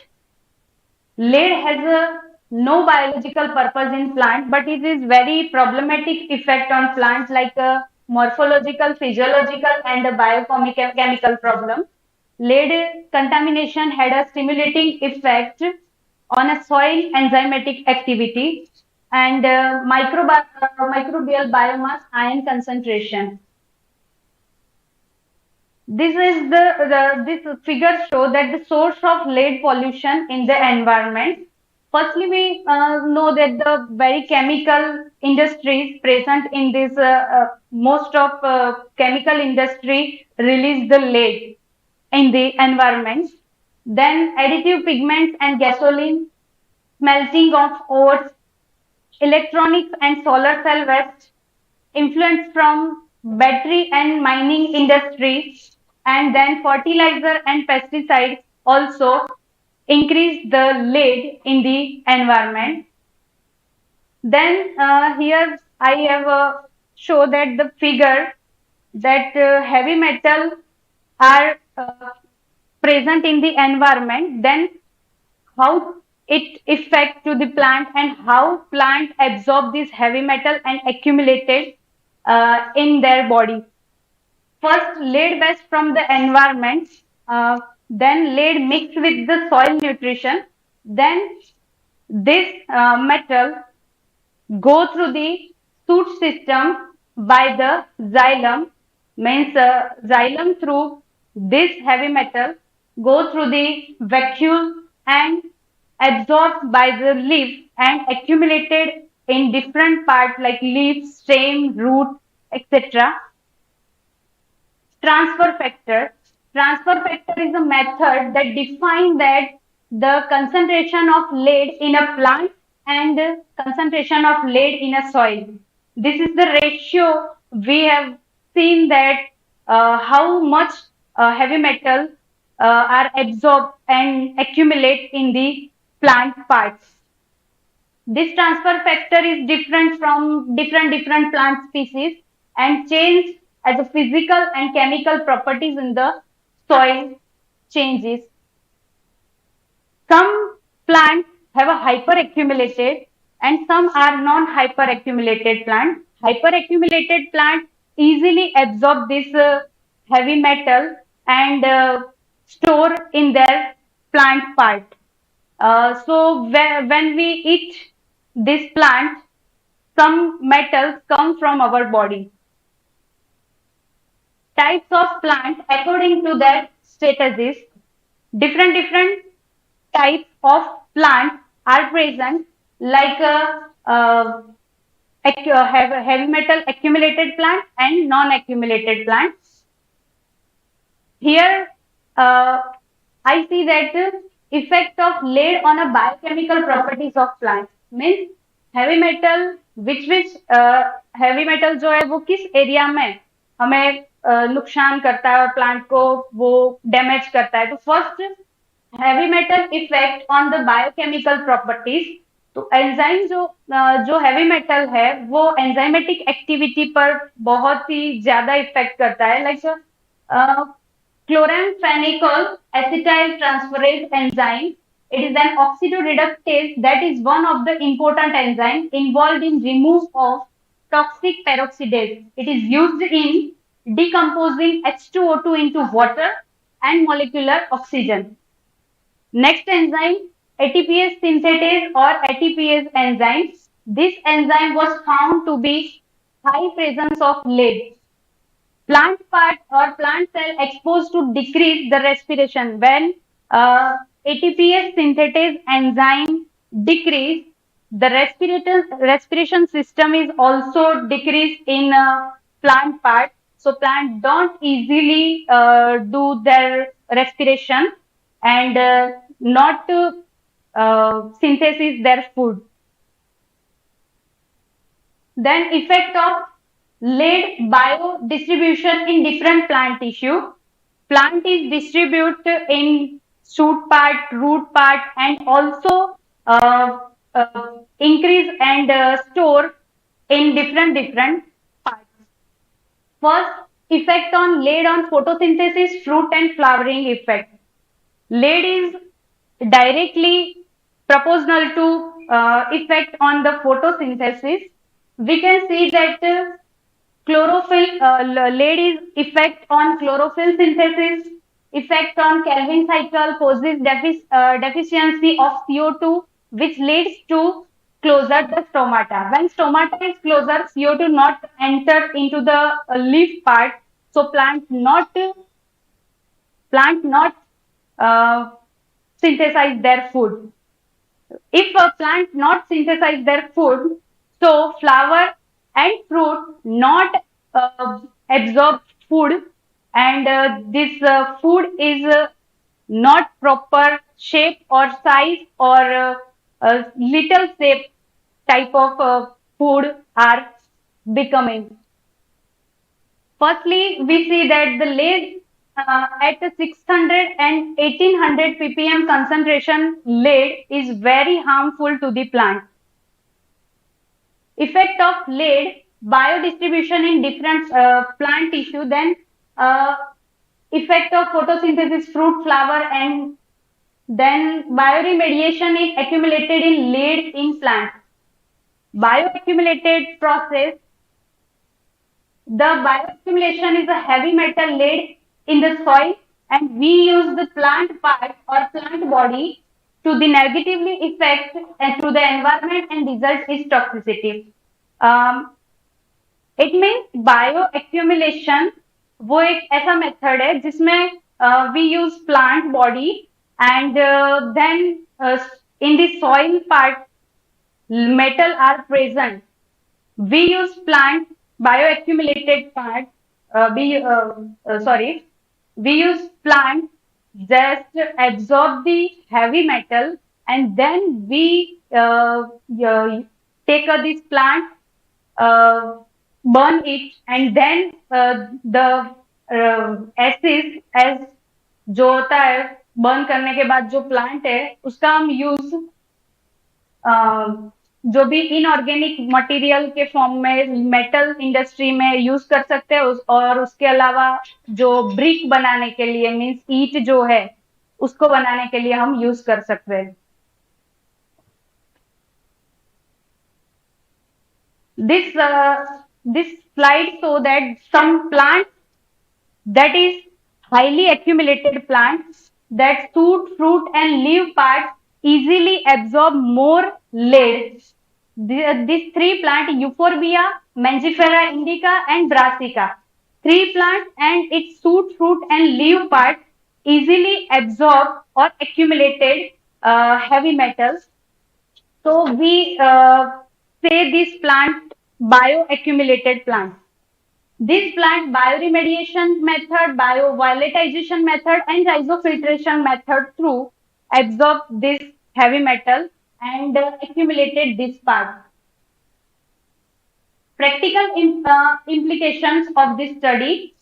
This practical implication में हम जो port के through या different different जगह पे plant grow करके हम check कर सकते हैं कि प्लांट कैसे इजीली एब्जॉर्ब कर सकता है heavy metal को. Then conclusion, lead accumulation is the environmental. It is constantly increasing due to decrease the anthropogenic activities. The metabolic function of plants have severely affected to the presence of lead in ecosystem. The absorbing tissue are responsible for the entry of lead from external medium to the plant tissue. The abnormal cell division of mitosis cell division, lower growth in seedling germination, percentage, root shoot length, dry mass, and common problem observed in plants. Heavy metal directly affect on photosynthesis rate, so flower and fruit are not visible more than. Lastly, governmental regulatory body need to effort the strike action for the industrial sector, which is responsible for the release of toxic chemicals into the ecosystem. These approaches will assist lowering heavy metal levels in the aquatic and terrestrial environments. This is my reference. Thank you.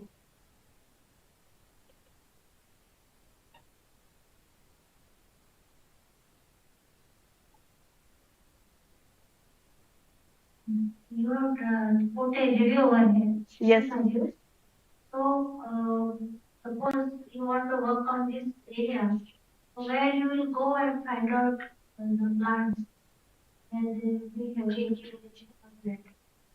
Ma'am, actually, I have taken one plant, brinjal plant. Okay, and I have a growing plant into the pot because of the soil are not means कि soil जो है वो अच्छे से खराब ना हो, इसलिए मैंने पोट में ट्राई किया है. My work I have done some 2 to 4 parameter and then stress heavy metal stress से के कारण मेरा जो प्लांट है वो बर्न हो गया. ओके और इसके लिए हम जो इनऑर्गेनिक में जो डिफरेंट मेथड होती है उनका यूज करके हम चेक कर सकते हैं कि उसमें लीफ पार्ट में, स्टेम पार्ट में और रूट पार्ट में कितना कितना एब्सॉर्ब हुआ है.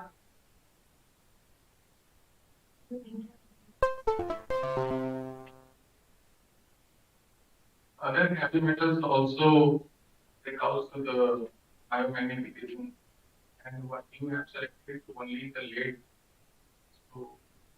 Lead and cobalt, sir. In my PhD work, I have taken 2 metals, lead and cobalt. because but lead and cobalt have a very toxic effect on plants. So I have take these two metals. So how can you detect the late biomagnification in the plant? What are the methods you will apply to detect? Uh,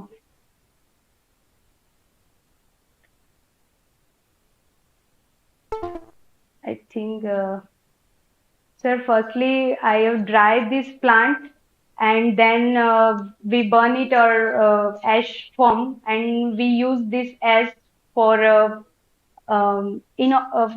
we use I use inorganic method, some analysis for this part.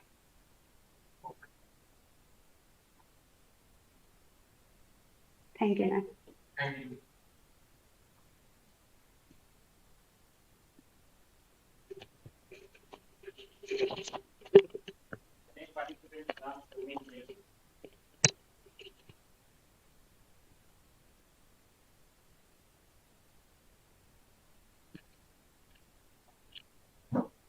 Good morning, sir, ma'am. My name is Bhumisha. I am PhD scholar under guidance by Dr. Rubiji Patel. My presentation topic is allochemical interaction with plants.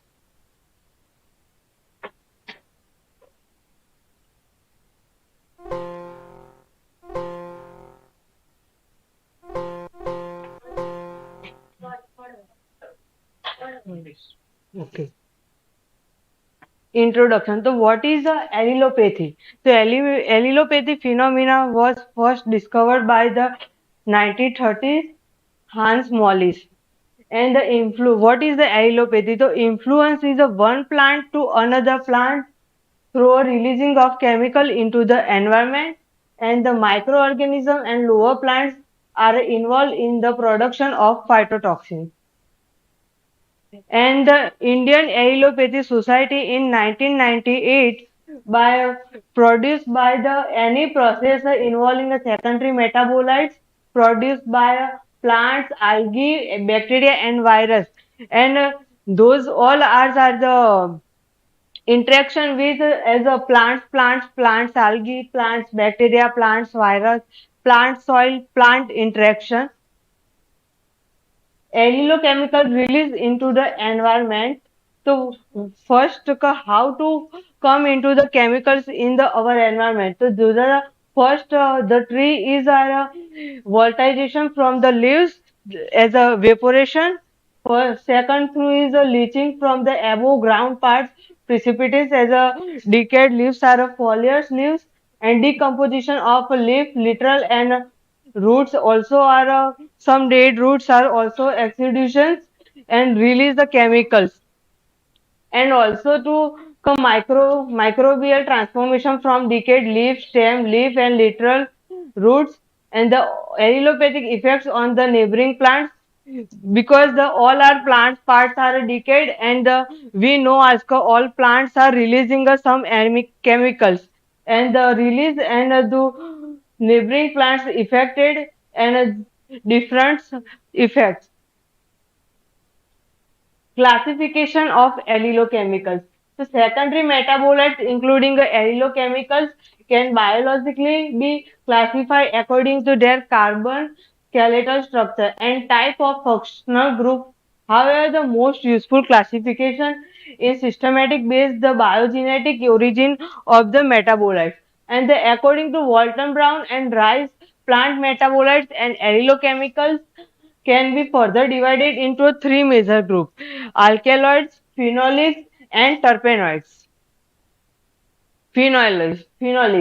So plant phenolics represent the extremely diverse group of organic compounds and several secondary metabolites including flavonoids and their glycosides cause weed suppression and negative plant-plant interaction associated with replanting following a legume establishment.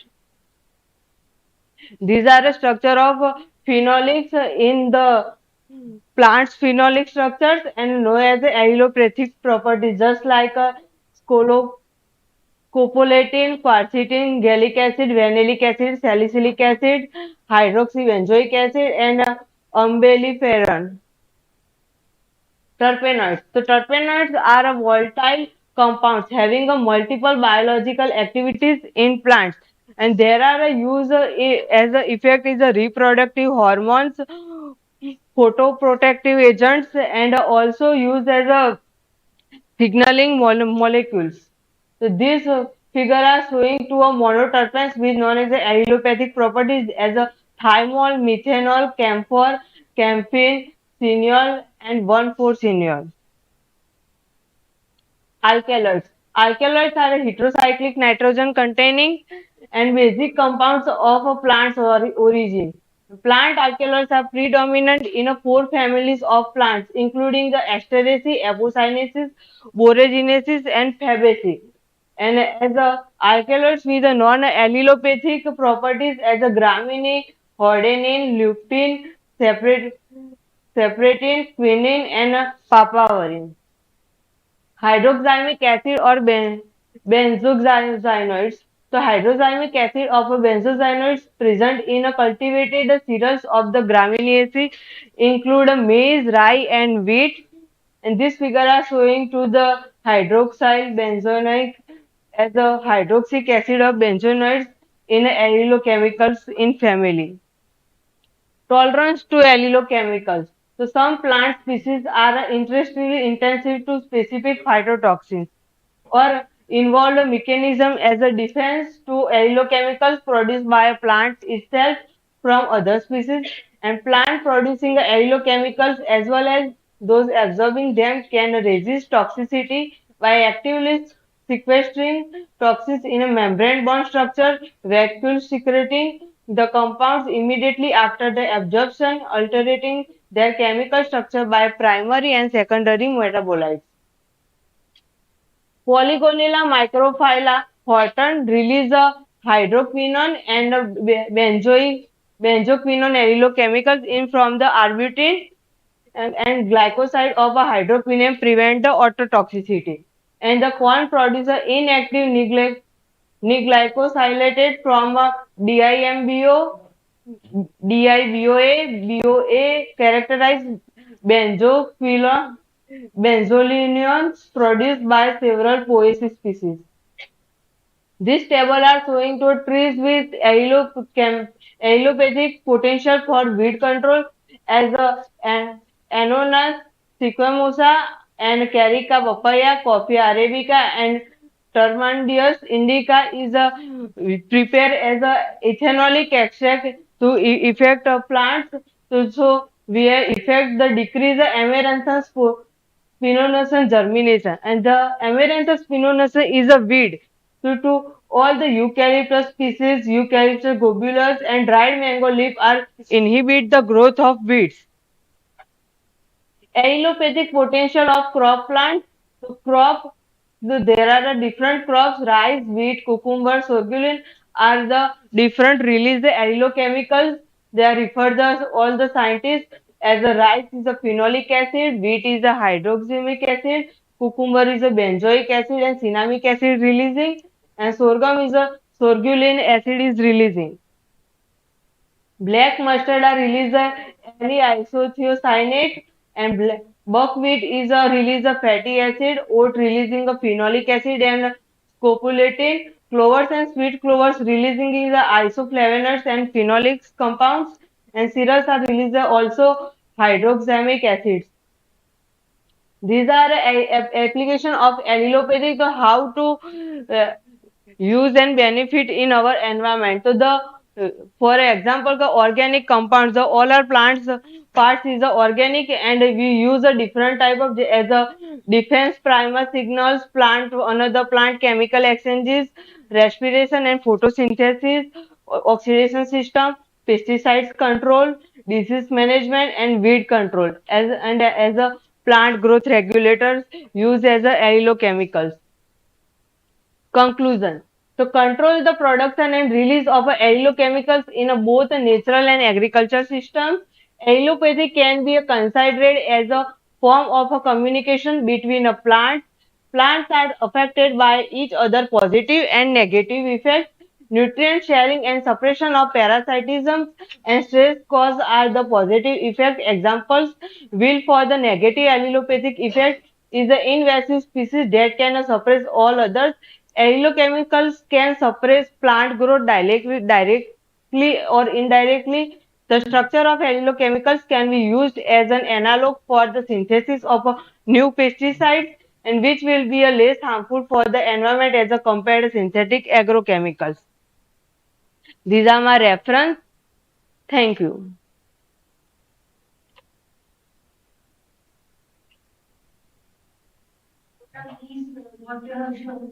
Which are your plants?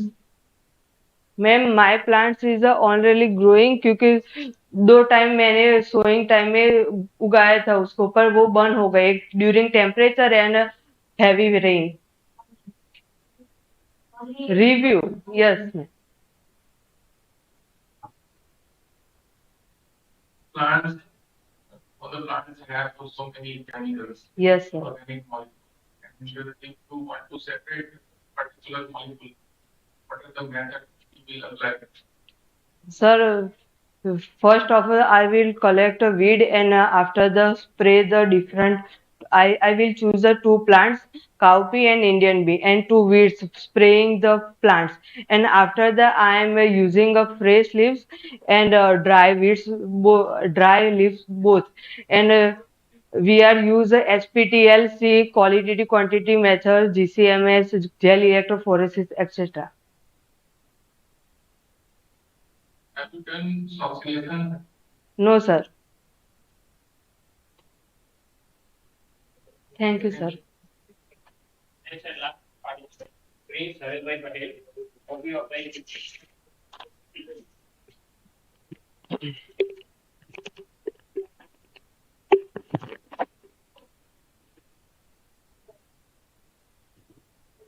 Good afternoon, one and all present here, respected dignitaries and mates.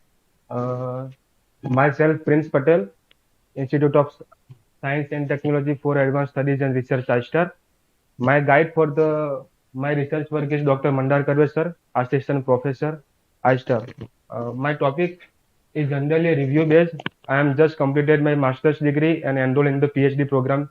So topic is my utilizations of renewable resources and value added product.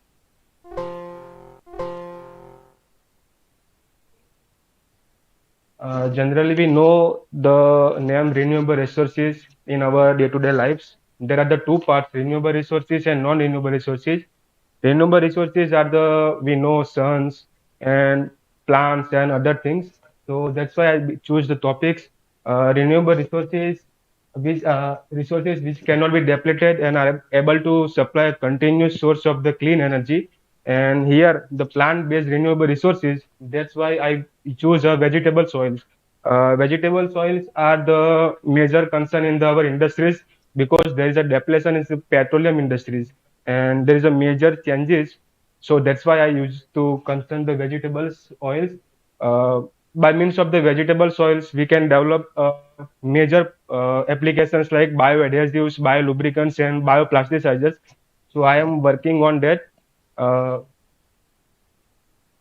There are the 3 main parts of the vegetable soils. One is the edible soils, non-edible soils, and the mineral soils. I have listed some of the names in the next slides: vegetable soils, non-vegetable soils, and mineral soils. Generally, edibles and non-edible soils we are collecting from the nearby sources, and it is beneficial for us. While non-edible soils and while mineral soils, which are fossil origin, tasteless and odorless, and which is affect our body.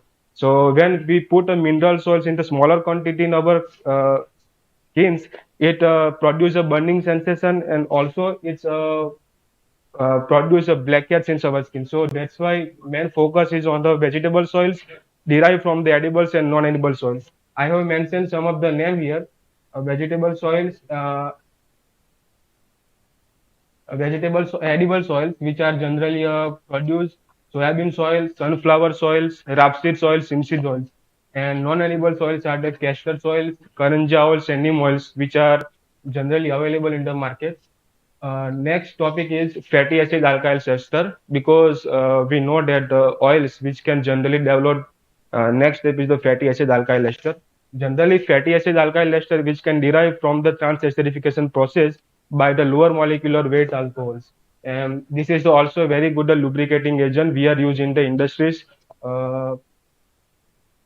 Next step is the biolubricant. This is the lubricant which is used for the machinery parts to control the managements of all the industries. Biolubricant which generally I have developed in the review basis papers by means of the vegetable soils. These are the some of the advantages of the biolubricant, which reduce the labor cost, also increase the worker safety, increase mechanical life.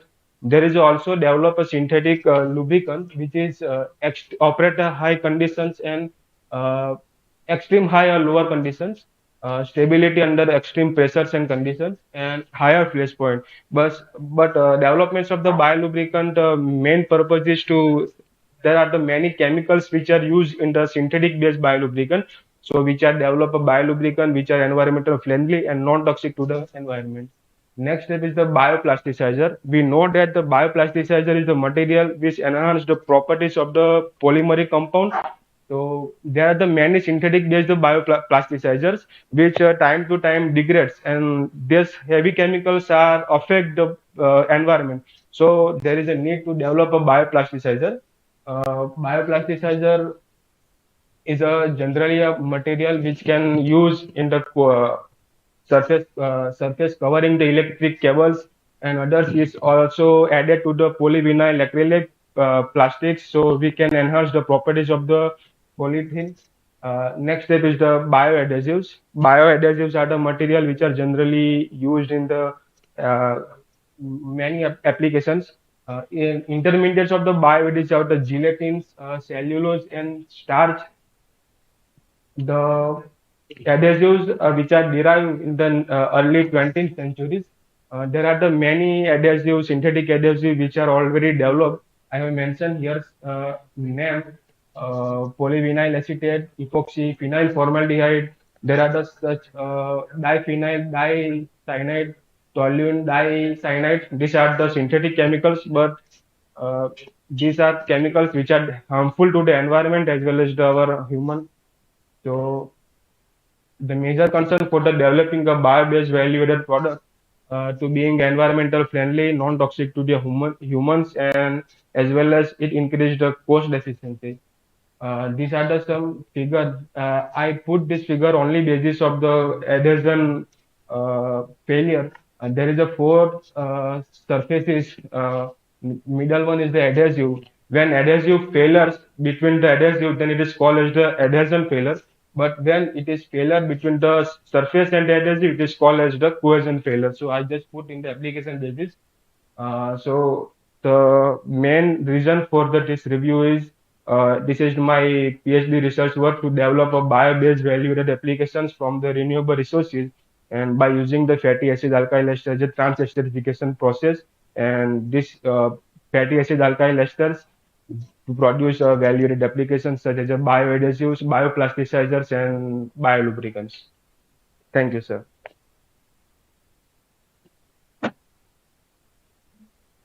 I wanted to know what is basically we should avoid the thing to get values. For bioadhesives. You can't do na all applications you cannot do. You have Okay. to track it, but application. Yes, ma'am. Generally, it is a application based, so that's why I'm put the not. That's why I not put the slides which method I am going. But generally, I have listed some of the vegetable oils like sunflower oils and linseed oils and coconut oils. So by this oil, I can use for my research work to develop such value-added applications. Recycle them. No, no, ma'am. Vegetable oils. Vegetable oils or again vegetable oils, or it may be a fatty acid alkyl esters. It's esters, vegetable oils esters. I am not using the waste cooking oil. No, ma'am. Value added renewable resources. Renewable resources. So there is a veget. means there are no harmful effect in our body after its complete manufacture by lubricant, bioplasticisers or bioplastic. Costly, I listed the price. 1 liter price is actually 500 rupees, something 405,000 rupees. So it is costly, but I use this application because of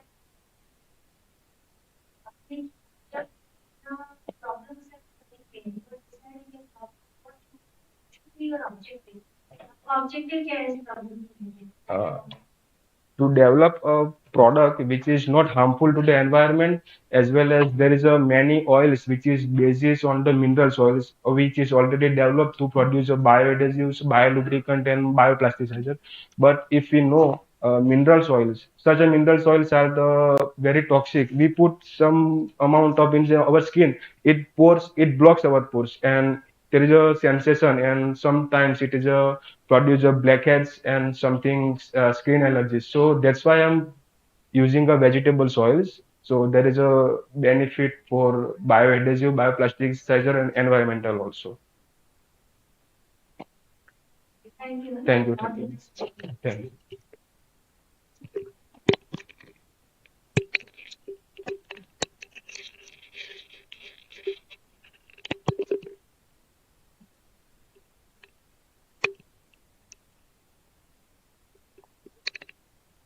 Thank you, dear participants. So we conclude this oral offline session here.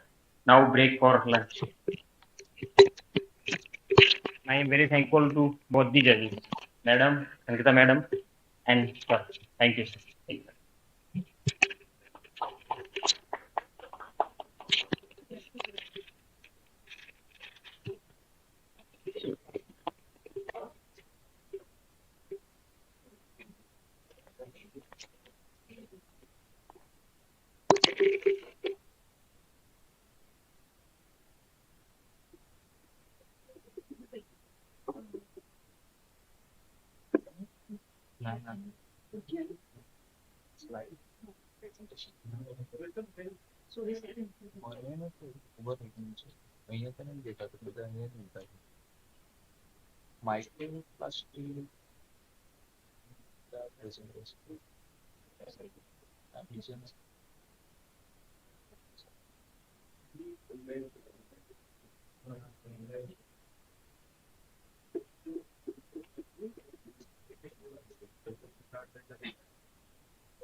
So now we together here at 2:45 minutes. There is lunch break.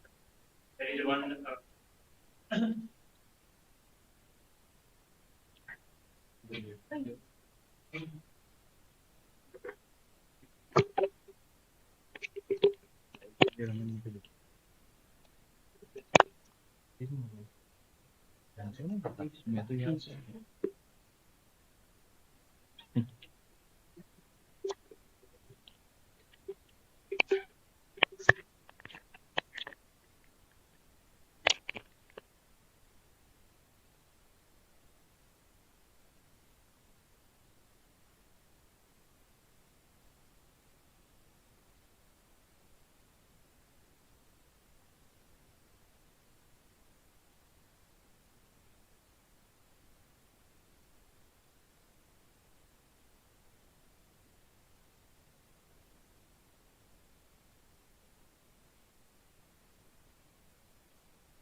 Sir एक minute online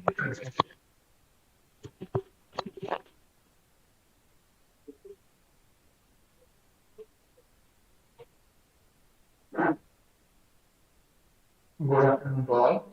The next talk will be delivered by Dr. Satyendra Mishra.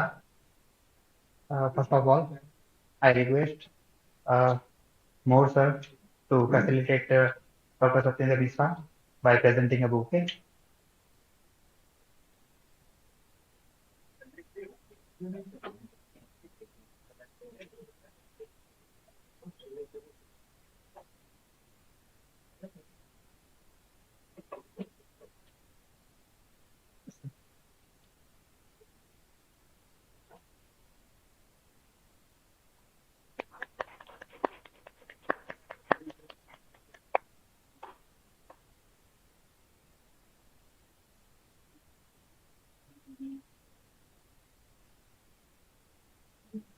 Thank you, sir. Dr. Satyendra Mishra is working as an associate professor in Department of Biotechnology and Bioengineering, Institute of Advanced Research, Gandhinagar. He was staff scientist in National Institute of Immunology, New Delhi from 2011 to 2014. He was postdoctoral research associate in University of Minnesota, USA from year 2009 to 2011 and postdoctoral research associate University of Connecticut, USA from year 2008 to 2009. He was DPD postdoctoral fellow, Indian Institute of Science, Bengaluru from 2005 to 2008. He was awarded Doctor of Philosophy from Department of Chemistry, University of Allahabad in 2004. His research interests are to develop new methods and strategies in organic synthesis, natural product synthesis, uh, and of small bioactive molecules and its analog, captidomimetic bioorganic medicinal chemistry. He has three research grants to his credit. Till now, he has published almost 50 research publications with high impact factor journals such as the Journal of the Institute of Advanced Research, Bioorganic Chemistry, Tetrahedron Letters, ACS, Chemical Neurosciences, etc. He has published 5 book chapters. He is a member of scientific and academic committee. Now I invite Dr. Sanjay Mishra for the talk. Please, sir.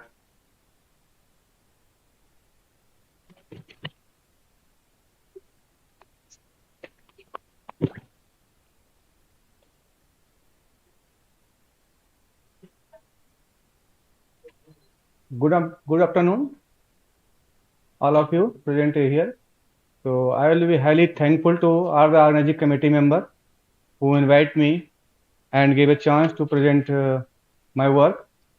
So here I will discuss the work which we have done in last couple of years. So the topic is mainly because this is a very basic topic. We'll see most of the people we are using turmeric. So, but and we also know that traditionally the turmeric has been many beneficial effects. So, like in our from ancient time we are using, and also for flavoring reagent also, like any food in especially in India and South Asia can't be made without turmeric, and it has number of applications. It's like you have cold cough, then also we use in our home also. So based on that also we plan something. Okay. So first we'll see the turmeric. Turmeric is yellow color. So it has three components. Actually, we are the chemists, so we should know what are the reason behind the activity. So there are three major components. So also in turmeric, we'll see this is the three compound which is found, and they are the responsible for all the biological activity what we found. Like if you see, first one is the curcumin, and second one is D-methoxycurcumin and bis-D-methoxycurcumin. So if you see, this is a polyphenolic compound, and curcumin has all. If you see any type of problem, it has the property. If you see anything like in COVID, also there is a report that it has a great impact on COVID patient, and you see the like in at the time of pandemic, in India we have less effect as compared to other countries. So that was also reason because we consume we and also South Asian countries we use more spices. If you see the spices has a various biological activity like they have antioxidant property, and if you see many things, most of the disease is also related with the antioxidant property. If you see cancer, neurodegeneration, everything. So this is the and in these three components, if you see the curcumin, first one is the most active compound. But although it has a lot of compound, but it has also number of problems. That's why it was not able to convert in medicine as a drug till now. Although it has, if you see, this is most important molecule and favorite molecule of the researcher. If you see throughout the world, not India only, like China, Europe, and USA, also India, this is the most explored compound. So we'll see. So I already discussed the curcumin has various biological activity. If you see, it has. If you see traditionally we are using from long time, but not for cancer. Maybe we are not knowing about the cancer that time, but we are using. Suppose we have any fever, that time also we use any infection, inflammation also. If you have any injury, that time we are using. And okay, but it has number of you can say advantage, but it has also some problem. Like any polyphenolic compound, you will see they have problem of the solubility, because for a drug it is important that the drug should also soluble in aqueous medium, not completely soluble, because for drug it should be both hydrophobic and hydrophilic property both. It has only hydrophobic.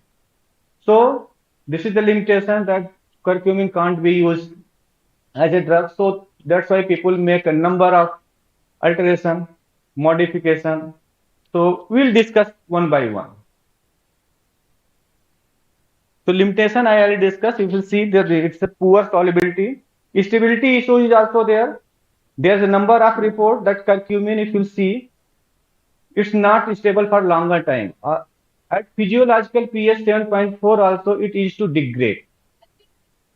Yeah. It decomposes. That is also problem. At physiological pH in half an hour, like pH 7.4, if you pH 7.4 to 8, if you use and in aqueous medium, so it is to degrade in number of byproducts. So that could be also a problem, that it's not giving accurate, you can say, activity. It has number of you can say action. Then solubility is issue. I already discussed the solubility, because phenolic compound is there, so it has solubility issue.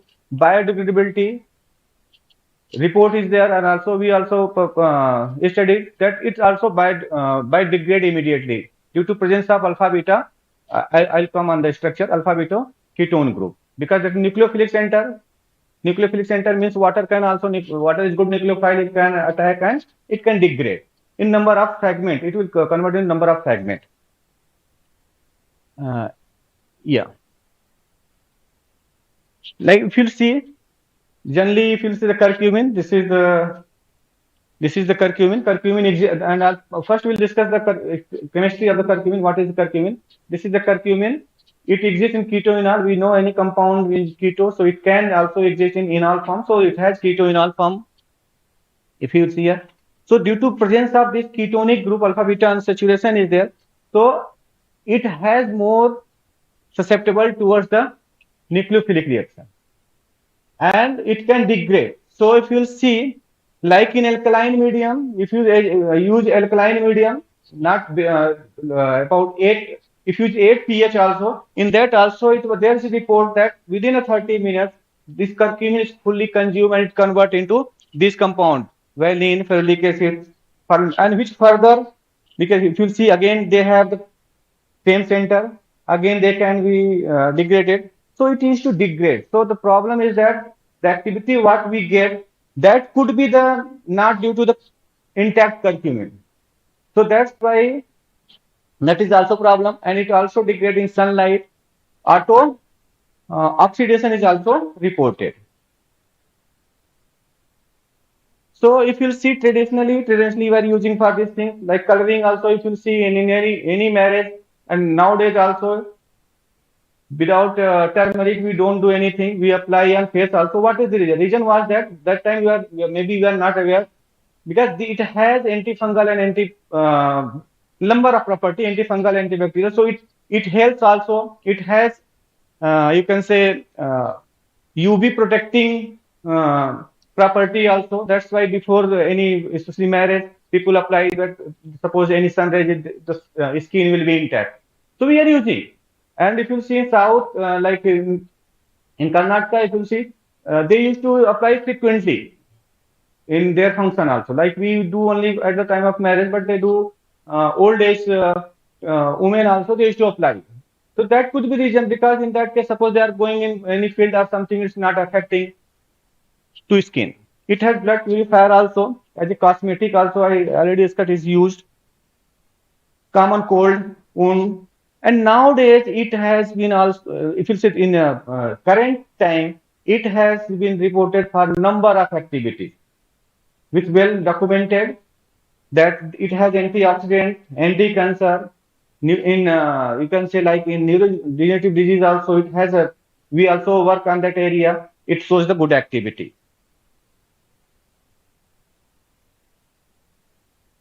So because mainly problem we discuss solubility, stability, and degradation. So if anyone want to do in a work in curcumin, and they want to improve the activity of curcumin, or it could be converted into drug, because converting a drug is not easy, because publishing a paper, doing a research are different thing, but for a drug, number of things is required. So it's not necessary that all the molecule can be converted. That's why you'll see only you have few molecule as a drug. Still you have number of compound. So stability is there. So stability, because if compound is not stable, so you will not get exact activity. Suppose you are giving curcumin in half an hour, it's completely degrading. So you can, half lifetime is also decreased. So what will happen? You have to frequently give. Then only you can attain the maximum activity. That is also not possible to give every time. So there is need to increase the stability. That can be done by number of ways, like some modification, chemical modification, because ketoenol is responsible for the degradation. So we can change the ketoenol group by number of alteration. Alteration is possible. And nano, people have also reported that if you make a nano, then definitely its solubility, because dispersion will be more than solubility will be increased. Number of prodrug can be also used, be prepared, because prodrug is good concept, because if you link anything which help in you can say increasing solubility, because we know the prodrug, in prodrug what is that, if you are anything attaching, that should be neutral, it should be not active. So only whatever the activity will get, that will be from curcumin. So first problem is solubility. In that area also, our group has worked, and we did some work. Like pH, if you see, if people see the turmeric is yellow color. If we use some alkaline medium, the color is changed. Why? Due to this only pH. And because if you see the pH is changed, then what will happen? There's hyperconjugation also affected, and it color change. Alkaline degradation, yes. Yeah. Like suppose if you have anywhere turmeric, you apply soap, it will immediately become. Why? Because due to only chemical change. Yeah. Alkaline degradation, we discussed, but alkaline degradation, it has a more susceptible towards alkaline degradation. Why? Due to this alpha beta ketonic group. So, yeah. Photodegradation is also reported. This is because we in this area we have not done anything, but there is a report due to the presence of only, if you see again, this is the main alpha beta unsaturated, means if we change something, if we convert this ketonic group in another group, so there is chances that we can increase the stability. Bioavailability, because bioavailability is also related with the stability, solubility, because suppose bioavailability is that the amount of the compound is available in biological system. If suppose our compound is not stable, then definitely the bioavailability will less. Again, solubility is less, that will also impact the bioavailability. So bioavailability is also major issue. That's why you see, if you are taking turmeric, suppose we have some infection, we use some sugar or oil, because they increase, they increase the solubility. If solubility increases, then definitely it will increase the bioavailability. And suppose concentration is increased inside the cellular cell, then definitely activity will be more. No, because what we use, if you see in all the Ayurveda, because all the we use honey or some most of time honey we mix with honey. So what will happen if in the sugar have number of hydroxyl group, it help in solubilizing. So that is also, that could be also one concept, not physical mixture, by chemical modification. If we can introduce sugar in that also, we already did. So what will happen? Bioavailability chances is that it's not necessary that bioavailability increase, because practical and theoretical is different. So this is the hypothesis. Theoretical is there, if you add it will increase. That could be also one way. Metabolism I already discussed, because it also metabolizes very fastly. Because if any drug enters, and again metabolism is also due to this functionality. So we already did. If we change the function, if we change 1,4-diketone group into like other functional group, so stability will increase like up to 3 hours. Like otherwise it degrades immediately. Eliminate, because for drug elimination, if degradation is fast, then elimination will be also there. So these are the problem. Pharmacokinetics, because if you these are the features which we have to, because it's not necessary that only one person can do. These are the features that in curcumin which we have to think that this should be improved. Then only it can be used as a potential compound, not drug. We can't say drug, because for making a drug there are a number of ways, so it can be used. So these are the few things by which we can increase the activity of the curcumin, and we can solve the problem. First one is the like making a prodrug, because prodrug is also good concept in drug development. Means you link with any bioactive molecule which help in increasing maybe bioavailability, solubility, or maybe stability also. Because if you see nowadays if you see drug delivery system, control release is there, that is also prodrug. So prodrug concept can be used to improve the efficacy of the curcumin. Then analogs can be also prepared. The analogs means the molecule which is similar to the curcumin, that can be also one way. Again, adjuvants such as piperine, because this work we have already done, that is also decided on the fact that if you see if you are using this is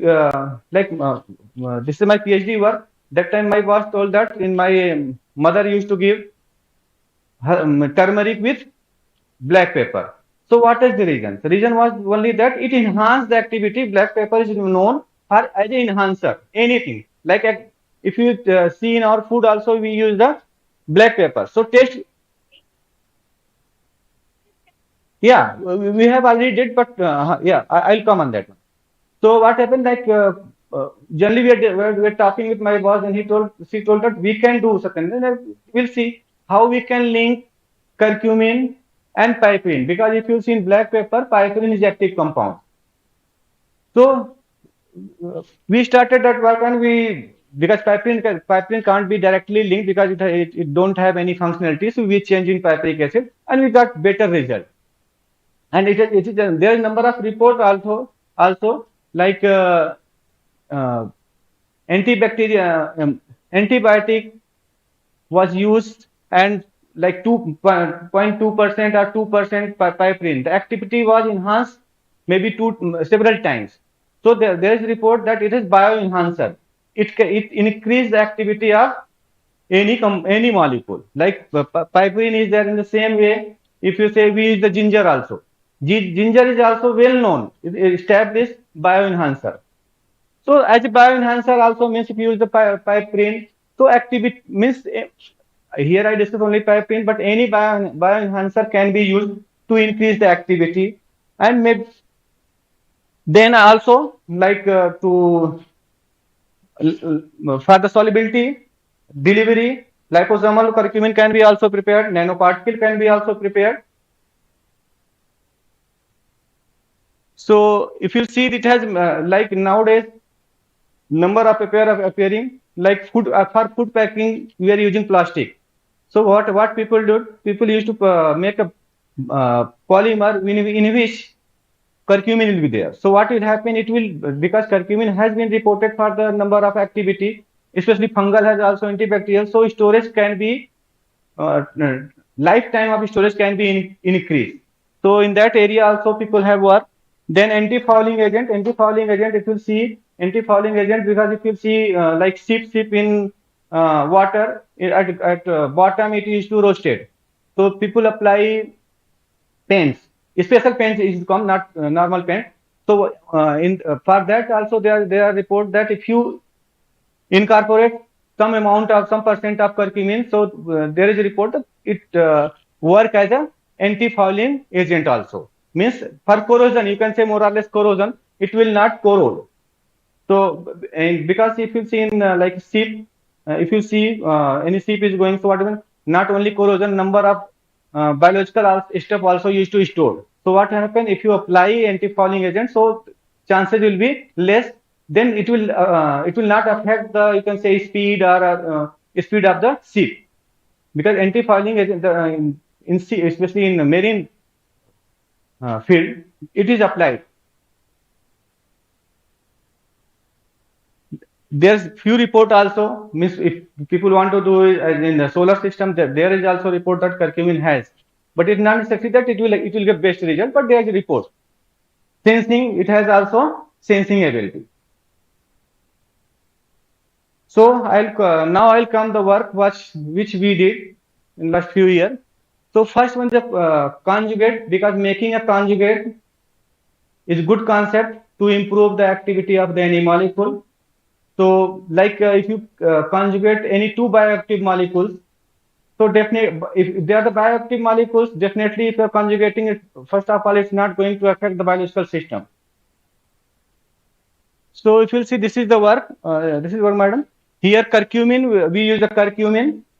So that time only we thought that how we can increase the activity. Then we, based on the fact on our traditional system that turmeric is used with black pepper. So we changed, we tried to link piperine. But in piperine, if you see piperine, there is no functionality which can be used for the covalent conjugation. So what we did, first we converted piperine into piperic acid with normal basic hydrolysis. Then we did the coupling. So this is the conjugate. If you'll see this, first one is the, we use curcumin and glycine, because glycine is also biocompatible. There is not, this is not going to affect the system. So we use and this was the first report. If you see, there is no report previously for the bioconjugation of the curcumin. Our group only reported first time. So this is the glycine. Then we use the adenine also. Then next one we make the piperik acid, and piperik acid, because acid is there, that is also linked with this amide. So this is the we can see the piperik acid curcumin conjugate appended to the glycine, and here also piperin is directly added. And also we tried to link with the glucose, simple glucose, to see that it's going to affect its efficacy or not. So I'll discuss the result. So what we found that, like when the, if you see compound, in compound, when curcumin is linked with glycine, in glycine there is NH2 group was free. When that NH2 was linked with piperik acid, it shows the good activity. So what could be the reason? Because the piperin was there, so that may, because and the bond we use the ester bond. Ester bond, because for making a prodrug, first preferred bond is the ester, because ester is available in our system, and they can easily cleave the ester bond, and it will release curcumin. The concept was that curcumin should release at the target site. So that could be the reason that intracellular. Yes. Yes, ma'am. Once. No, no. See, curcumin, if you see here, OH is there, phenolic group is there. Glycine, we took the protected glycine. Protected glycine means amine was protected, only acid was free. Then it will be, it can be easily coupled. Peptide chemistry. Peptide chemistry, easily, it can be done. Using DCC, cheapest reagent DCC. Making ester and amide, DCC is good, or EDC can be also used. Number of ways there to prepare the, because we use the DCC, it's not necessary that DCC is only reagent. Other reagent is also there. It depends what we are going to use. Then because initially it will be protected with any group, like Bach is good protecting group, and it deprotected and linked with the piperik acid. So we room temperature, madam, because if you see in peptide, if you are doing peptide or ester, most of time we use the room temperature. All the reactions are carried out at room temperature. Only the hydrolysis of piperin to piperik acid was done under reflux condition, because we have to cleave the amide bond. So for that we need you can say basic medium and heating also, refluxing. So from this study we found that when piperin was piperik acid was linked with curcumin, the activity was enhanced as compared to the parent molecule, and parent piperik acid was not active, because if you are making conjugate, so the selection of molecule is also important, that whatever you are using for the conjugation, that should be not active. When it will release, it should not show any activity. If it's showing activity, then we can't say the prodrug, because in prodrug, this is the criteria that if you are using anything to link, after releasing at the site, it should be inactive. It should not participate directly. Otherwise, it will be not prodrug. It will cause a synergistic effect, increasing the activity. Then same compound we also tried, and for the antioxidant, anti-cancer property, and it was found that like diglycinol means when the curcumin was linked with 2 glycinyl moiety and 2 piperonal moiety, piperik acid, and cysteine derivative. We also tried, we linked the cysteine also. Cysteine is also amino acid, and it was found that they lost their activity, because in medicinal chemistry it's not required that whatever we are doing we will get all the time of activity also. This compound decrease the activity, but dipiperonal, when the curcumin was linked directly with piperik acid, and diglycinyl derivative shows higher activity in anti-apoptotic activity and anti-cancer activity. Diacetyl derivative was also shows better activity as the curcumin. Reason was that if you see diacetyl derivative is also prodrug. If you see, if we use the paracetamol regularly, if you see the paracetamol is also prodrug, because in paracetamol, if you say only para-amino phenol is the bioactive compound, which is the responsible for the activity, means we get a relief from the antipyretic property. Acetylation helps in you can say delivery in the system, because if you it increase the lipophilicity, because for a drug it's also required that it should have lipophilic property also, otherwise it will not cross the lipid layer. It will not cross lipid because number of layer is also there, so that's why for the molecule it should it have lipophilic and like hydrophilic property both. So this is this also we published. Then again we linked with, because if you see curcumin with telomere. Telomere is responsible, because if you see in DNA, in chromosome also, telomere at the end, which maintain the length of the chromosome. And like young people, because the telomere sequence six DNA sequence TTAGG, which is required to maintain the length, and it should continuously add, otherwise what will happen, like we slowly we used to become old. Only reason there is there that telomere addition is you can say reduced, and if it increase, then what will happen, it cause the cancer, because abnormal growth of the cell. So keeping that point also as a because we are the medicinal chemist, we are not core biologists, so we plan that what we can do if we prepare, like if you see, we use the 18 merge sequence of the DNA. This is DNA sequence, and we linked our curcumin. This is the procedure. This is the old paper. So we linked and we treated with telomerase, because telomerase is enzyme which add telomere. And because we did the only biophysical study, so we do the melting point studies. If means if they form the duplex, if the duplex is stable for longer time, means if the melting point temperature is increased, so it shows that stability is more. If stability is more, means what will happen? Further addition of telomere sequence will be reduced. It can't be stopped, it will be less. So what will happen is, suppose like in tumor cell, if you'll see, this is the telomere, it's continuously add up and it increase the number of cells that cause the tumor.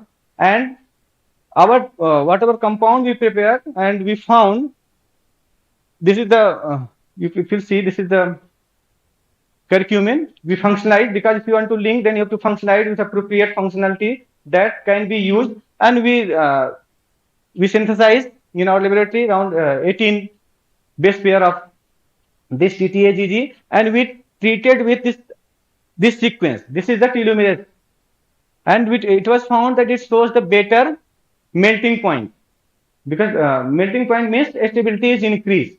Means once the duplex is formed, it will form if stability is increased, then again what will happen? At the end, addition of telomere sequence will be reduced. So for that study also we did, and the same compound is also performed for the anti-cancer activity, and it was found that around 80% of the tumor cell was reduced after 75 days. Then this is we prepared. We also use curcumin because it used for anti-malaria. The drug is chloroquine. Now chloroquine, because in India malaria is now less. Earlier it was more, but still African country have more, and now they are becoming resistant. So keeping that point only, we got one paper. They have only used the curcumin. So we thought, because curcumin has the problem, to solve the problem, because there is a report from same as, because I was also there. G. Padmanabhan group, they reported that curcumin has a better activity for resistant malarial patient. So then we thought, okay, if there is a report, then why we not improve the activity? Because curcumin have suppose some activity. If you modify, definitely chances is there that we can get a better. Then at least we can increase the stability and solubility. Keeping that point only, we synthesize you can say, uh, and one more point was that because I already discussed the curcumin. If in curcumin you see this is the functionality which is responsible for the degradation. So we thought, okay, we convert. I think that was also first report from our group only. So what happened? We convert in simple. That is simple chemistry, not very big chemistry. We use the hydroxyl amine or hydrogen hydrate and treated in acetic acid, and we got the compound, and we see the stability. Then it was found that because curcumin has degrade in 30 minutes only maximum, our stability was increased compound. One more thing, and curcumin, if you see, curcumin has number of binding site. That is also one problem. That's why it has means its mechanism is difficult to predict. If suppose you have number of binding sites, we can't say which binding site is directly involving in the activity. So by applying this concept, because if you see here free rotation is possible because CH2 is there. When we convert into 5 members, that restrict means we inserted restriction, rotation is restricted. So what will happen? Binding, the number of binding places will be less, so selectivity could be more. That was the reason. And stability also increased. So we prepared number of compound, like we did modification by making pyrazole, oxazole, and also we did modification at this active methylene group also with nitrogen condensate derivative. This is the then what we found that this compound have activity against better activity against you can say resistant malarial parasite also. It has if you see, this is the activity for the normal bacteria malarial resistant, and this is for resistant also. So we did this anti-malarial activity, and we found that if you see that like curcumin had like 3.25 micromole, and we'll see that this compound, this pyrazole simple only modification helps, and it give around 8 times better activity at nanomolar range in pyrazole. Once we got the pyrazole, then we thought, okay, if pyrazole is showing good activity, then we can do other modification also. So we make number of pyrazole derivative, and it's not necessary that if you are making a compound, it will get only better activity. So if we'll see, we use number of aromatic pyrazole derivative we prepared, and we perform the activity. If you see in some of like pyrazole and like here nitro group when at meta position, that also help give better activity. Then this compound, if you see this compound, it's look like, because in curcumin, if you see, there is OCS in that phenol, OH and OCS there. In this compound, if you see, this is more look like that it has 3 phenolic group. More or less, they are similar. If you see here, so it has also shows the good activity. So we did also then. So it was found that pyrazole and nitro, when at a nitro position, 3-nitrophenylpyrazole and benzylidine derivative shows the better activity. Because in medicinal chemistry, SAR is also important. It's not necessary that always nitro will give better activity, because it depends upon the strain to strain. Otherwise, what will happen? Suppose nitro is reported that it's good activity, people will prepare only one compound, because theoretically and if you will perform in a cell, it behave in different ways. So we can't predict which molecule will give better activity. So one more study we did of this pyrazole and benzylidine derivative for their antioxidant, that is also done. And if you see, these are the compound. If you see here, this is the curcumin. Like this compound has shows the better activity, and again this fluoro compound has shows the better antioxidant property, and yeah, this compound like nitro compound. What we like nitro compound shows the better activity for the anti-malarial also, and here also. So it shows the good antioxidant property also.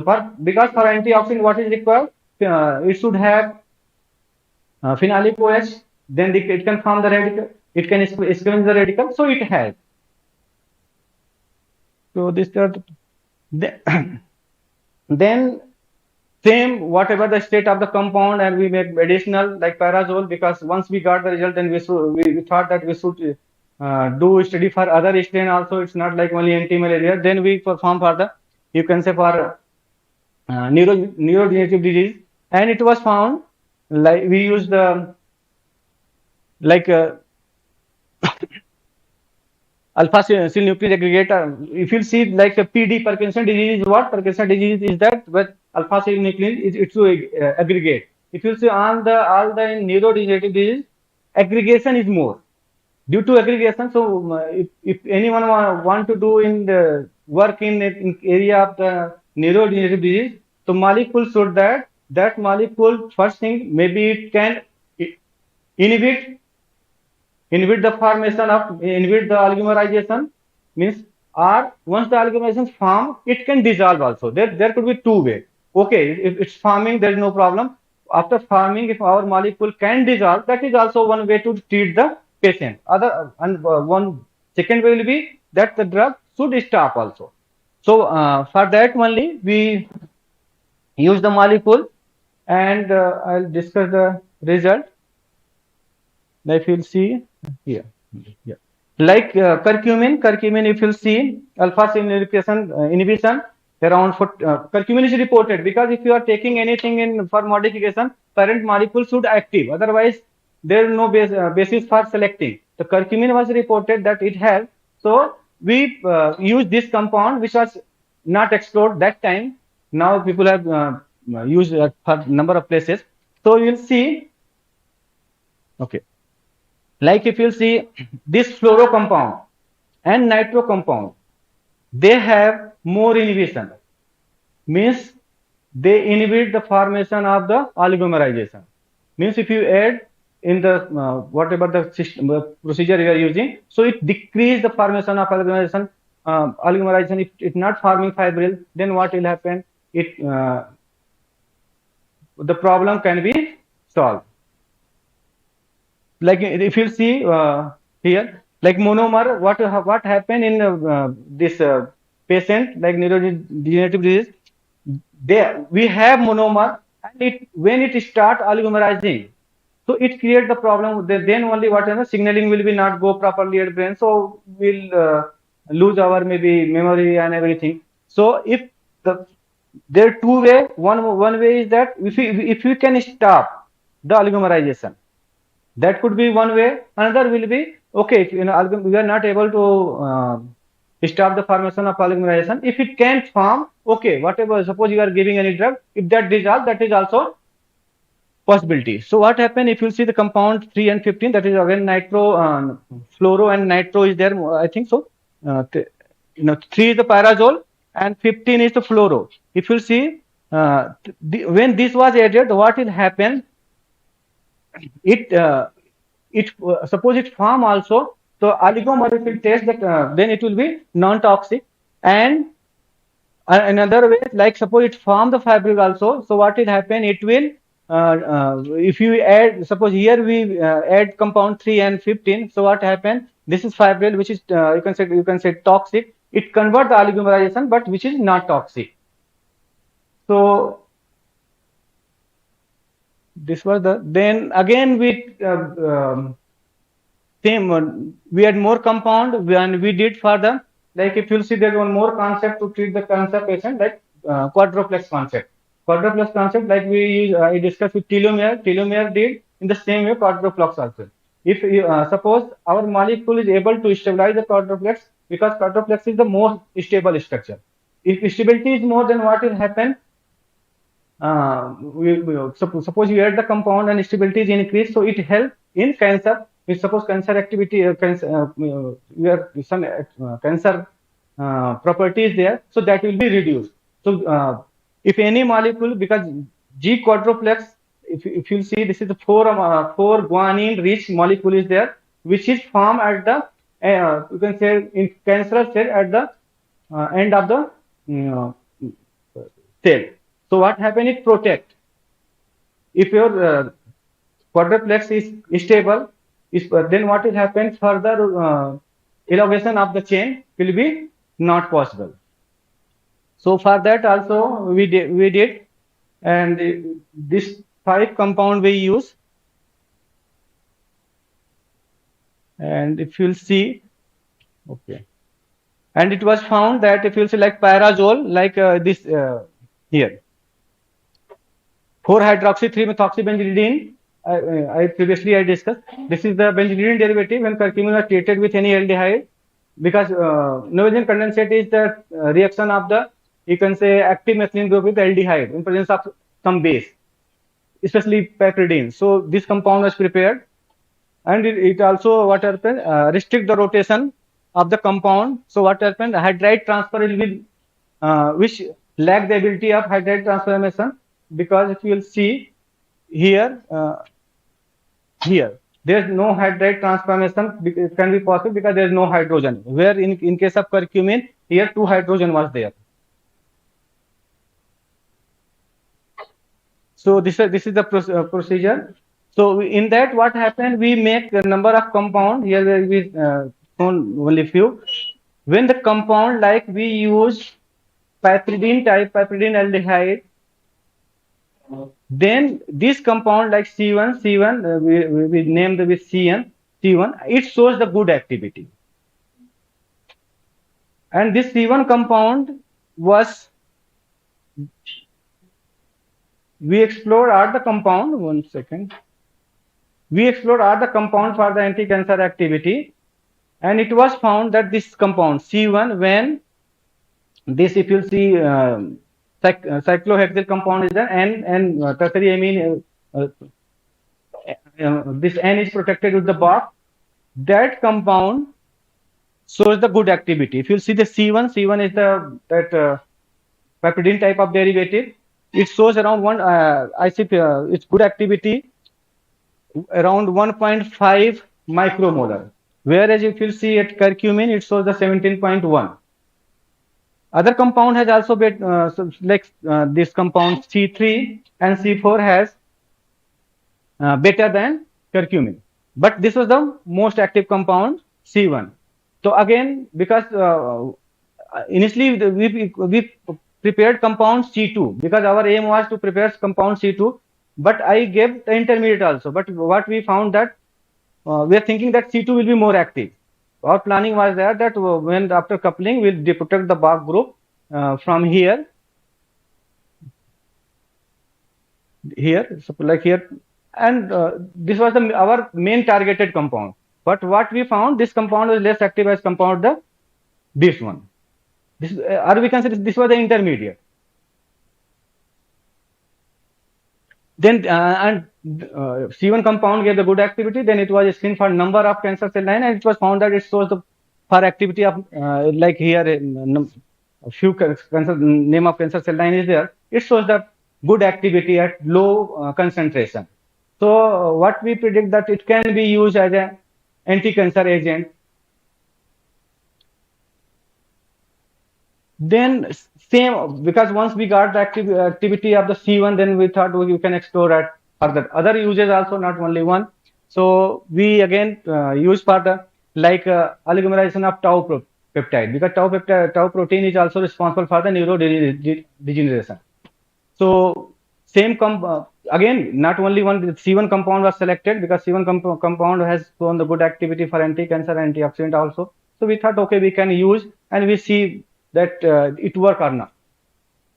So if you say the aggregation of the tau is the one major contribution factor for the several neurodegenerative tauopathy, including Alzheimer. In Alzheimer also, this is also one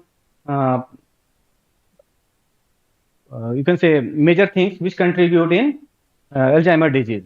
So what happened again? Then we tried for their inhibition. Is it possible that it inhibit, or when the oligomerization is happen, it stops? So if you see C1 derivative strongly inhibited both aggregation and filament formation. It inhibit when it was added, it was found that aggregation was less as compared to the non-modified compound.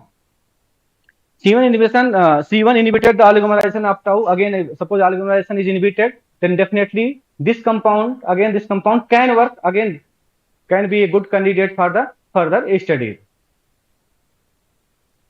Okay. So it works for the tau acid. Tau acid is what? To treat the problem associated with the tau protein, which is the responsible for the Alzheimer. So this is the, if you say the mechanism how it works, like if you see this tau protein is there. If you not add any C1, then what happen? It oligomerize. If you see it oligomerize, because oligomerization is the main problem in all the neurodegenerative disease. It oligomerize, then definitely what will happen? Signal will not go properly. It will inhibit, because but when this C1 compound was added, then what will happen? Aggregate then this whatever the tau peptide is there, it only formed a droplet, and ultimately you can say it's not oligomerized, or you can say very less oligomerization is there. So what only tau filaments, only you can say monomers formed instead of oligomer. So this is the few structure. If you see, like this is tau, heparin was added because this is the chemical which is used to oligomerize. Once it oligomerize, it was treated. Suppose it was treated with 1% DMSO, only DMSO without as a control without any reagent. So if you see number of filament has formed, but when a compound was added, it then only small less. You can say only fibers is formed. This whatever filament has formed, that has been stopped, inhibited. So formation was less. Then again, one more experiment was performed. Like we'll see. Then in that case also, that suppose tau filament is formed. Then if we use the DMSO, like if you'll see for biological system, in most of the studies we need the DMSO as a control. That's why we use the control, because our compound is also not soluble in water. We have to use DMSO. So that's why we use the DMSO to see the control, that what is the effect of DMSO. When only DMSO is there is no effect. You can say oligomerization is there, but when our compound is present in that DMSO 1%, then it stops. So it means it can be used for that purpose also. So then next again same compound, because we got the good compound, so we did number of studies again, and more studies going on. So we also use for the, you can say, for anti-cancer, because for anti-cancer also only one concept is not there. It depends upon person to person what target we are going to plan.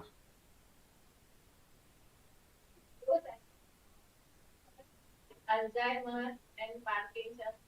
What's the dose of curcumin? Curcumin? No, if you see, madam, because we do only on the culture, not an animal. So because it's showing better activity than curcumin, then definitely dose will be lesser. If you'll see, 1 second. Like here, if you'll see, 1 second. Yeah, we are using only like 5 mole, 5 micromolar concentration of C1, 5 micromolar concentration of C1. The compound, whatever compound we have, we use, because see, we are showing only 5 because only good result, because before going on 5 also definitely we tried number of optimal, whatever the optimal concentration is only we are discussing. Because if you are saying any compound has 5 micromolar, we can't say without, if we not do number of experiment like 1, 10, 5, 0, then only we can say, no, okay, this is the good concentration. So again we tried for the same compound for the anti-cancer activity, and it was found, and for that we make like liposomes of the, because again solubility was the less of this compound, also stability was increased, that is okay. But then what will happen? My collaborator told, okay, we can make the liposome. We prepared liposome. We treated the cell with liposomal C1 and with C1 also, and it was found that when the liposomes are prepared of the C1, that shows the better activity only because the size will be small. It is in nano size. Then dispersion will be more. Definitely, activity will be also enhanced. So and solubility will also increase. Keeping that point also, we prepared this thing. and it was found that if you'll see like this is a C1. C1 compound means our standard compound which shows the good activity, curcumin and liposome. If you see the our liposome C1 means the C1 compound when it was converted into liposome form, it shows the good activity inhibition of the cell proliferation at lower concentration. And like C1 compound, if you'll say this around 9.5 fold is better than the curcumin. If this C1 and if you compare the curcumin, the C1 was around 9.5 times more better as curcumin, and liposomal was superior than this C1 also when it was converted into liposomal form. So this is the work we did on curcumin. We are doing on other field also. So what we can say that because if you see, if you search on anywhere like PubMed or any search engine, so if you see, curcumin is the most assessed compound for the research purpose, and also mainly research, because first the research is there, then only company can because company will not bother if they don't have any good result, because they are not going to invest. Only researcher in terms of researcher. So because it has a limitation, so what we did conjugate, prepared a conjugate in order to increase their activity by increasing the stability or bioavailability and solubility. And it was found that when conjugate was prepared, it has good antibacterial, antifungal, antioxidant, and not all the compound. It's not necessary that if you make a prodrug and you will get activity, because you make a number of compounds, some of them tape means that can be one concept to increase to make a compound.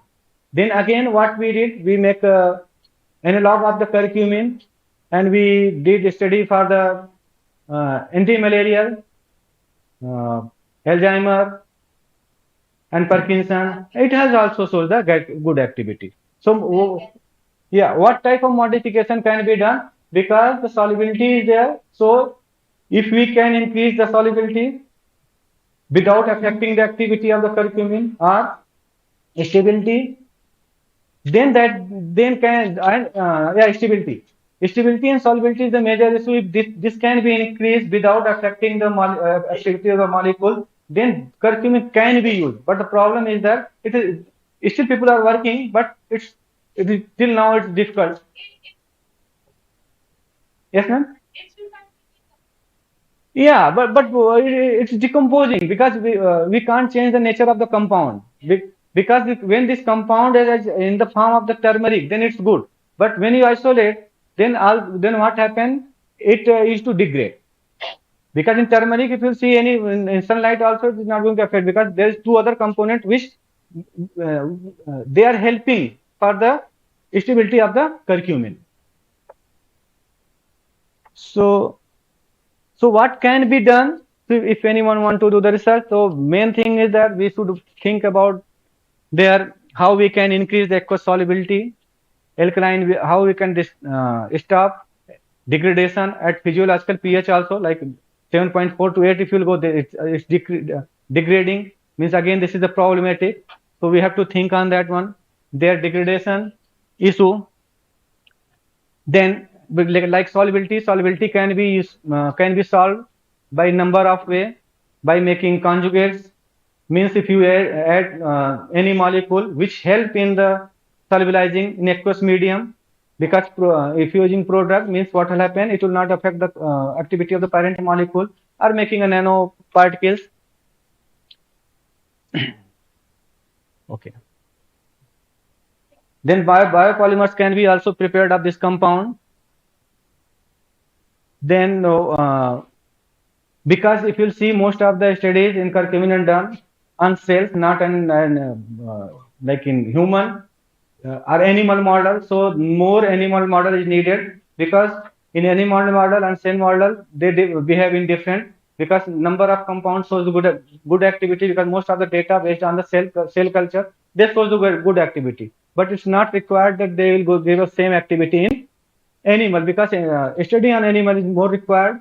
Then only we can conclude that it can be used as a in future as a drug or not. So more clinical trial is required on animal clinical trial especially. Then we can go on human, because this curcumin has tendency to cross the blood-brain barrier, so which is an important factor for treating any neurodegenerative disease. So this compound can be used because it has property, because if you are making any drug for neurodegenerative diseases, so the molecules should have this property. It should cross. It has, so it can be used.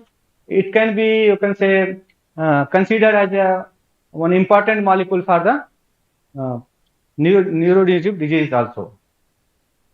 So these are the things. So I like to thank Professor Surulia, whom I work some of the work. Then Professor Dulal Panda, Virgin IIT, still we are working.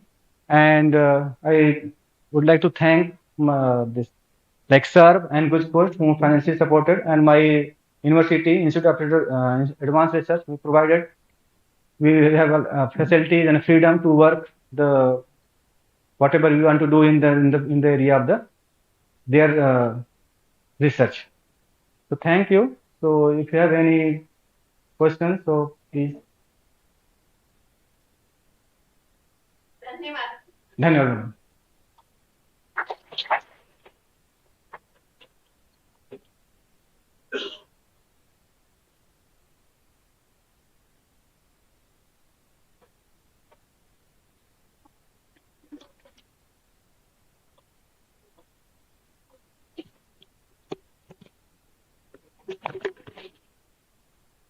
Thank you, sir, for delivering a very useful talk, a very interesting and very informative talk. Now we have time for IT, and after that we will meet for valedictory. Thank you. Okay. I request Poonam ma'am to present the memento to Satyendra sir.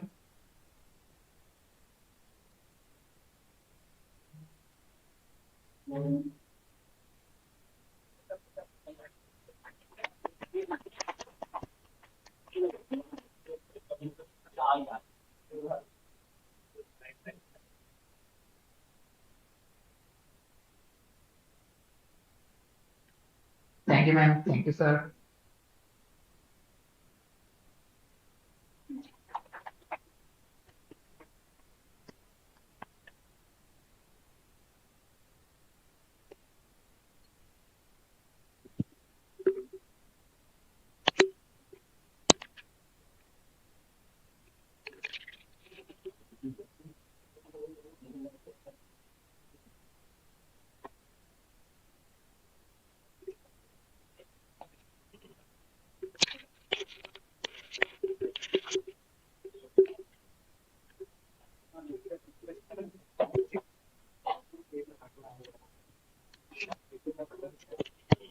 Tea break है पीना चाहे तो जा सकते हैं.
जो भी बोल रहे हैं उसको पहन लो।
Very good evening to all.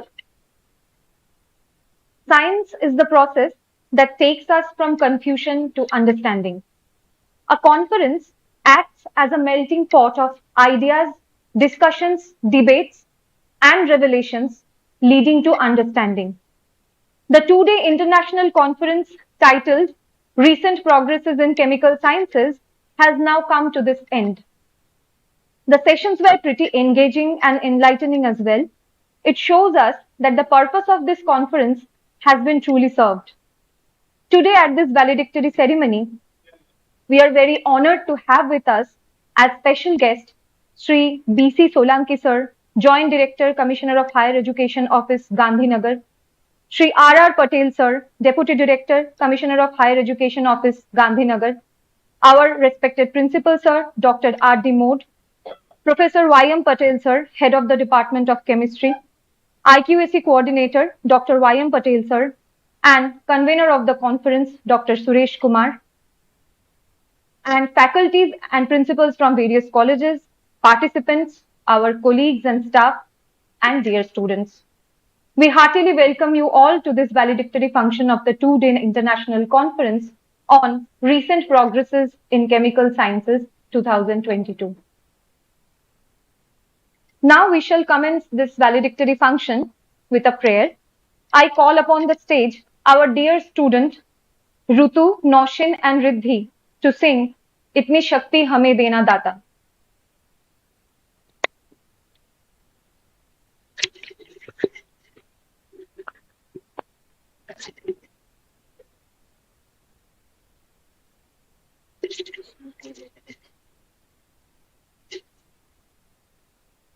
या देवी सर्वभूतेषु शक्तिरूपेण संस्थिता नमस्तस्यै नमस्तस्यै नमस्तस्यै नमो नमः इतनी शक्ति हमें देना दाता मन का विश्वास कमजोर होना हम चले हमसे भूल कर भी कोई भूल होना इतनी शक्ति हमें देना दाता मन का विश्वास कमजोर होना दूर के हो अंधेरे तुम हमें प्यार की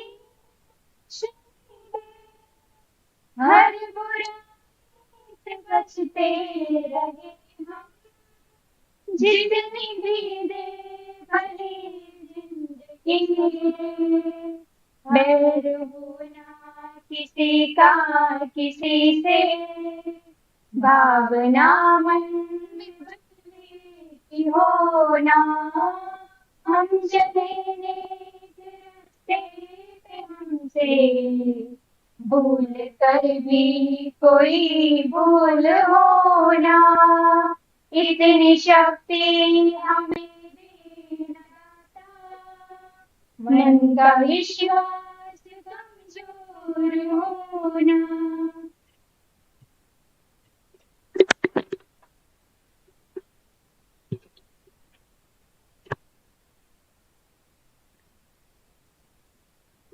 Thank you, dear students. Now we are going to welcome our guest with bouquet and memento.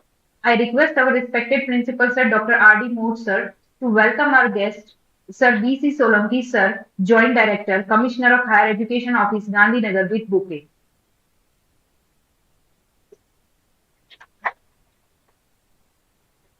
I request Professor J.S. Patel, sir, to welcome Solanki, sir, with memento.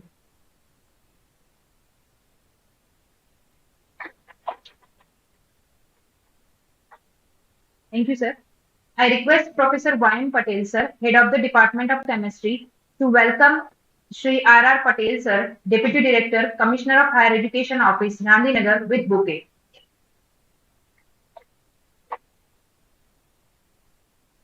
I request Professor K.B. Patel, sir, Zoology Department, to present memento to Shri Patel, sir.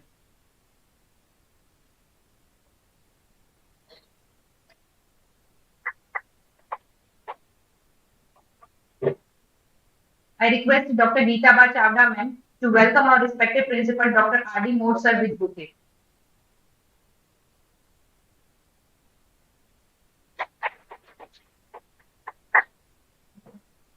I request Dr. Poonam Varwani, ma'am, to welcome Professor Y.M. Patel, sir, head of the Department of Chemistry, with bouquet.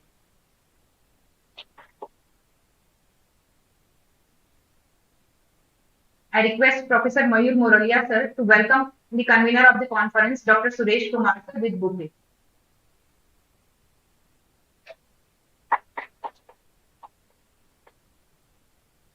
Thank you all. Now I request our principal, sir, Dr. R.D. Moore, sir, to welcome our esteemed guest.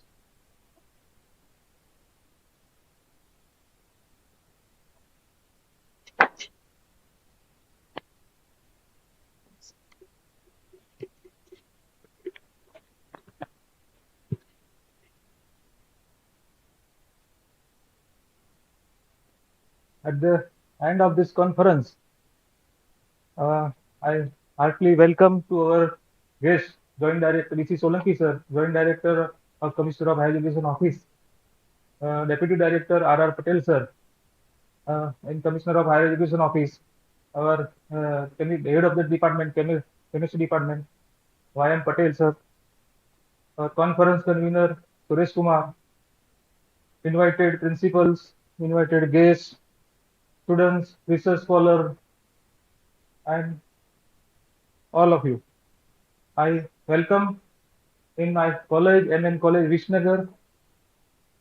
Today's conference, I think it may be fruitful for you, and you have enjoyed a lot. If anything missing, anything lacking in hospitality or anything, and any part of this conference, it's my fault. My team work hard day and night. They are preparing from the last 6 months, and they try to their level best. So pardon me if any mistake, any lack of hospitality, then it's on my part, it's my fault.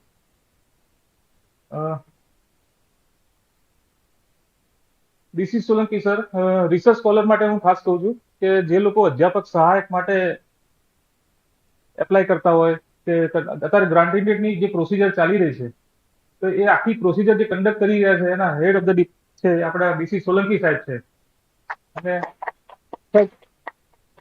આપના information માટે કહું છું કે આમાં મોટા ભાગના research scholar છે જે લોકો ભવિષ્યના અધ્યાપકો છે, અને આપ જે રિક્રુટમેન્ટ કરી રહ્યા છો એવી રિક્રુટમેન્ટનો એ ભાગ બનનાર છે. Am I right? So you prepare your merit. You know the scheme of the Higher Education Commissioner. What is the eligibility? What criteria? You must require net slate, paper presentation, and this is a part of your activity. So if you score more, maximum paper, and this is a unique opportunity in the remote place. Visngr is a remote place, and government college is organizing first time this type of conference. And with I think it's with the minimum fees, we are trying to give them maximum hospitality. You students in international conference, you know the whatever the fees and think the criteria are different, but being a government college, we try our level best with limited resources, with minimum budget, and we try to give out the best to you. And you have presented paper, you have enjoyed poster presentation, and total oral plus poster, total 219 presentation. Out of them, 125 oral plus poster presentation.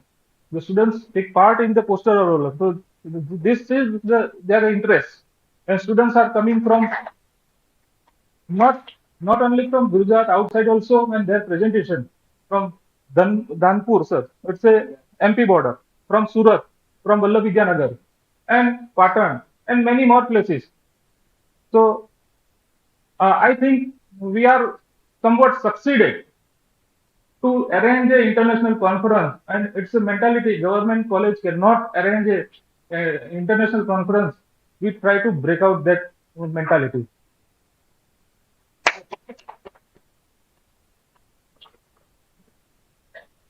So thank you all. Thank you again. Vande Mataram. Jai Hind.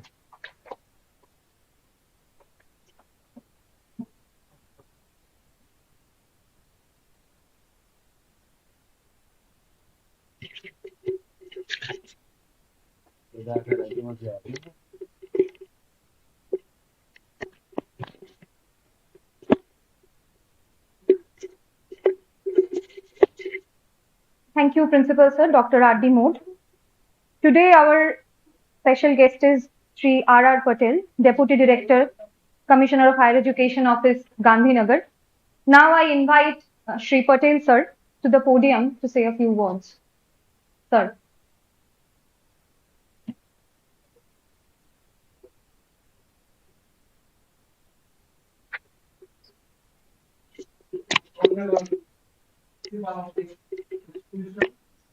And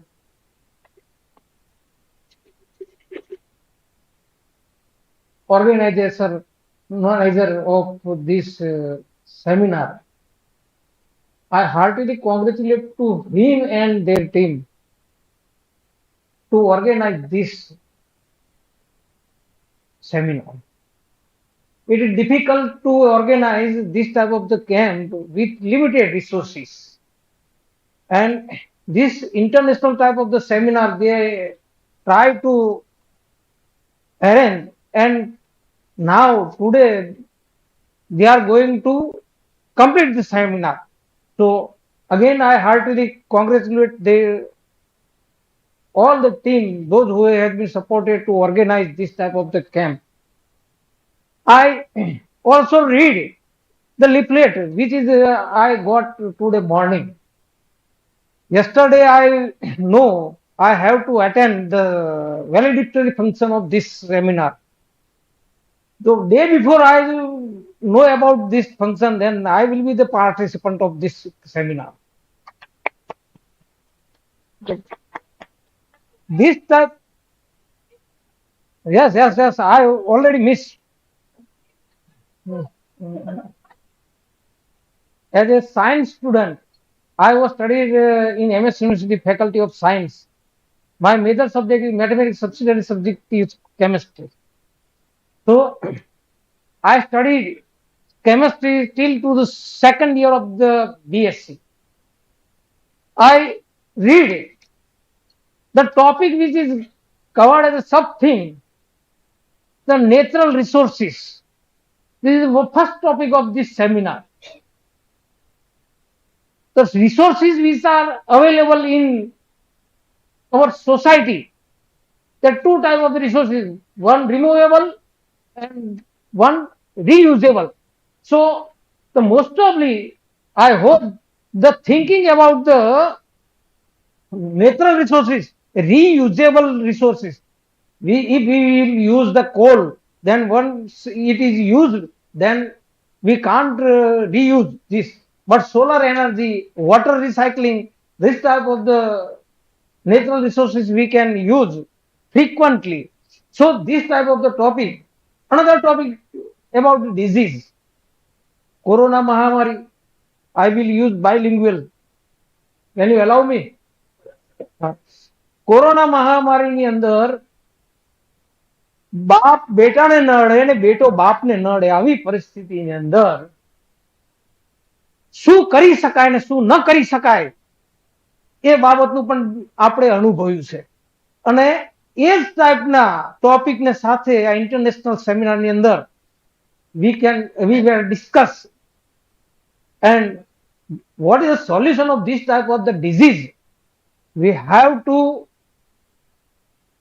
prepare remedy for this type of disease by using natural resources or chemical resources. આપણે દવાઓ જે ઉપયોગ કરીએ છીએ એમાં બે પ્રકારની હોય છે, એલોપેથી અને આયુર્વેદિક. બરાબર? Both are chemical compound. Allopathy દવા જે આપણે છે લેબોરેટરીમાં બનાવીએ છીએ, જ્યારે આયુર્વેદિક દવા છે એ કુદરતના રિસોર્સમાંથી નેચરલ કેમિકલના સ્વરૂપની અંદર આપણને અવેલેબલ થાય છે. એલોપેથી દવા જે છે એનું એક્શન રિએક્શન આવી શકે છે, જ્યારે આયુર્વેદિક દવાઓની અંદર જે કેમિકલ કમ્પાઉન્ડ રહેલા છે એનું રિએક્શન આવવાની શક્યતાઓ બહુ જુજ પ્રમાણમાં હોય છે. So I hope some of you will going to be take a research such that why allopathy give the reaction in the some men or women and allopathy doesn't give the reaction. Reaction આવી જાય એટલે ચામડી ઉપર બધા ફૂલ્લા થઈ જાય, ખંજવાળવાનું થઈ જાય, એટલે એ પ્રકારનું એ થાય છે. Another point, plastic. We are using lots of plastic and daily we are making the waste too much plastic. કેટલીક ગાયો જે આપણે શહેરની અંદર ફરે છે, કેટલાક બહેનોએ એને ખાવાનું પ્લાસ્ટિકની થેલીમાં ભરી નાખ્યું હોય તો એ થેલી આખે આખી ગાય ગળી જાય અને છેલ્લે એના જઠરની અંદર એ પ્લાસ્ટિકની થેલી ફસાવી જાય તો એનું પાચન તંત્ર ત્યાં નબળું પડી જાય છે. એટલે this type of the topic also covered in this seminar. તો રોગ મટાડનાર જે થેરાપી એમાં ક્વિકમિનની એ વાત કરી છે. તો આ થેરાપી જે છે એ નેચરલ થેરાપી અને આર્ટિફિશિયલ થેરાપી એનો પણ અહીંયા આગળ પોઈન્ટ કવર કરવામાં આવેલો છે અને એની અંદર કયા એજન્ટ વપરાય છે એની પણ અહીંયા આગળ એ છે. બીજું, અત્યારે બાયોમાસ જે wastage we can produce in our daily life, then how we can convert it is in useful compound. તમે પશુપાલનના જે વ્યવસાય કરતા હોય એ ગાય ભેંસનું છાણ છે એ નેચરલ ફર્ટિલાઇઝર તરીકે ઉપયોગ કરે છે, પણ એ જ છાણનો ઉપયોગ જો બાયોગેસની અંદર એ કરવામાં આવે તો બાયો સીએનજી 25 કિલો છાણે 1 કિલો બાયો સીએનજી પેદા થાય છે. છાણ તો એનું એ જ રહેવાનું છે, એમાંથી ક્યાંય ઓછું થવાનું નથી. એટલે 1 કિલો જે સીએનજી ગેસ મળે છે અત્યારે 75 રૂપિયા એનો ભાવ છે. How we can convert this type of the activity in entrepreneurship, that we have also think now in this seminar. એટલે ઉદ્યોગ સાહસિકતાની અંદર પણ એને આપણે કન્વર્ટ કરી શકાય. એને જે સ્લરી નીકળે બાયોગેસની, એ સ્લરીને વર્મી કમ્પોસ્ટની અંદર તમે કન્વર્ટ કરી શકો છો. એ સારામાં સારું ફર્ટિલાઇઝર તરીકે આપણે ખેતીની અંદર ઉપયોગ કરી શકીએ છીએ. એટલે this type of the topic is also covered in this seminar. Cancer treatment के बारे में बताया है और medicinal chemistry, most probably our the pharmaceutical student, B Pharm, M Pharm student, they are studying this type of the chemistry. Also in the pure chemistry, those who are studying in the science faculty, BSc, MSc, they are the learner of the pure chemistry. They can do some research and they can apply their research outcome for the human utilizations, generic and bulk drug development. Corona મહામારી આવી ત્યારે બે જ સંસ્થાઓ દ્વારા કોરોનાની રસીનું production થતું હતું. એના માટે લાઈન લાગતી હતી. તો જ્યારે જરૂર પડે ત્યારે બલ્કની અંદર આ જે પ્રોડક્શન કરી શકાય એ માટેનું આપણે એ વિચારવું પડે. આપણે જે કમ્પાઉન્ડ પેદા કરવા જઈ રહ્યા છે તો એની કેમિસ્ટ્રી પહેલા આપણા માઇન્ડમાં પેદા થાય. મારે મને થોડાક ખાખા ખોડા કરવાના વિચાર આવે છે. એટલે હું ઘણીવાર એસ્ટ્રોલોજી અને આયુર્વેદિકના રિલેટેડ મને રોજ એક બે ઓડિયો વિડીયો હું સાંભળું. એક જગ્યાએ મારે વિચારવામાં આવ્યું હતું કે જ્યારે માણસના મગજની અંદર જો કેમિસ્ટ્રી ચેન્જ થાય ને ત્યારે કાં તો ઠંડો પડી જાય કાં તો ગરમ થાય. Do you observe that thing or not? I don't know. But now you listen me or my sentence this, then you have to do observation on yourself only. કે હું ગુસ્સે થયો ત્યારે મારા મગજની અંદર ક્યાંક એવા અંતઃસ્ત્રાવો પેદા થયા છે કે જેથી મારા માઇન્ડની કેમિસ્ટ્રીમાં ચેન્જ થયો છે. Hi madam, okay, you are agree with 100% sure. તો આપણા મગજની કેમિસ્ટ્રીમાં પણ ચેન્જ થાય તો એ ચેન્જ કયા કારણોસર થાય છે. આપણે યોગા તરફ વળી જઈએ તો આપણી જે મગજની અંદર જે કેમિસ્ટ્રી પેદા થાય છે કેમિસ્ટ્રીને ડાયવર્ટ કરીએ છીએ. ડાયવર્ટ એ ઠંડી પાડવા માટે કરી છે. એટલે આપણા મગજની અંદર એવા અંતઃસ્ત્રાવો પેદા થાય, શરીરની અંદર એવા અંતઃસ્ત્રાવો પેદા થાય કે જેને કારણે આપણે અંદર રહેલી જે સુષુપ્ત શક્તિઓ યોગ દ્વારા આપણે જાગૃત કરી શકીએ. In our daily routine, we are utilizing fertilizer and pesticide in our farming. Too much use of the pesticide and fertilizer, our soil became unfertile. આપણી જે જમીન છે આજે નહીં 10 વર્ષ પછી ફર્ટાઇલ થઈ જશે. એક જગ્યાએ મેં એવું પણ જાણ્યું છે કે જે આપણે પેસ્ટિસાઇડનો ઉપયોગ કરીએ છીએ એના કારણે મધમાખી થઈ જાય. માખી જો આ પૃથ્વી પરથી જતી રહે તો જીવનું અસ્તિત્વ પણ નાશ થઈ જાય એવી પરિસ્થિતિ છે.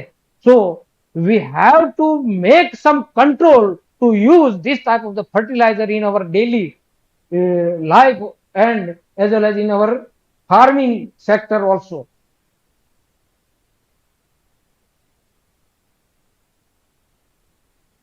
કેમિસ્ટ્રીનો ઉપયોગ માણસે સમુદાયના ઉપયોગ માટે કરવો જોઈએ. નાગાસાકી હિરોશીમા પર એટમ બોમ્બ નાખવામાં આવ્યો હતો, અણુ બોમ્બ.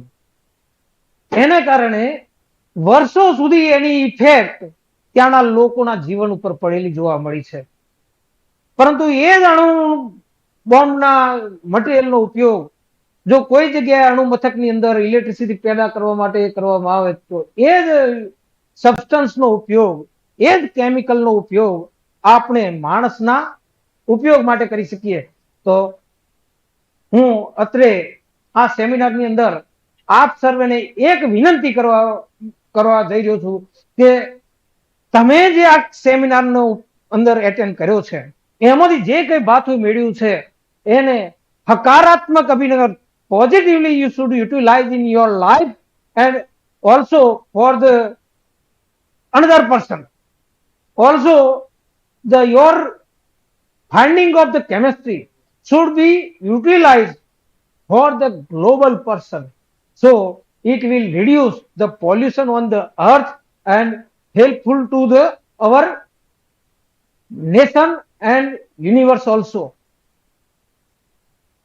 પર્યાવરણ દિવસે દિવસે બગડતું થાય છે, એને સુધારવા માટે આ સેમિનારની અંદરથી ક્યાંક કઈ નવો તુક્કો તમે લઈને જાઓ અને એ તુક્કાનો અમલ કરો અને તમે સર્વેને ઉપયોગી થઈ શકો એવી શુભકામનાઓ પાઠવીને મારું વક્તવ્ય અહીંયા પૂર્ણ કરું છું. મને સાંભળ્યો તે બદલ સર્વેનો આભાર. Thanks to all.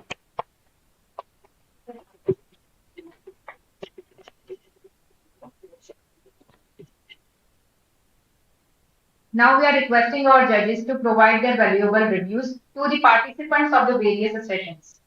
Dr. Y.S. Patel has been the judge of offline poster presentation by research scholars.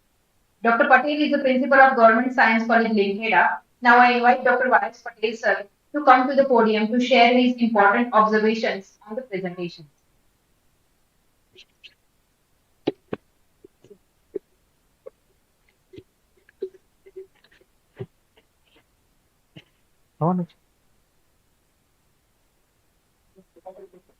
Dear researchers, tomorrow is our future. I have go through across 25 poster presentation. So many positive points I've noted throughout the poster presentation. Everyone has made their very nice efforts. Some of them they have given their presentation in the form of review articles. I would appreciate young researchers that you have the direction of review article. See, to write a review article is a big thing. Review article means you have to go through the papers, lots of paper you have to go through, and then you come to some conclusion. So it is one of the good thing I have noted from the participant coming from the various places. Second good thing I have noted that everyone tried their best to present their presentation. Some of the presentation are from bioscience. I would appreciate the bioscience researchers to present their presentation in chemistry conference. The background is of from chemistry, but their efforts was very nice, very nice. I congratulate all the researchers. I would say few things. ઘણા બધા problems. There are so many problems we have in our daily life. Across the country there are so many issues we go through. ઘણા બધા presentation પછી it become very difficult for us to judge the best three of all 25 or 30. કોઈ first છે, કોઈને ઉપર ઉઠવાનો આનંદ છે, તો કોઈકનું પલ્લું ભારે થવાનો આનંદ છે. અલ્ટિમેટલી બધા જ વિનર છે. Happy situation is everywhere. કોઈને ફર્સ્ટ નંબર મળે છે, that doesn't mean કે his presentation was extraordinary. He has to learn something from the others. So when I started the presentation, I told all the participants to be collected when someone is presenting their presentation.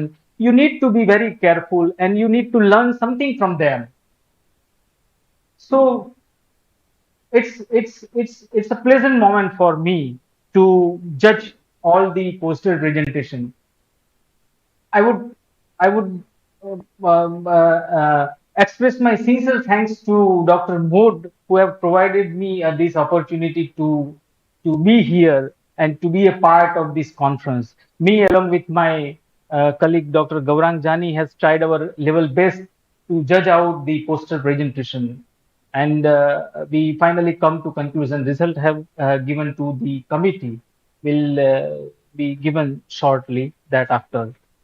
Again, thank you very much for the again I would say a few things about the hospitality what Dr. Mood has given the hospitality and food here was such a very nice efforts made by Dr. Vayan Patel was such a wonderful. I appreciate all the team of MN Science College. Congratulate all. Thank you so much.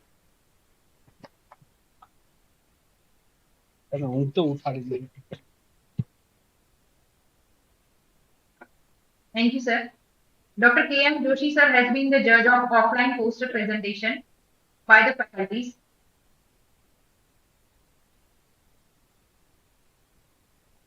Just I want to review some. First of all, that Visngr, please come to stage and share your experience about this. Yeah.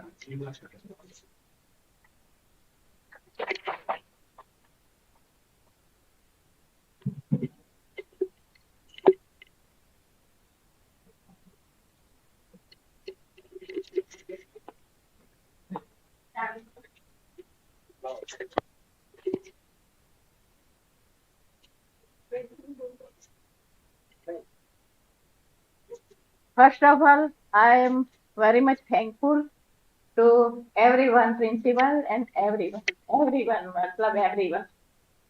Otherwise, nobody will remember the old thing.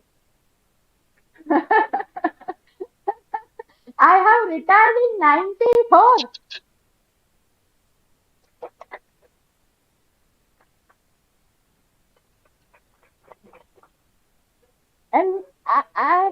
that year, this was the queen of desert. MN College was the queen of desert we were calling. Now it is a princess of desert.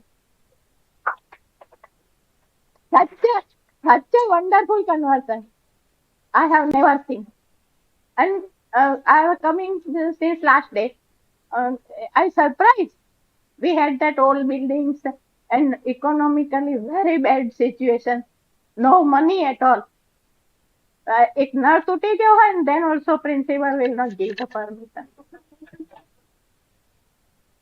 Can you go on pulling? In chemistry we can't. It was the situation, economical situation was very bad. Now I wonderfully surprised and actually no words to tell. Okay, what a tremendous energy and show. What a wonderful. No words I will say. Everyone from the Acharya Sri to the last person. What a beautiful services, including food, all the hospitals and so active. Other people will not consider. They can think, but practically I have seen. And I congratulate everyone, including all the research workers, all the students, Thank you. I have written in my visit to last London, last extraordinary infrastructure facility, committed principal and committed academic and administrative staff, such a marvelous arrangement for this wonderful seminar. I read in this visit book. I want to hear who is coming from Kanpur. Prince Daniel.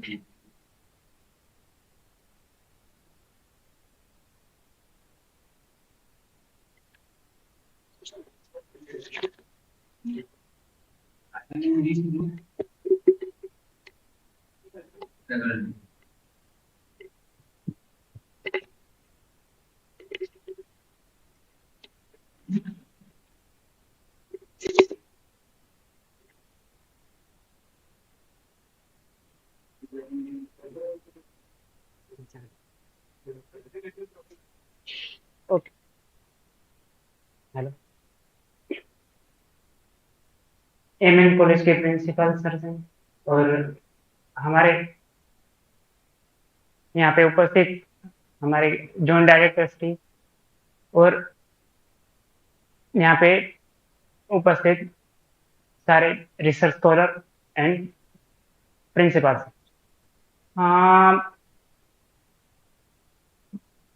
जो यहाँ पे अभी conference का arrangement किया गया वैसे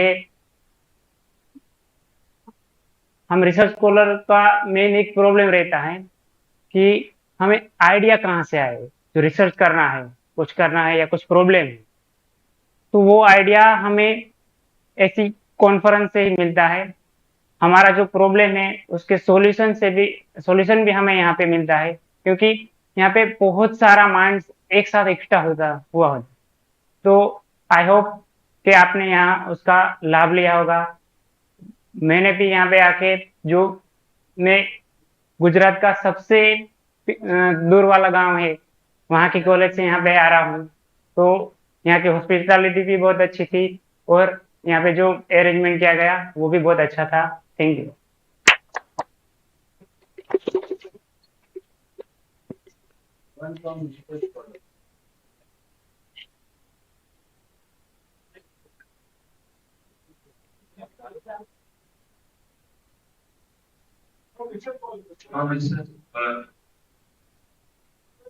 Anyone?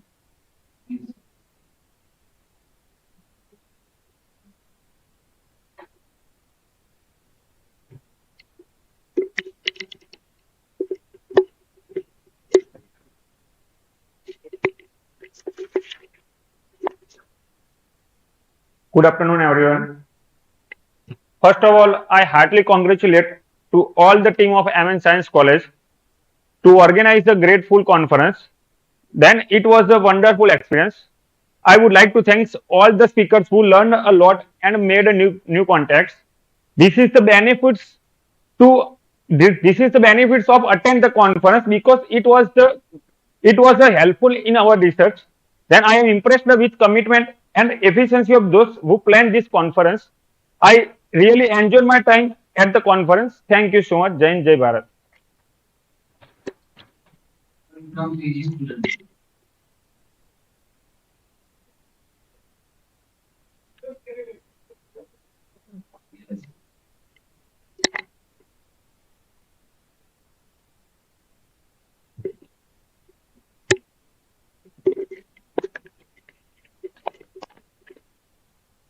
Good evening, everyone. First of all, I would like to thank Department of Chemistry and IQSC MN College Visngr for organizing such a great and fruitful and informative event conference.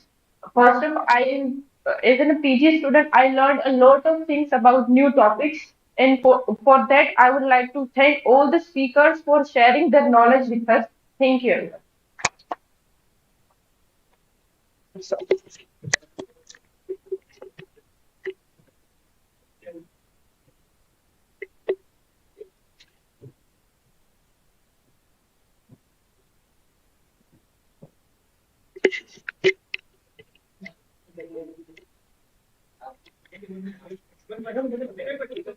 Okay, Deepen bhai. Yes. Valedictory function માં માન્ય Shri joint director સાહેબ સોલંકી સાહેબ, deputy director R Patel સાહેબ, principal board સાહેબ, એમિનેન્ટ scientist કે જેમણે અહીંયા સરસ મજાના લેક્ચર્સ આપણને ડિલિવર કર્યા અને રિસર્ચર્સ કે જેમણે આટલા બધા સરસ પ્રેઝન્ટેશન્સ અહીંયા આપ્યા. I congratulate all for their valuable inputs over here in this international conference. So the lectures which have been arranged over here, starting from this microplastics, which is a very, very serious problem of next coming few years. We have seen even the solutions, even how to identify the lectures which have been delivered by eminent scientists over here. Second was the very key problem was there, how to generate petroleums from the natural resources, from the plants and other things, how to prepare, what is the catalytic process, carbon nanotube have been used for this catalysis. Such ideas creating lectures have been just delivered over here. And in real sense, all the fields have been covered, not only the physical chemistry, not only the analytical chemistry, everything was covered over here. See, number of conferences and seminars I have attended, but in all the other seminars and conferences, there will be a particular area will be there. But here, all the faculties and researchers are of different groups, but serious problems and their solutions too. See, yesterday we have seen some lectures from Neeraj Gupta sir too. See, Neeraj Gupta sir is working in Himachal Pradesh. And in Himachal Pradesh, what he has described, that in his university and in his department, very, very less facilities are available. Even though the research was having a very good quality, impact factor was 17 and more than 17 impact factor containing papers he has delivered. Quality research he has done, but how? How he has collaborated with other countries too, the laboratories of this our country. So in doing so, if you don't have any facility, then you can go for other institutes, other laboratories, and you can do your best work. So those people which are having a less facilities are available, say for in Danpur or in my college, other colleges. Just we are crying that we don't have any 3-net flask even, we don't have any motor. But if you want to do something, you can. So very inspirational lectures have been delivered over here. Today, the morning session was very good. Even all these lectures have been delivered today. All the sessions were fruitful to us. starting from Sangeeta ma'am, she has just given the molecular modality, how to see. We were wasting the number of years to find out the bonding of this molecular modeling actually. But by the use of computers, by the use of software, now it becomes very easier how to just bound the protein to our molecule, which is going to be affected. So the drug delivery, drug research, next drug discovery becomes very simple and it becomes fast. તો આવનારા સમયમાં આપણને એટલું બધું ઉપયોગી થાય, એટલા બધા સરસ લેક્ચર્સ થયા છે, એટલે બધાએ આનો ફાયદો તો લીધો હશે. અને સાહેબ કહે છે કે ઓછી ફીમાં ઘણી બધી ફેસિલિટી આપી દીધી. હું તો આ સંસ્થાનો પાર્ટ હતો. Since 1995 to 2018, I have worked over in the chemistry. And thereafter, આ ઘણું બધું જે પ્રોગ્રેસ થઈ છે, આવી ઇન્ટરનેશનલ કોન્ફરન્સ આ કોલેજમાં થાય, અને એમાં ફેસિલિટીની વાત કરું તો ખરેખર આ ટીમ વર્ક જે છે એનું પરિણામ છે કે 2 દિવસથી સતત જે ટીમ વર્ક થયું એના કારણે આપણને આટલી સરસ હોસ્પિટાલિટી મળી છે. અને સ્ટાફ અને પ્રિન્સિપાલ સાહેબ બધાનો ખૂબ ખૂબ આભાર. અમને જે આ તક આપી એ બદલ સોલંકી સાહેબનો અને પ્રિન્સિપાલ સાહેબનો. Thank you.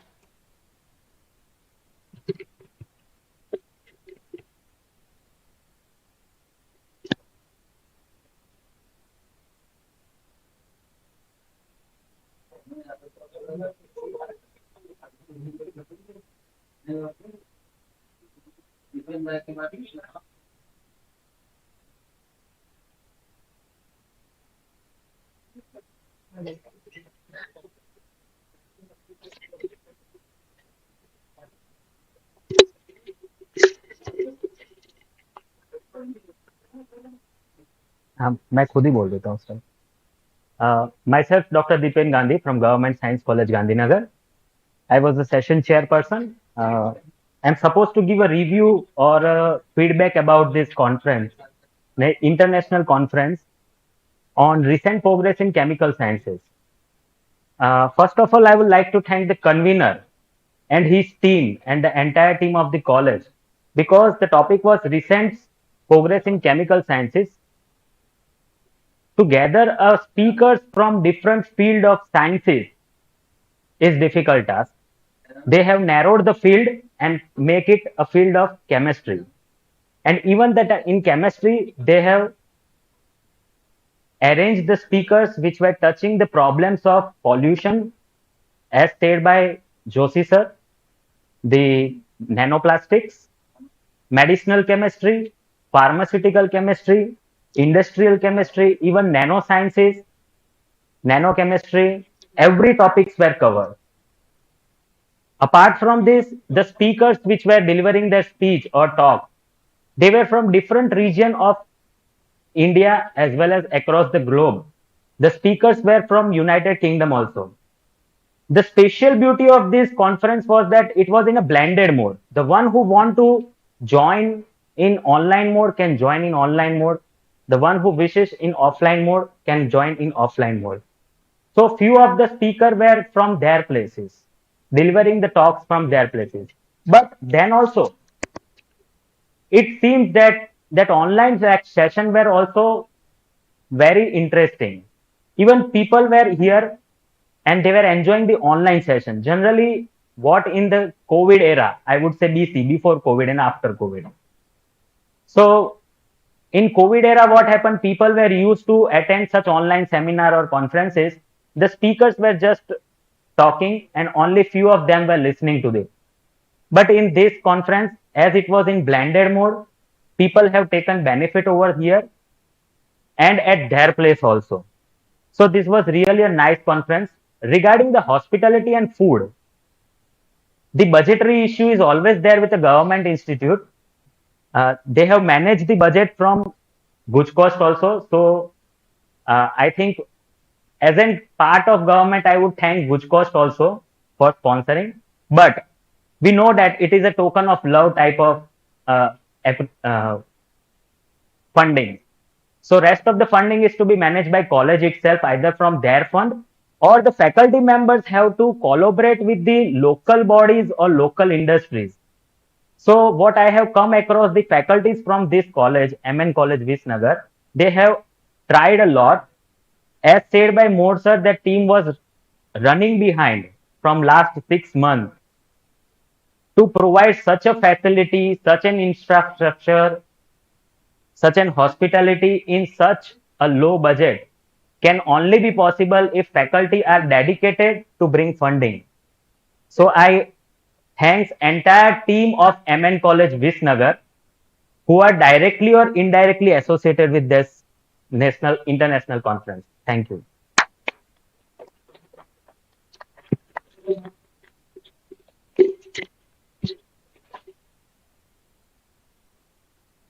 Thank you so much, sir. Now we are going to felicitate the participants who have had commendable presentations with memento and certificates. So now I request our guest, Sri B.C. Solanki, sir, to felicitate our first participant, oral presentation offline, category faculty, Sri Vipul Bharatbhai Uditya, with certificate and memento.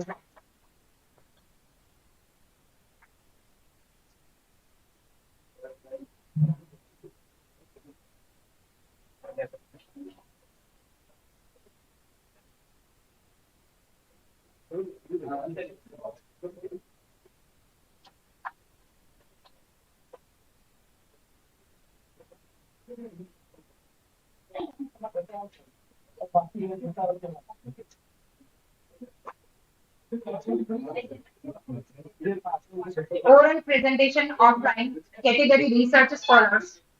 First is Jamin R. Joshi. We are requesting Solanki sir. We are requesting Patel sir to felicitate the participant with certificate and memento.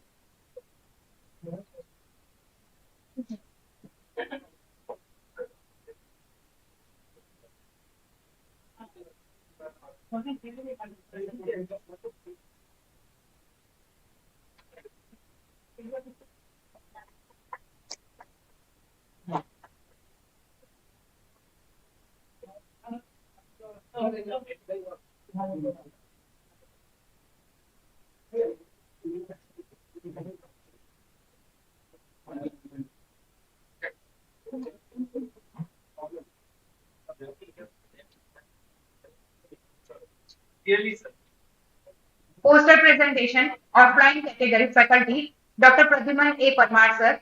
So I request Solanki sir to felicitate the participant with memento and certificate.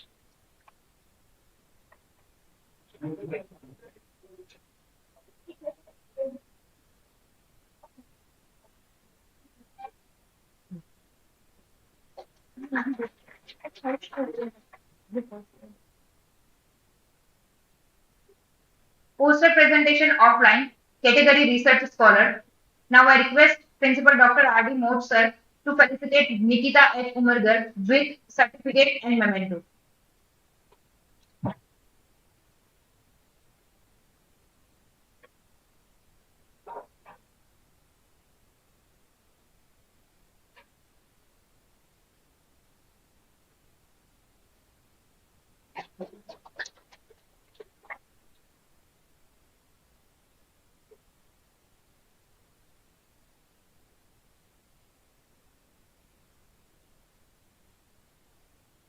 Poster presentation offline, category UG PG students, Parmar Kush Kumar Umesh Bhai.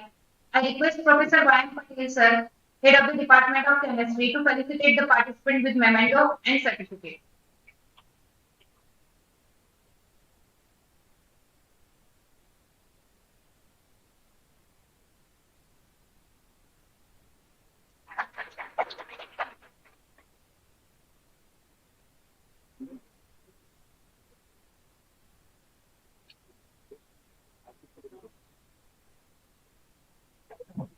Due to shortage of time, our guests are leaving us soon, but we will continue our program. So please remain in the program.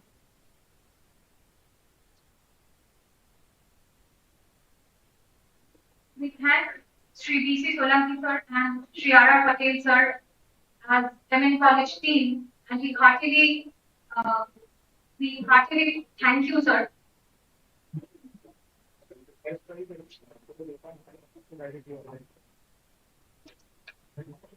Those who are going to receive cash prizes, we requesting you to please fill a form and please get the form submitted to Dr. Poonam Padmani over there to receive your prize. We are going to continue our prize distribution. So, presentation offline, category faculty. Second number is Dr. Paras A. Patel. So, I request Dr. Kalpana Machar Madam to felicitate the participant with certificate and memento.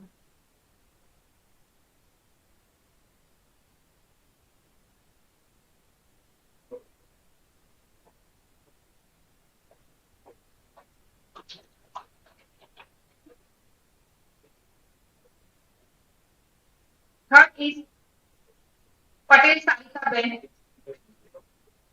Patel Sarika Ben. Mehsana Urban Institute of Science. I request Dr. Vasis Patel sir to felicitate the participant with memento and certificate.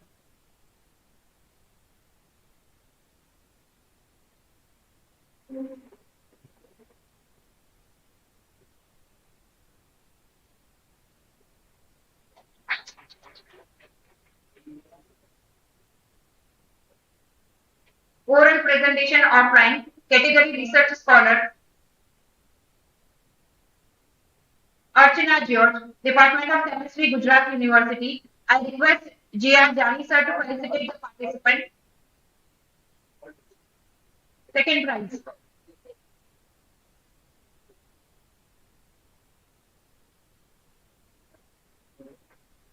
Dr. J.R. Jani sir.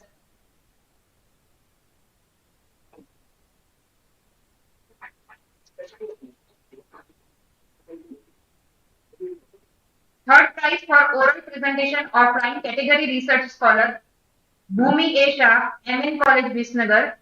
I request Dr. K.M. Joshi sir to felicitate the participant with certificate and memento.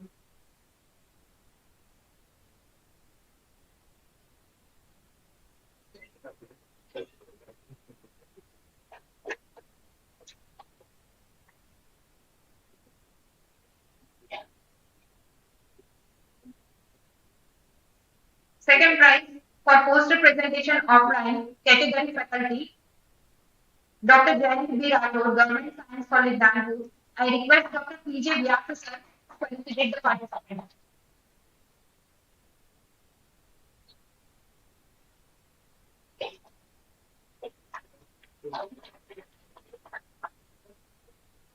Third prize poster presentation offline, category faculty, Dr. Dipen Kumar Gandhi, Government Science College, Gandhinagar.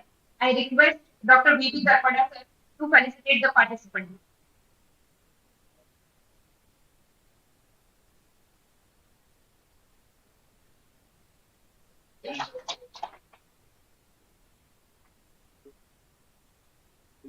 Poster presentation offline, category research scholar.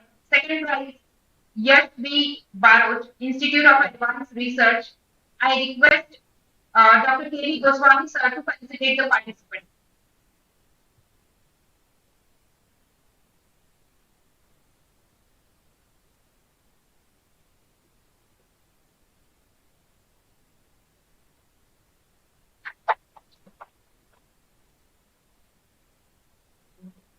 Third prize for poster presentation offline, category research scholar, Bhumi R. Joshi, HNDU. I request Dr. U.R. Patel sir to felicitate the participant. Dr. Pratibhan sir, please come.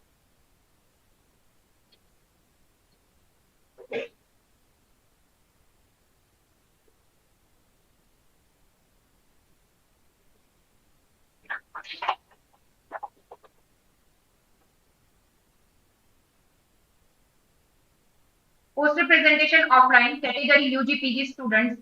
Second prize, Sarah Manish by Khanki. I request Professor Aram Bhakra, sir, Physics Department, MN College, Visnagar, to facilitate the participant.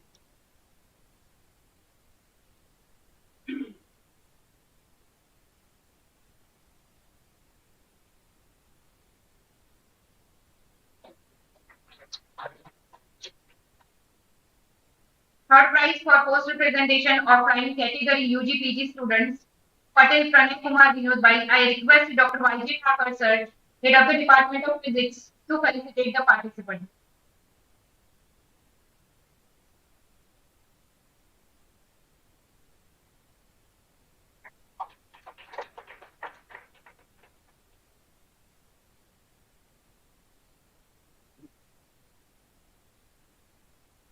we are going to announce the names of oral presentation online category faculty.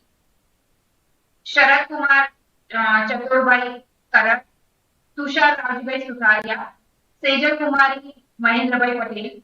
Oral presentation online category research scholars Renu Kumari, Bhavdeep Kumar Manoj Bhai, third Krishna Kumar. Oral presentation online category UG/PG students. First, Vishal Rawal from MN College Visngr. Nancy R. Patel, MN College Visngr. Rudra B. Chauhan, MN College Visngr.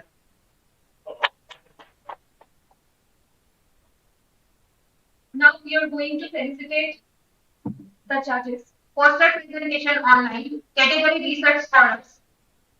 Dhananjay Kumar, Ravi A. Viradia, Berwa Sada Kailash Chandra. Poster presentation online category UG/PG students. First is Palash S. Shah, Urja Sanjay Kumar Patel, and third is K. Chawla and Divya Bohra.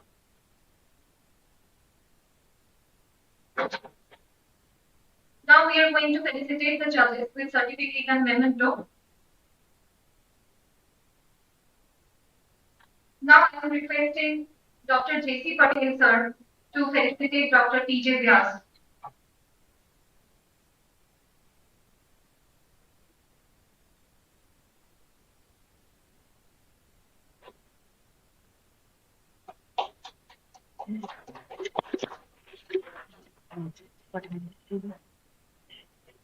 Thank you. I request Dr. Kalpana Machhar to felicitate Dr. A.S. Prajapati sir.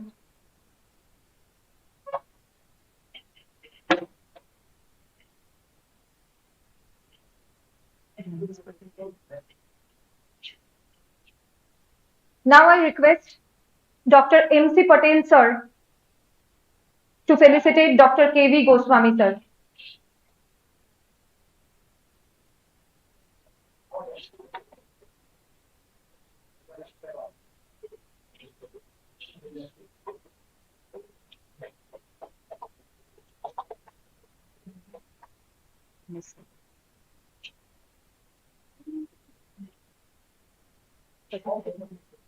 Now I'm requesting Dr. M.C. Patel sir to felicitate Dr. K.V. Goswami sir.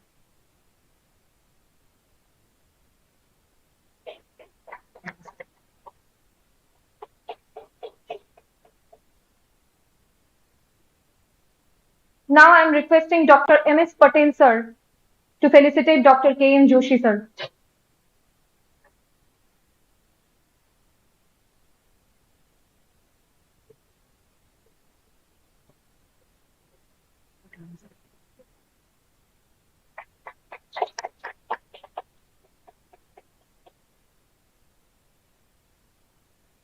I'm requesting Dr. Vinod Bhai Chaudhary sir to felicitate Dr. Y.S. Patel sir.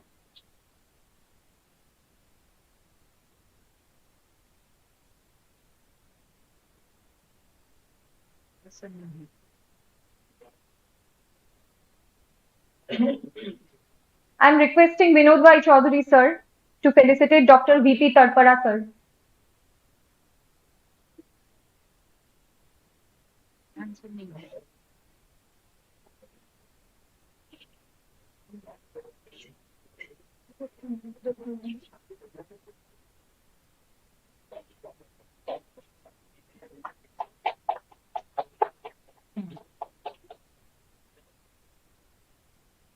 Now we are requesting Dr. Jyotsnaben Goswami madam to felicitate Dr. G.R. Jani sir.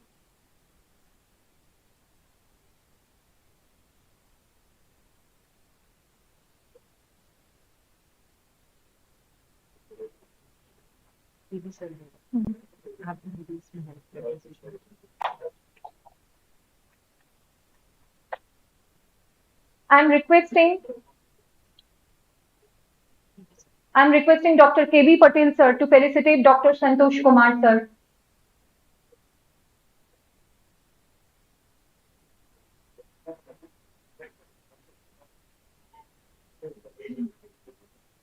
I'm requesting Dr. K.B. Patel sir to felicitate Dr. Upendra Bhai Patel sir.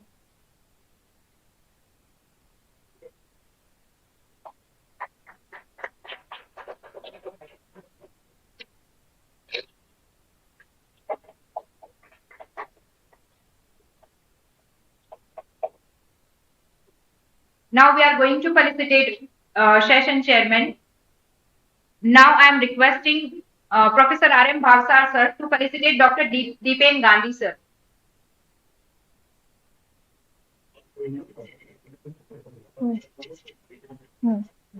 Sejal madam, इसके बाद Sejal madam को बुलाइए, फिर Poonam ma'am, Arvind ma'am.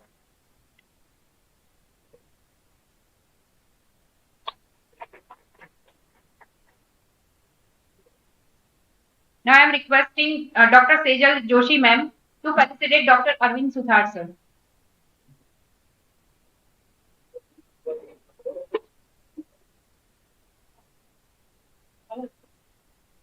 Dr. Sejal Joshi ma'am.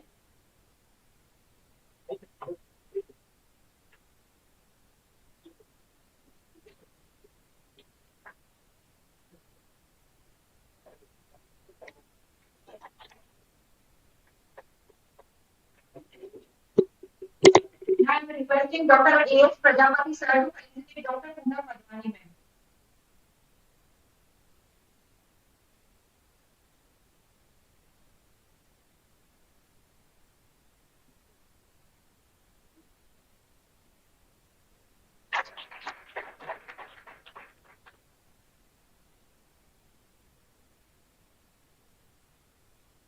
I request Professor Sangeeta Suthar ma'am to felicitate Dr. Vipul Uditya sir.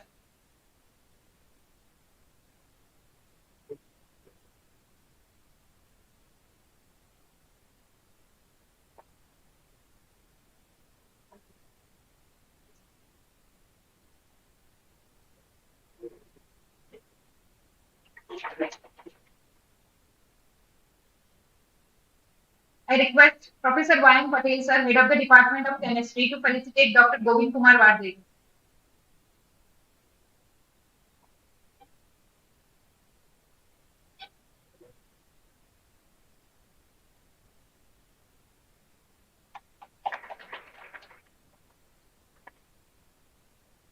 I request Dr. Suresh Kumar sir to felicitate Dr. Pradyuman Parmar sir.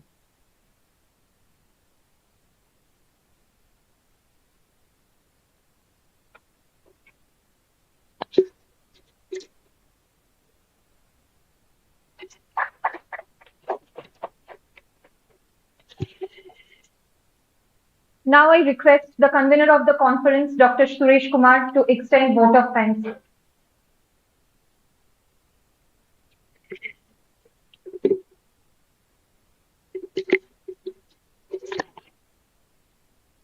Good evening, dear all. Thank you. It's such a prayer that cannot be seen or touched. It must be felt by heart. I feel honored and privileged to get the opportunity to propose the vote of thanks on this special occasion, that is 2-day international conference, Recent Progresses in Chemical Sciences.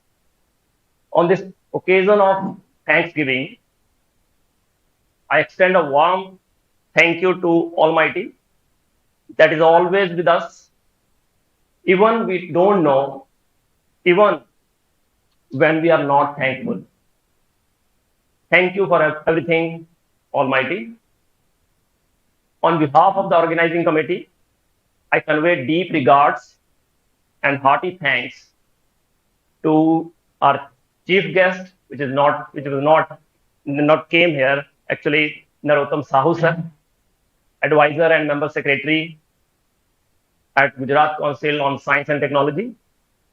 It would have been impossible to organize it without his support.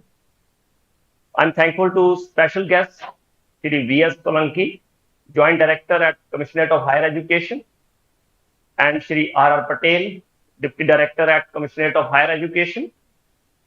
I'm thankful to Dr. J.J. Vora sir, Vice Chancellor of HNU Patan, to grace the occasion of inaugural ceremony.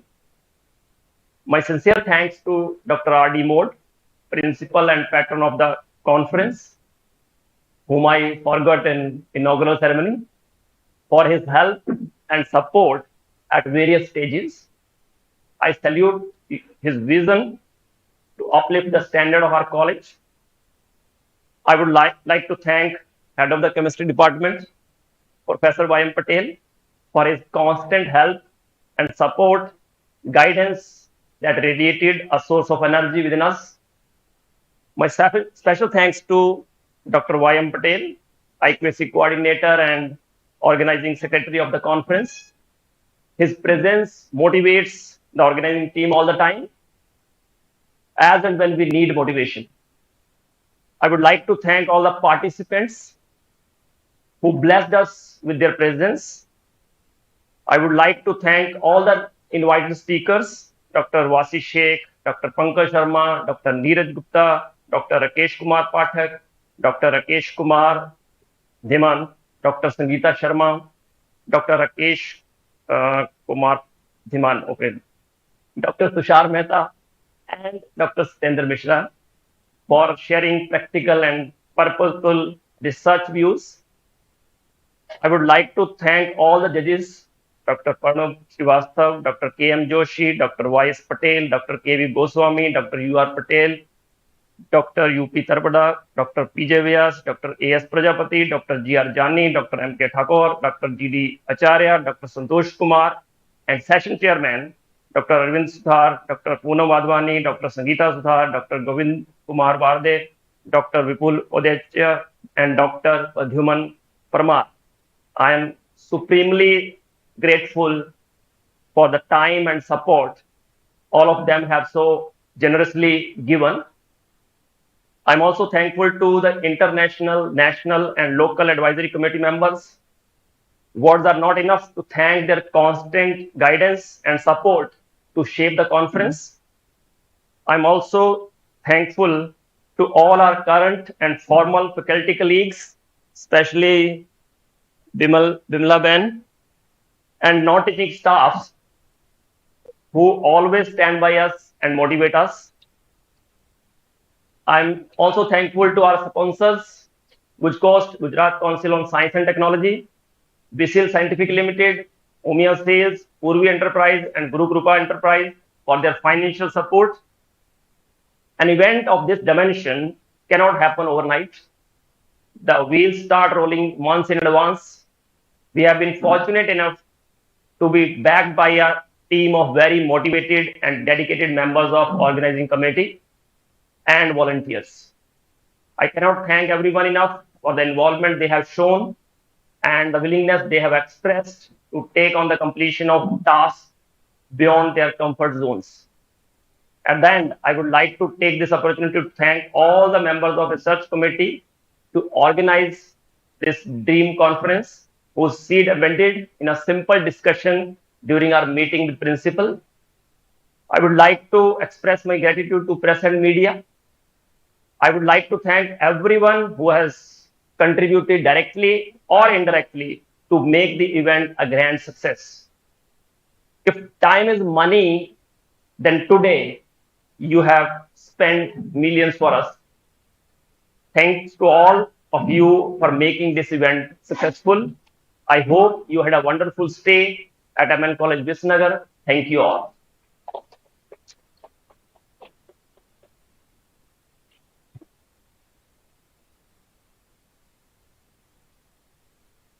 Those who have received prize, I request them to remain present after the function. We have one request.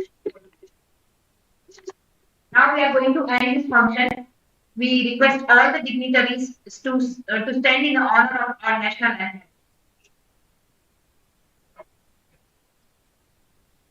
जन मन अधिनायक जय भारत के विधाता पंजाब सिंध गुजरात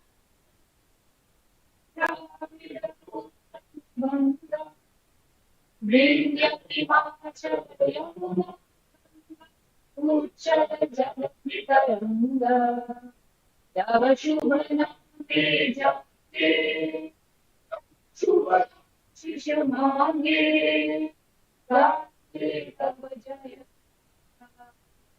जय जय भारत भाग्य विधाता जय जय जय जय जय जय जय We shall meet for tea and coffee downstairs. Thank you all. Again, I request all the participants who have received prize, please remain here. We have a small request for you.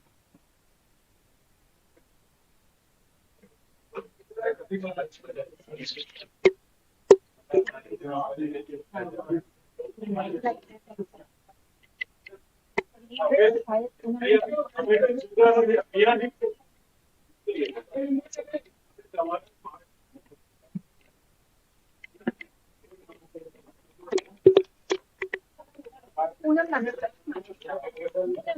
Coordination की जरूरत पड़ेगी।